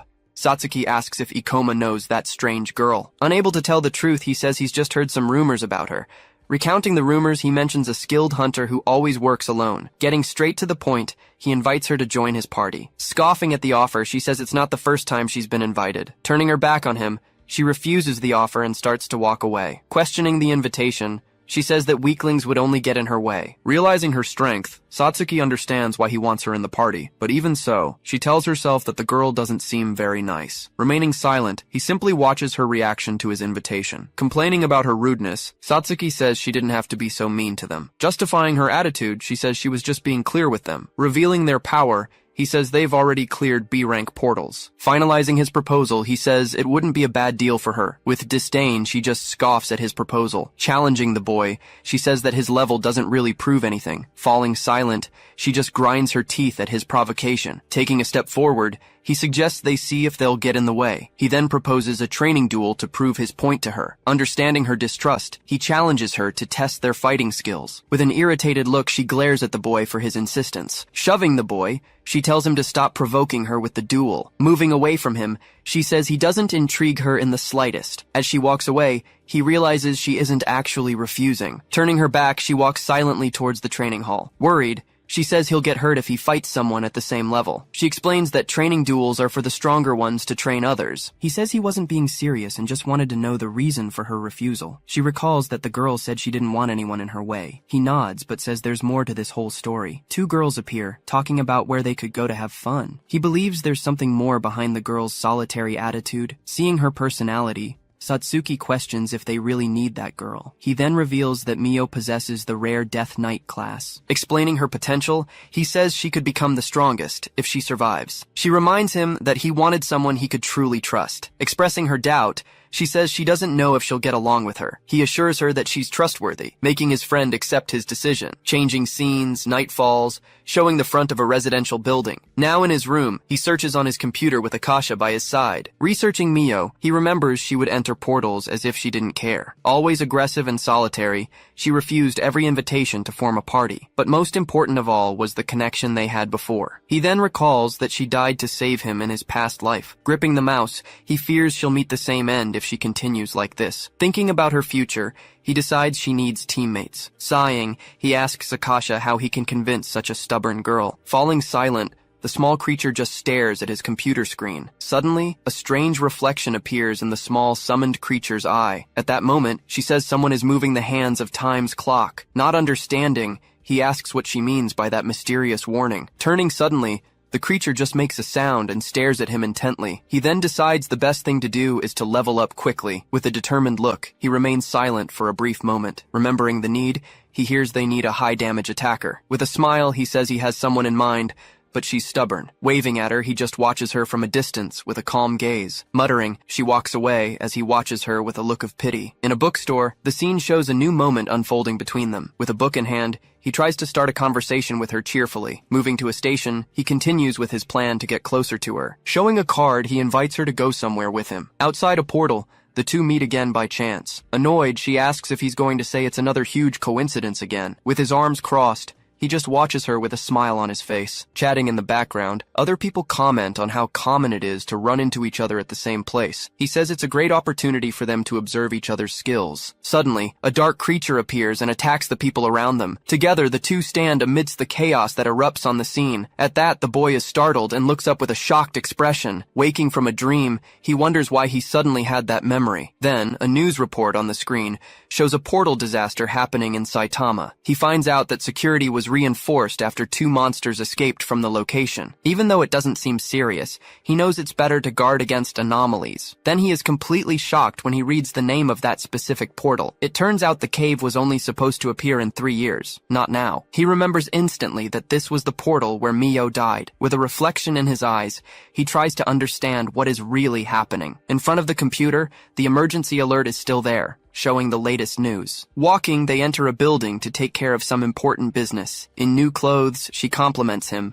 saying they look great on him. Thanking him for his help, she says she's happy to have had a date with him. She then suggests they could do it again if he wants. Worried, he sees news on his phone about a portal that appeared out of nowhere. He thinks that the portal was only supposed to appear 3 years in the future. Since the portal is near her house, he knows she'll go there. Even though he beat the boss, he knows he's not as strong as he used to be. His current gravity user class isn't strong enough for the challenge. He's sure that nothing he says will stop Mio from going in. Even though it won't be easy, he decides he has to enter the raid to protect her. Remembering the sacrifice, he realizes he can't let Satsuki get involved. Falling silent, he just keeps staring at his phone screen. Noticing his concern, she asks if something is bothering him. At that, he turns to her and clenches his fist tightly. Holding his hand, she tells him he can tell her anything. With a sad look, he just whispers her name softly. She then says she was happy when he told her he needed her help. With her phone in hand, she says she wants to help in times of trouble. Confused, she realizes he's deeply shaken by something, but she reassures him that even if she doesn't understand, he can count on her to help. Thankful for her support, he turns to her with a calmer look. He then tells her he wants to join a raid. Showing her his phone,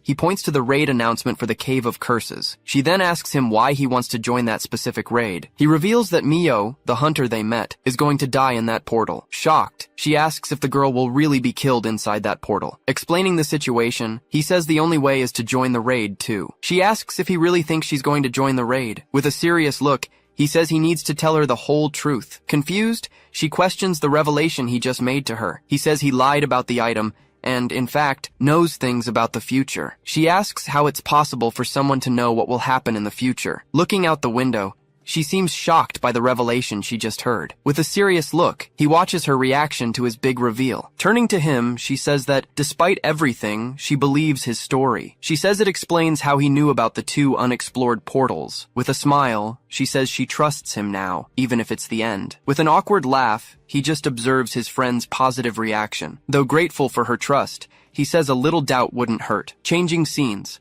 A panel shows a train arriving at its destination. Inside the train, the 2 prepare for the mission ahead. He says this raid could be the most dangerous battle they've ever faced. With a serious look, he warns her to stay on alert at all times. Reading on her phone, she sees the portal's boss should be level 65. He reveals the boss monster will be level 80 because of an evolution. Surprised, she questions the monster's level, realizing how strong it is. He says the goal is to avoid the boss and convince Mio to leave. Since many teams will be in the raid, they might find an opening to escape. Clenching his fist, he faces the situation with great determination in his eyes. She says she understands his desire to save her, since she could die, but she notices he seems much more worried than usual. He explains that in the present, she wouldn't remember him at all. With the memory vivid, he recalls the moment she sacrificed herself for him. He then reveals that, despite everything, she saved his life in the past. Shocked, she can't believe that the girl they met saved Ikoma. Arriving at its destination, the train continues on its path along the city tracks. When they arrive, they introduce themselves as one of the groups participating in the raid. With a smile, the receptionist says they really needed the help. With their arrival, they just need to wait for the other 5 groups to come. Seeing him, Mio can't believe he's standing right in front of her. She asks what he's doing there and if he's stalking her. He denies it, saying hunters with similar levels often run into each other by chance. Annoyed by the excuse, she says he'd better not join any more raids. Satsuki finds her attitude very aggressive and doubts she ever saved him. Irritated, Mio glares at her and tells her not to look at her like that. Suddenly, a man approaches and asks if they're joining the raid. Mocking the group, he says he wasn't expecting much, but was disappointed anyway. Satsuki notices that despite their uniforms, they don't look like they're from the guild or the army. Recognizing the logo, she realizes they're part of a corporate unit. With a serious look, he just watches the group that has just arrived. It's explained that corporations have trained hunters to contribute to public safety. But for most companies, this is still a testing phase at the moment. One of the members asks him not to say things that would sabotage their reputation. Captain Shiraki then appears, ending the side conversation between the members. Bowing, the captain apologizes and promises to train his team better. Relieved by his attitude, she thinks he seems like a reasonable person. Handing over a card, the captain hears him say he'll be counting on them in the raid. Introducing himself, he reveals he's Ryo Shiraki from the Kokure Hunter unit. Holding the card, he analyzes the situation with a very thoughtful expression. With a suspicious look, he decides it's best to keep an eye on him. Saying he respects young hunters, he makes himself available for whatever they need. With a smile, he wishes everyone the best on the mission. Finally, all the groups enter the dangerous Cave of Curses for the raid. Suddenly, a strange creature appears and rushes toward them. In the blink of an eye, the monster is defeated with a single, precise strike. With his axe, the man manages to defend himself from the creature's attack. Seeing the swarm, he says they're getting a big welcome party. Even with the small portal, an anomaly caused the monsters to appear. With 7 hunters, he believes they can handle the situation easily. Calling for calm, the captain tells everyone to prepare for the great battle. One of the team members uses their weapon-destroying skill on the monsters. Then, 2 other members charge forward and hit the creature's critical point dead on. Watching the fight, he realizes they have great teamwork. The 2 strongest focus on reducing the number of incoming monsters. Meanwhile, another member watches and stops the approaching monsters. The leader stays ready to respond to anything the team needs. Casting a spell, Satsuki fires a shadow ball toward the monsters. Hitting its mark, the spell explodes and damages the nearby creatures. Charging with his sword, a team member fiercely attacks the monsters. Even though it's wounded, the monster survives the blow but is left very weak. Satsuki notices that even though they aren't bosses, they have a lot of health. She then suggests he use his gravity moves to deal with them all. He says it's not necessary, as they should take them down one by one. Mio says they need to conserve their strength, since disasters can happen at any moment. Using her blade, she unleashes a powerful strike that hits several monsters at once. He's surprised, since he'd only seen her display this level of strength much later on. He wonders what her current level is, since she's stronger than before. Even with all their health, he realizes the monsters aren't that dangerous. He then asks Satsuki to drain the mana from the approaching monster. Suddenly, a member of the other team shoves her forcefully to the side. With his axe, he lands a powerful blow on the monster's head. The captain then questions him, asking if he's trying to obliterate everyone there. Celebrating, One of the hunters says he finally managed to level up there. Getting closer, he confronts him about the experience theft, saying it was his fault. He accuses him of stealing the points on purpose, knowing how crucial they are. With a smile, the man tells him not to be so serious about everything. Satsuki asks him to calm down, but he keeps glaring at the man in front of him. It's explained that a hunter's level is their most valuable asset, but he thinks he can't count on people like that in a raid. After all, knowing who to trust is more important than a few experience points. Coming closer, the captain asks what the problem is, but he brushes it off. He then tells the group to move on, as they can't go back empty-handed. Apologizing, the captain says there seems to have been a misunderstanding. With a suspicious look, he decides he shouldn't have brought it up. The captain reveals his dream of creating the most powerful hunter group in the world. Saying that current policies are inefficient, he wants his team to be an example. With a smile, she says that despite everything, it's an ambitious goal. Despite the goal, it's not easy to level up the entire team. Because of that, only the 4 of them were eligible to join the raid. He thinks that, on the other hand, they already have 4 skilled hunters. The captain laments that his team doesn't listen to him and apologizes for the trouble. Giving him a pitying look, he says he hopes things get better. Moving forward, they need to explore and update the portal map. As they walk, the group continues their exploration through the dark and dangerous cave. Suddenly he stops, realizing something is wrong in the air. Despite everything, the team obeys the captain's orders, showing their respect. This means he could have easily reprimanded his team for their bad behavior. With a smile, the captain turns to him and reveals his true intentions. One of the members remarks that he worried for nothing about the portal's anomalies. As they explore, the groups move cautiously through the dark and mysterious cave. Feeling confident, they say they could even defeat the boss monster if it's an easy one. After all, if they kill the boss, the administration won't look down on them anymore. With a mocking laugh, the captain says that safety is paramount in a raid. He then reminds them that since it's an open raid, they need to think of others. She comments that the man with glasses seems more like a leader than the captain. He thinks that anomalies never stop and are hard to contain in portals. In his past, the boss monster evolved, and it might have already evolved now. He needs to stop them from exploring and prevent Mio from fighting the boss. Afterward, he plans to write a report for the guild to mark the location as dangerous. To do that, he'll need to take control of the raid, which is currently in their hands. But Mio is very stubborn and doesn't have a good impression of him right now. Moving forward, the other hunters continue the exploration, suspecting nothing. Stopping suddenly, he senses something strange in the air and goes on alert. He wonders why Captain Shiraki is approaching Mio. Saying he operates nearby, he mentions he's heard great stories about her. He praises her, saying she fights like a B rank even though she's a C rank. Excited, he says it's amazing and that he's wanted to talk to her for a long time. Unimpressed, she asks what he really wants with her here. With a serious look, he just stares at her for a moment in silence. Smiling, he prepares to make a grand proposal to the girl. Extending his hand, he invites her to join and lead his team to greatness. He says that with her, the hunter unit will become much more powerful. She notices the captain seems eager, perhaps wanting to recruit her before anyone else. Refusing immediately, she says she's not interested in his proposal. He says he heard she works alone, so no one gets in her way. Assuring her it won't be a problem, he promises to assemble a group worthy of her. He then reveals he's also a B-rank hunter, but she cuts him off. Ending the conversation, she says she doesn't work with anyone and walks away. Complaining about recruiters, she just continues on her way through the cave. She laments, saying she shouldn't have joined this raid at all. He says he's heard she challenges portals that are above her level. He warns her that if she keeps this up, she's just going to get hurt. With a scornful tone, she tells him to mind his own business. Unfazed, he just stares at the situation with a very serious expression. She comments that the situation got tense and Mio didn't have to be so cold. Calling them brats, a man approaches them with an air of superiority. With a smile, he says he's not as tolerant as his captain. Resting the axe on his shoulder, he warns them not to get in his way. Motionless, a man just stares at the man who just threatened them directly. He says they're desperate to prove their worth to the administration. Shocked by his audacity, the man wonders how he knows all that. Shouting, he questions him about what he knows about them anyway. Worried, Satsuki asks him not to provoke the man and to call the captain to intervene. He says it's useless to call the captain, as it's all just an act. He explains it was all set up for the captain to gain their trust. With a serious look, the captain just stares at the boy in complete silence. Not understanding, she asks him what he meant by that. He explains that the man is acting out on purpose so the captain can calm them down later. Realizing the charade,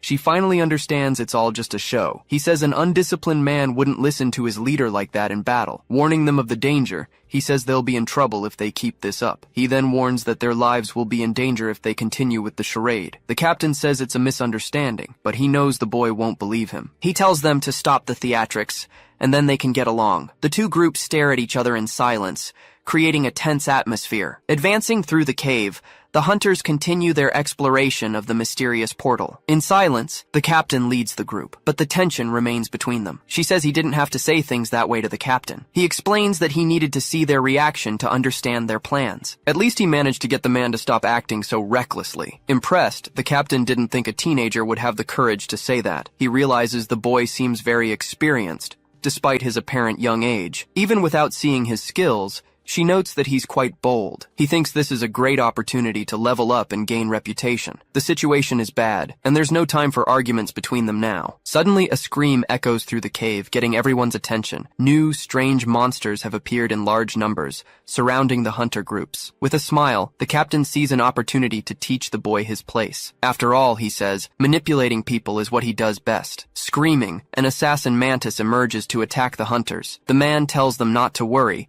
as they shouldn't be hard to kill, but he knows that since they're level 47, the battle won't be easy at all. These monsters aren't like the fleas they fought before entering. Besides their level, they have a tough exoskeleton and dangerous forelimbs. He also recalls that complicated monsters like these often have other hidden abilities. Knowing it's not safe to fight alone, he invites her to join them. Refusing the invitation, she charges alone into the middle of the monster swarm. With her sword, she parries the blow from one of the attacking monsters. Dodging the attacks, she moves with agility among the creatures surrounding her. Annoyed by her stubbornness, he can't believe she ran into the most dangerous spot. With no choice, he tells them to take down a monster and clear a path. The captain realizes he can't defeat them like the other monsters from before. He then sees a chance to scare him and regain control of the situation. After all, he had already warned them that their lives would be in danger. With a scornful smile, the captain just watches his plan unfold. In a training room, a man is pinned to the floor after a harsh lesson. Scared, two other members watch the scene without daring to say a single word. He says that power is everything in this new business,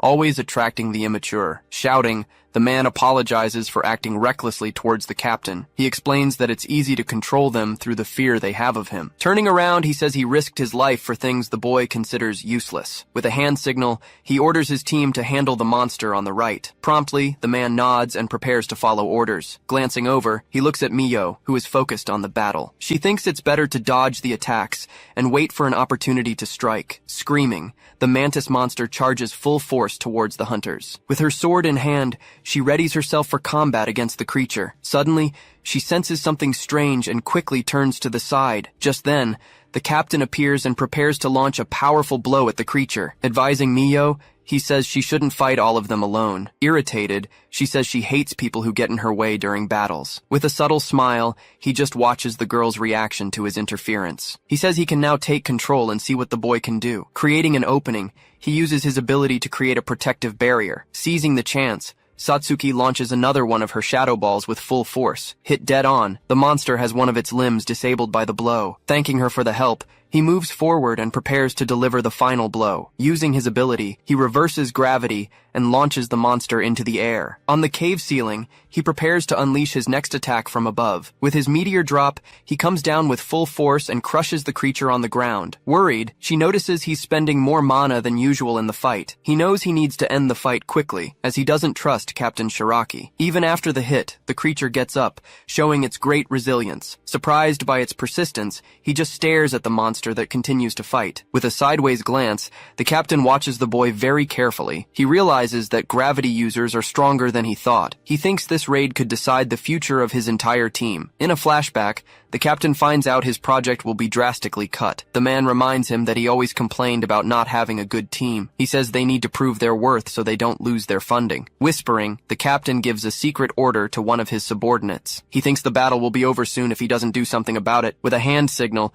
he gives the order for his team to attack. The order is clear: attack the boy and make it all look like an accident. Shocked by the order, the girl is speechless for a brief moment. He believes this will teach him a lesson not to disobey him anymore. Doubting the order, the girl wonders if the captain really wants this. Suddenly, one of the members charges towards him to deliver a blow. Charging with his sword, he attacks the monster that was blocking the path. Shouting for everyone to take down the monster, the girl moves in to attack from behind. Apologizing, she charges forward, fearing what the captain will do if she disobeys. With a focused gaze, she decides to aim for just a minor wound on his shoulder. Sensing the danger, he quickly turns towards the threat coming from behind. Using her ability, she then fires a precise strike towards her target. Powering up her skill, she fires a concentrated blast of energy. He turns around, wondering if the attack was aimed at him. That's when he notices her eyes are locked on him. With the monster coming from one side, he couldn't stop them both. After a moment's thought, he gives a slight smirk. He then charges forward,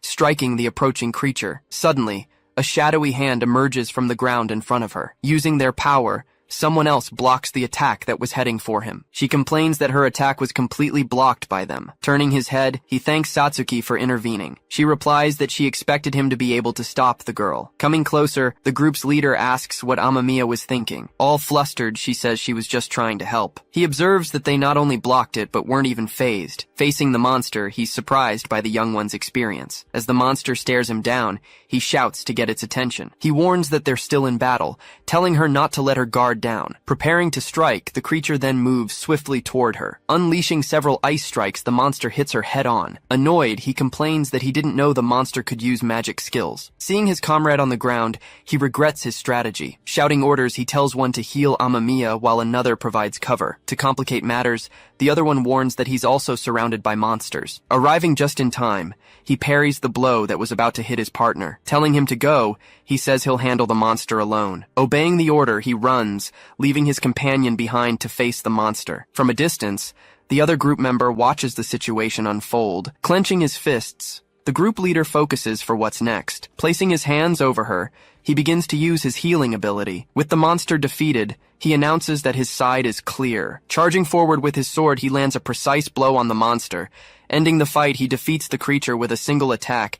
She then questions why they saved that group. Explaining the situation, she says they were attacked in the middle of the battle. Continuing her lecture, she says they could have died because of it. Trying to smooth things over, he says it was a misunderstanding, but he's cut off. With a smirk, he asks if the other guy thought he would believe that. Warning him of the danger, he says the rest of his group isn't that strong. Seeing the situation, she realizes this might be a good chance for everyone to get out. Thinking of a plan, she says she can stop Mio from coming back here. Meanwhile, the injured girl remains on the ground, slowly recovering. He then announces he's spent too much mana and can no longer trust them. Declaring the mission over, he says their problem is none of his business. Arriving suddenly, she says she'll continue, no matter what they do. Annoyed by her stubbornness, he complains that he's doing this for her. She says she doesn't need anyone and would have gone in alone if she could. Observing her demeanor, he comments that she seems to hate having people around. He then asks if it's because someone she worked with ended up dying. Stunned by the sudden question, Satsuki is completely confused about what's happening. Lunging at him, she places her sword's blade against his neck. With a furious glare, she demands to know who told him something like that. Keeping his cool, he simply remains silent, not answering her question. Turning her back, she walks away from him and sheathes her weapon. Tired of the conversation, she says that if he wants to leave, he can. Running toward the back of the portal, she leaves him behind as he screams her name. Seeing the situation, the other leader complains that one of his own was incapacitated. Remembering another life, he only found out her story after she died. Calling his partner, he says they need to go after Mio immediately. Remembering the past, he fears the same tragedy will happen to her again. Stepping forward, the other group's leader asks them to wait. He asks what he thinks he's doing, warning that they can't split up. With one of them injured, he explains that the group's morale is very low. Still trying to convince him, he says their only chance is to stick together. Ignoring the warning, he says the girl might die alone. Realizing the situation, he understands that the other group has given up on helping Mio. Standing face to face, the leader of the other group begins to explain. He thinks he needs to wait for the girl to recover to keep his team together. Letting the two of them go now would mean having even fewer people for the battle. Remembering his mission, he knows he needs results to prove his group's worth. Unable to do it alone, he says he won't let them go after her. Her former companion comments that it's Mio's own fault for being so reckless. In a serious tone, he says her actions put everyone in danger. He retorts that it was his group that set up the ambush in the first place. Realizing how stubborn he is, he gives up on arguing and says it was all a misunderstanding. To resolve the situation, he offers 2 million yen to forget the past. The unexpected proposal leaves the boy completely surprised by the offer he received. Apologizing, he stresses that his group desperately needs a good result. He then questions questions why the boy would help someone as arrogant as Mio. Even with his partner complaining, he insists that the price for the mission is worth it. He reflects on how hunters provide military power and a future for large corporations. He knows his credibility and funding come from his construction company,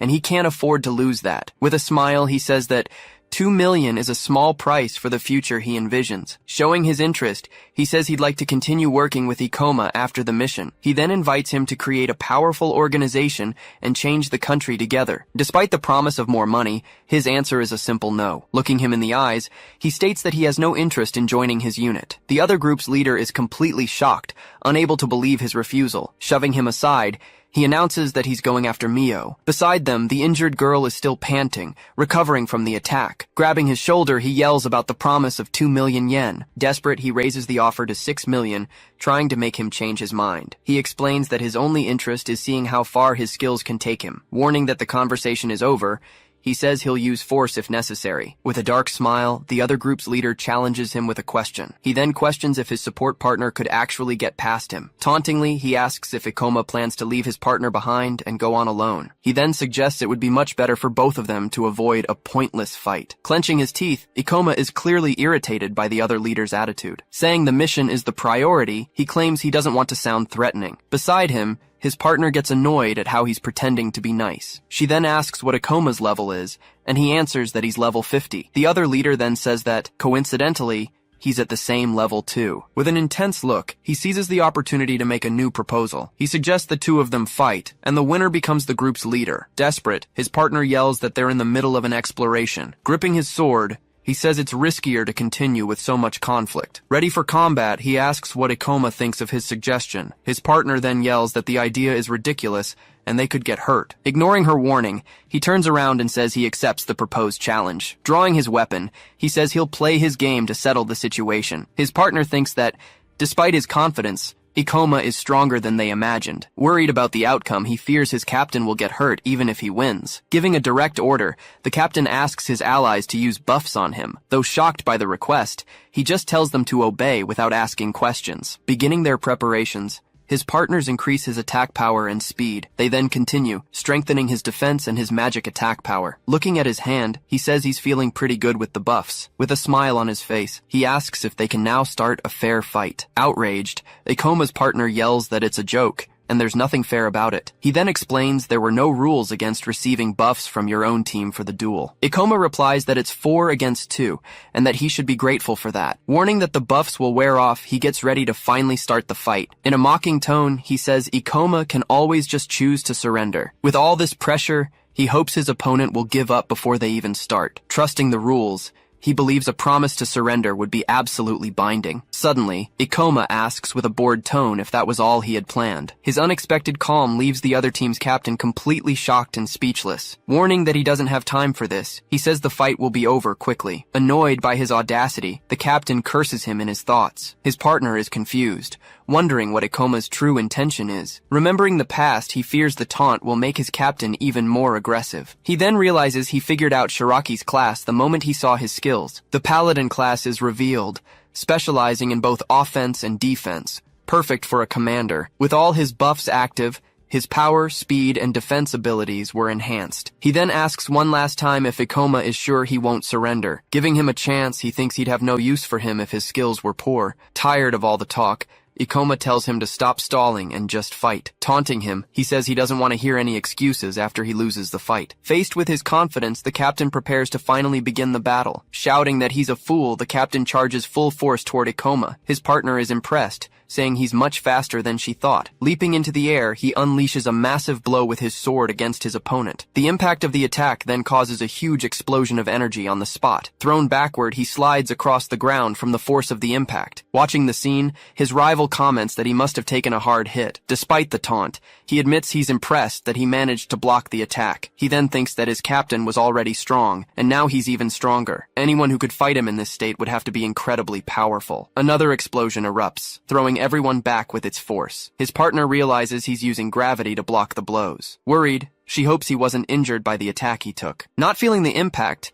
He deduces that Ikoma managed to dodge the blow at the last second. With a mocking tone, he says Ikoma is just trying to stall until his buffs run out. The other group member says he doesn't stand a chance in strength or speed. Boasting about his advantage, he claims that an individual can never defeat an organization. He goes on to say that a single person can never overcome a group. Shifting to a flashback, he remembers learning this back in school. Back then, he always stood out, being the best at everything he did. In the school hallway, he was watched from a distance by the other students. Knocked to the ground, his classmates would taunt him because of his grades. With a mocking tone, they called him the student council president. He remembers that despite being stronger, he was always ganged up on. That lesson taught him that an individual could never overcome a group alone. Gaining experience, he proposed the idea of creating hunter units. Seeking power, his goal was to rise above all the chaos. Returning to the present, he prepares for the final blow against his opponent. Shouting loudly, he charges forward, saying he'll end it all with this one strike. With a look of contempt, Ikoma says his attitude was pathetic. In a swift move, a clean strike hits his opponent dead on. Falling to his knees, he feels the pain of the attack he just received. Completely confused, he wonders what happened and how he was hit. Ikoma then explains not to worry, as he used the dull side of the blade. Shocked, his partner can't believe the captain couldn't even react to the blow. Panting on the ground, he doesn't understand how Ikoma could have been faster than him. With a serious gaze, Ikoma watches his opponent slowly get back up. He then explains that his body can't keep up with so many power enhancements. Saying that strength isn't everything, he warns that you need to know how to use it. Revealing his strategy, he says he just needed to wait for the right opportunity to strike. His partner wonders if Ikoma could read the captain's movements all along. Still, he thinks his captain is too fast to be defeated so easily. Getting up, the captain says he let his guard down, but still has defense buffs. He then yells that Ikoma has lost his one and only chance to end the fight. In his thoughts, Ikoma reveals he was just going easy on him because he needs him. Considering his stubbornness, he thinks he might need to get a little rougher. Trying to calm down, he tells himself he can win if he stays focused. Seeing that his buffs are about to run out, he decides he needs to go all out now. Determined, he says he'll use everything he has to finally defeat him. Ikoma then states that he lacks the battle experience to face him as an equal. Not understanding, he asks what he just said, telling the other to pay attention. Saying he won't stop him, he warns that his attacks won't even come close. Completely shocked by the statement, he screams in disbelief at what he just heard. Saying he won't stop him, he warns that the attacks won't even come close. Completely shocked by the statement, he shouts in disbelief at what he just heard. Not understanding anything, his partner wonders what's going on. Watching his breathless captain, he doesn't understand the difficulty of the fight. Thinking about the fight, he realizes the buffs made his attacks predictable. Deciding to keep his distance, he backs away to use his spells. Concentrating his mana, he prepares a powerful spell to end the fight. With his ability activated, he launches a powerful energy blast at him. Seeing the size of the attack, his partner comments that it would be impossible to escape. Thinking about dodging, he decides not to waste his mana on reverse gravity. Positioned in front of a carcass,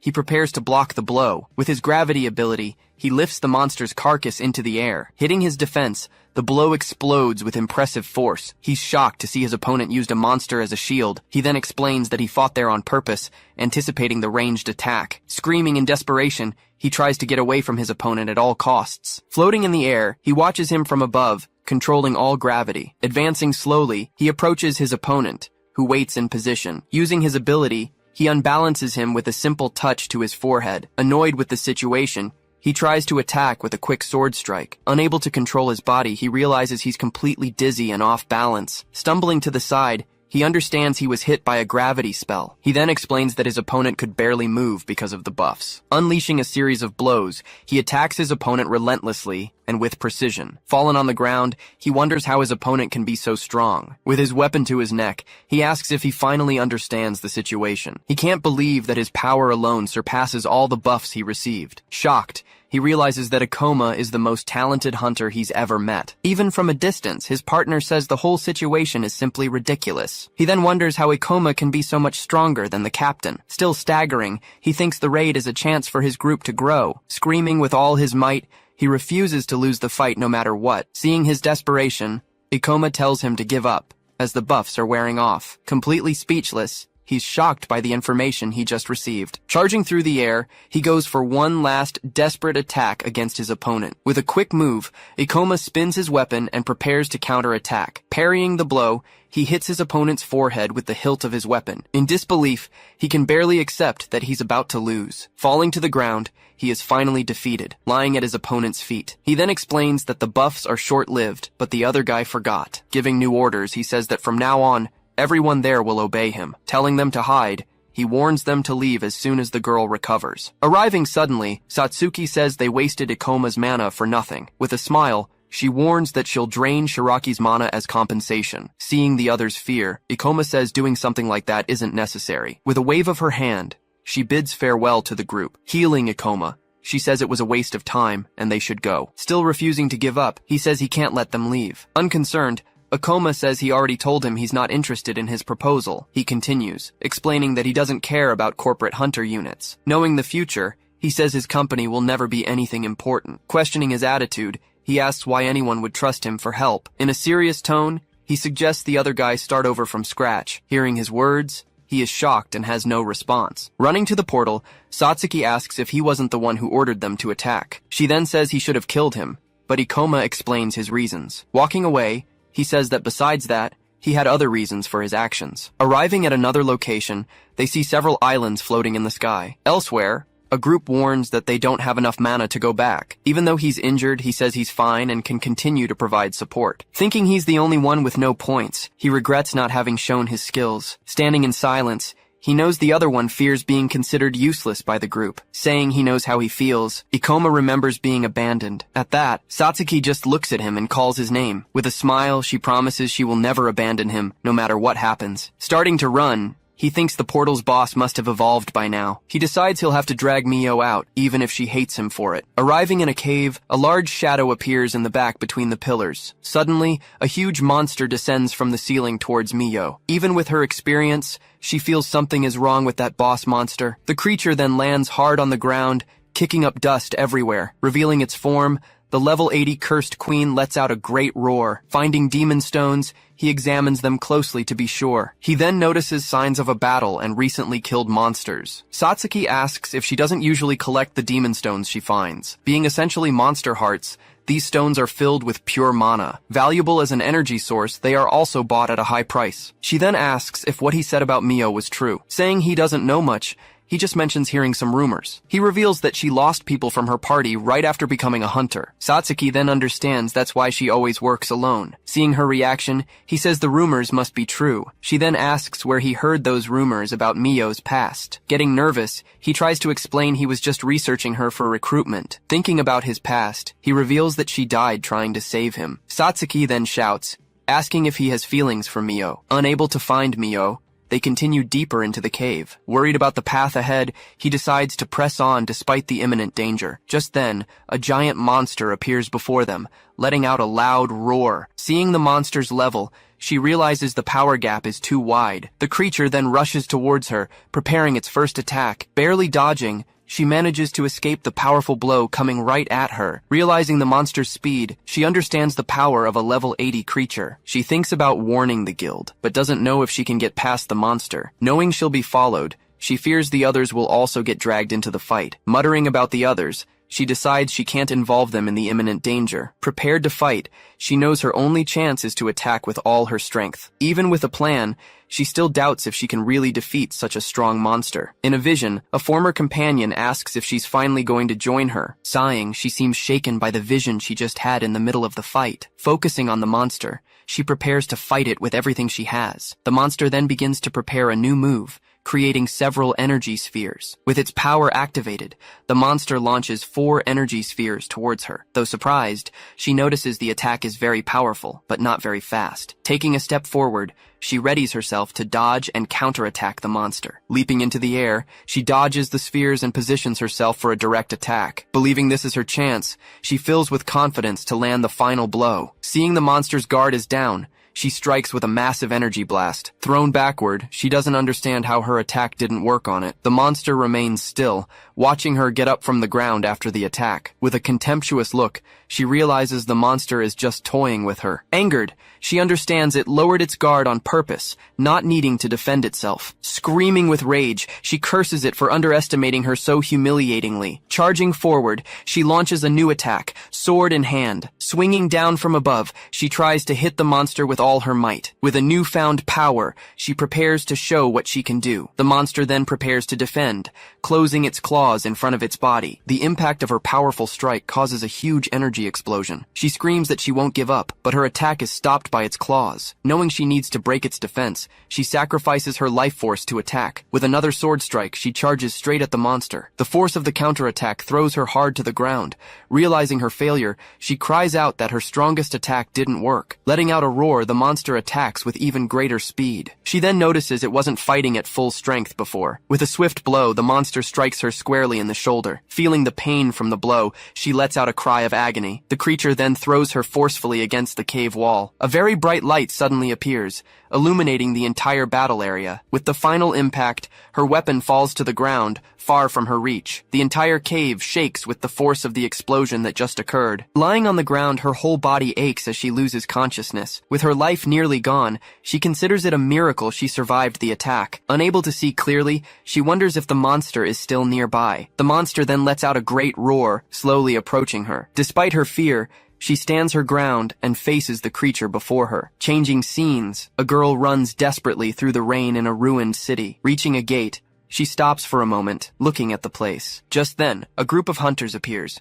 surprising her with their sudden arrival. She then faces the group with a serious and determined look, not backing down. One of the hunters shouts, warning her that she can't stay there because of the monsters. Asking to be let in, she explains to him that this is where she lives. Surprised by her answer, he is at a loss for words for a moment. He then steps in front of her, yelling for her not to pass under any circumstances. Seeing her reaction, he yells, asking her to wait a moment. One of the hunters shouts desperately, telling her not to look at the scene. Standing at the door, she sees her parents' bodies on the living room floor. She then wonders why monsters always take everything from her. With a dark power, she gets up from the ground, ready to continue the fight. The monster strikes, but she manages to defend against the attack. Stepping back a little, she faces the creature, saying she can't move anymore. With her health low, a new death aura ability activates. Her aura is a trick, allowing her to keep fighting until her mana runs out. Hating monsters, she thinks the creature will regenerate over time. Determined to die fighting, she charges forward to rip off one of the monster's limbs.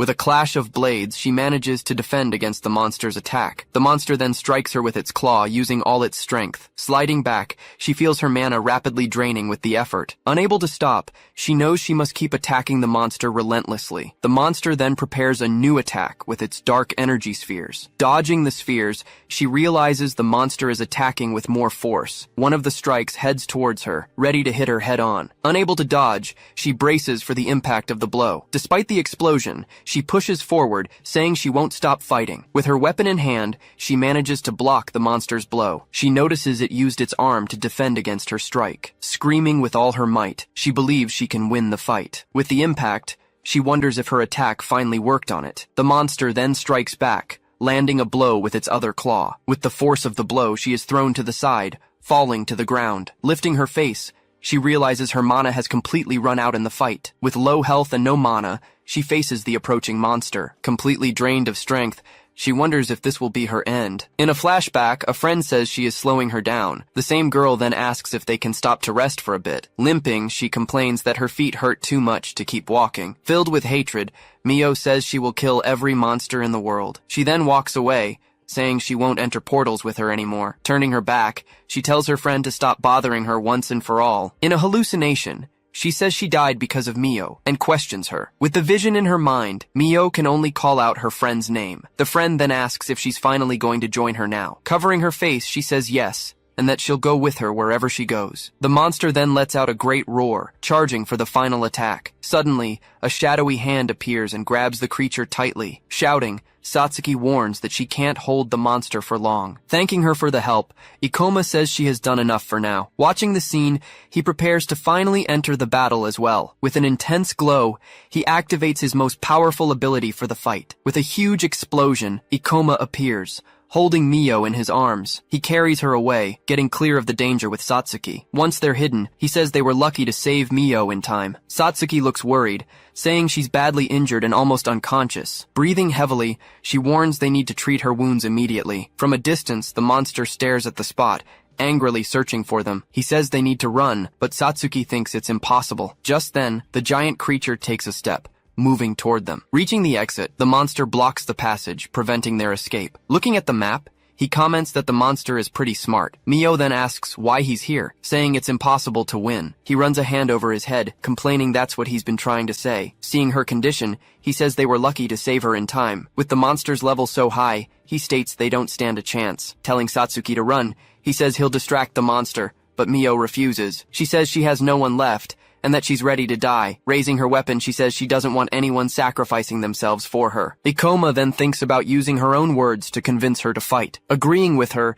he says he won't try to stop her from fighting anymore. He then surprises her, saying they will defeat the monster together. With a serious look, he says this is their only chance to survive. Satsuki yells that she's too injured and can't possibly fight. He then tells her to use her ability to restore Mio's mana. Saying he can buy them some time, he steps forward, ready to fight. Mio tries to warn him, saying he doesn't know what the monster is capable of. He replies that he actually does know, and he'd rather not. As the monster prepares to attack, the cave ceiling begins to tremble. Satsuki then hugs Mio, shielding her from the falling debris. She's startled by the power of the attack, feeling the strong energy. Ikoma then steps in front of the monster, saying he's not going anywhere. Climbing onto a rock, he faces the giant monster with determination. He then declares he's there to fight and finish the creature. Using her ability, Satsuki begins to transfer her mana to Mio. Worried, Mio says he's underestimating the power of the cursed queen. She continues, stating that he can't fight alone and will die. With a roar, the monster attacks with its claws, destroying the rock. The creature's strikes cause several explosions across the battlefield. Trapped against the wall, he prepares for the monster's next move. Using his reverse gravity, he dodges the attack and charges toward the monster. With a leap,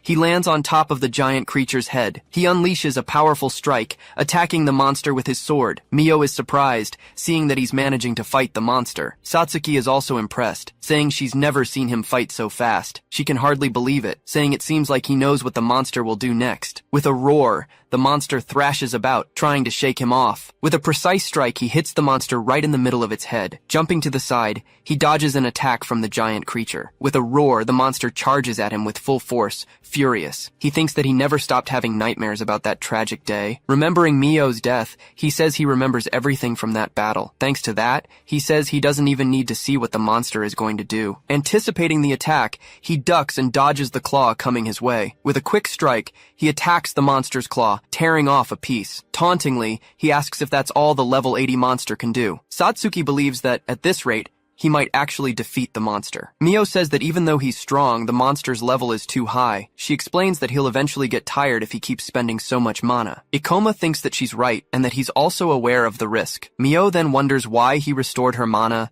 and how he knows so much. With a smile, he says he's happy to have a chance for revenge. Facing the monster, he says his nightmares will finally come to an end. With a roar, the creature attacks with its cursed energy balls. Mio realizes the monster wasn't fighting seriously with her before. She then understands that the monster now sees Ikoma as a major threat. Shouting, he charges forward, saying the monster won't hit him with random attacks. Satsuki doesn't understand why he isn't dodging the monster's attacks. With a leap, he charges into the middle of the energy spheres, ready to strike. A huge explosion erupts, caused by the power of the monster's attacks. Facing the creature, he says he's waited a long time for this day. With a dark aura, he prepares for battle with all his might. With a roar, the monster prepares to attack with its sharp claws. Leaping into the air, he dodges the attack and prepares to counter. With his weapon, he charges and lands a precise blow against the monster. With a swift move, he dodges one of the creature's attacks. Mio doesn't understand how a B-rank hunter can be so skilled. Even with the attacks, the monster's health is still too high to be defeated. Clenching her fist, she realizes the monster's defense is too strong. She decides she needs to use her ultimate ability to defeat the monster. Mio says that Ikoma must be tired, and that they can't help him. She then says she knows what she needs to do to keep fighting. Activating her death aura, she tells them not to worry about her. She explains that the ability lets her fight as long as she has mana. Understanding the plan, she says that's why Ikoma restored her mana. Stepping forward, she says the fight will end one way or another. In a vision, her friend asks if she'll be okay fighting with other people. Taking a deep breath, She tries to focus on the ongoing battle. With an apology, she says that now she has people counting on her. With a determined look, she states that she can't lose this fight. With a roar, the monster charges, ready to attack with everything it's got. The two of them then attack together, combining their skills against the monster. She comments that he seems to know a lot about her class and abilities. Confirming her suspicion, he says he also knows about her ultimate ability. She then explains she can't use the ability because it makes her slow. Just then, the monster attacks with several energy spheres in their direction. Shouting, he says he'll get her 5 seconds to use the ability. Though doubtful, she prepares to use her power as he charges forward. With a leap, she dodges one of the monster's attacks and creates some distance. With the attack coming, she realizes she won't be able to use her ability. With nowhere to run, she braces for the monster's attack. With a touch, he throws her into the air, moving her out of the way of the blow. Using reverse gravity, he throws the monster's attack right back at it. The blow then explodes with force, hitting the cave ceiling. With the gravity altered, the two of them start to float in the air upside down. Confused, she wonders what's happening to the area's gravity. Yelling for her to attack, he throws her with all his might toward the monster. With a roar, the monster is pulled down by Satsuki's shadowy hand. With a sword strike, he attacks the monster with all his strength. From a distance, Mio's friend watches the scene, shocked by what she sees. With a final attack, he pins the creature to the ground with his power. She then realizes the cursed queen is trapped and ready to be attacked. Confident, she says she can use her ultimate ability to win. With her health low, she explains that her attack becomes even stronger. Even though she can't move, she says she will fall on top of the monster. Shouting for her to attack, he warns her that this is their final chance. With her ability activated, she charges with massive power against the monster. With a massive explosion, the final blow hits the monster head-on. Fallen to the ground, the monster is finally defeated by the combined attack. Sliding across the floor, she can barely stay on her feet after the effort. Unable to move, she says she's reached her limit. Even with the monster down, she wonders if they've really won. The monster's eye then glows, revealing it's still alive. He explains that the monster pretends to be defeated to launch a surprise attack. With a deadly attack, the creature launches a concentrated energy projectile. Everyone is shocked, with no time to react to the monster's surprise attack. Seeing the attack coming, she braces for the impact. Completely drained of strength, she's sure that attack will kill her. Stepping in front of her, he prepares to block the blow with his body. He then decides he needs to deflect the projectile to save everyone. Concentrating his power, he prepares to use gravity on his sword. With an intense glow, he manages to deflect the attack with his blade. With a final blow, he strikes back at the monster's attack with his sword. The giant creature lets out one last roar before being completely defeated. Remembering the past, he says that skill has never left his mind. He then moves forward, saying he never forgot what happened that day. With a swift move, he prepares for the final blow against the monster. Using a magic circle, he pins the creature to the ground with his power. Yelling that it's over, he prepares to attack the monster with everything he's got. With an intense glow, he unleashes all his power in a single strike. Receiving a lot of points, he levels up several times from the victory over the monster. With a smile, Satsuki celebrates the victory and the monster's defeat. Relieved with the result, he admits he wasn't sure it would work. Watching Mio from afar, he's happy she survived this time. He then thinks that her death was one of his greatest regrets. Looking at her hands, she realizes she's alive and that he saved her. Confused, she wonders why she survived the danger once again. With the image of her friend in his mind,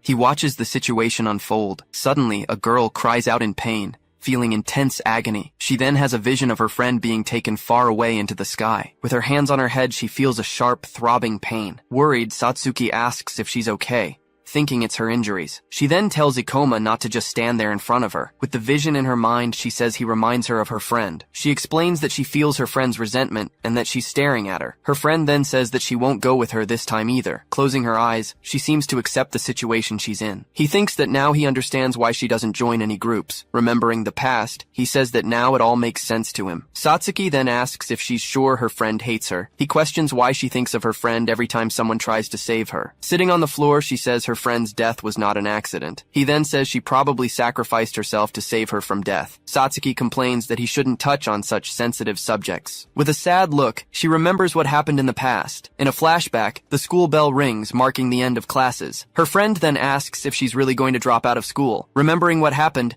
she recalls that her friend knew about her family situation. Now an orphan, she explains that the government doesn't help victims enough. Because of that, she says she'll become a hunter to survive. With a shout, Her friend says she'll become a hunter too. She then explains that she doesn't want them to be separated at all. Surprised by the declaration, she doesn't know what to say to her friend. In another moment, her friend asks them to go back, as she's very tired. Annoyed, she says her friend doesn't have what it takes to be a hunter. Holding her hand, the friend asks her not to say something like that. She then asks if Mio really thinks she would ever abandon her. Looking away, she remembers her friend's words from the past. Screaming for her to hang on, her friend promises she'll get her out of the portal. With a leap, her friend pushes her away from the imminent danger. With a smile, she says she's happy that Mio is okay and safe. Kneeling on the floor, she says she knows her friend hates her. He then tells her to stop lying and being unfair to the one who saved her. He continues, saying her friend would never rest in peace with that attitude. Remembering that she said no one would cry over her death, he then asks if she would understand if he said he would cry for her. He says he's certain her friend would have cried for her too. With her eyes full of tears, she's speechless at what she hears. In her final words,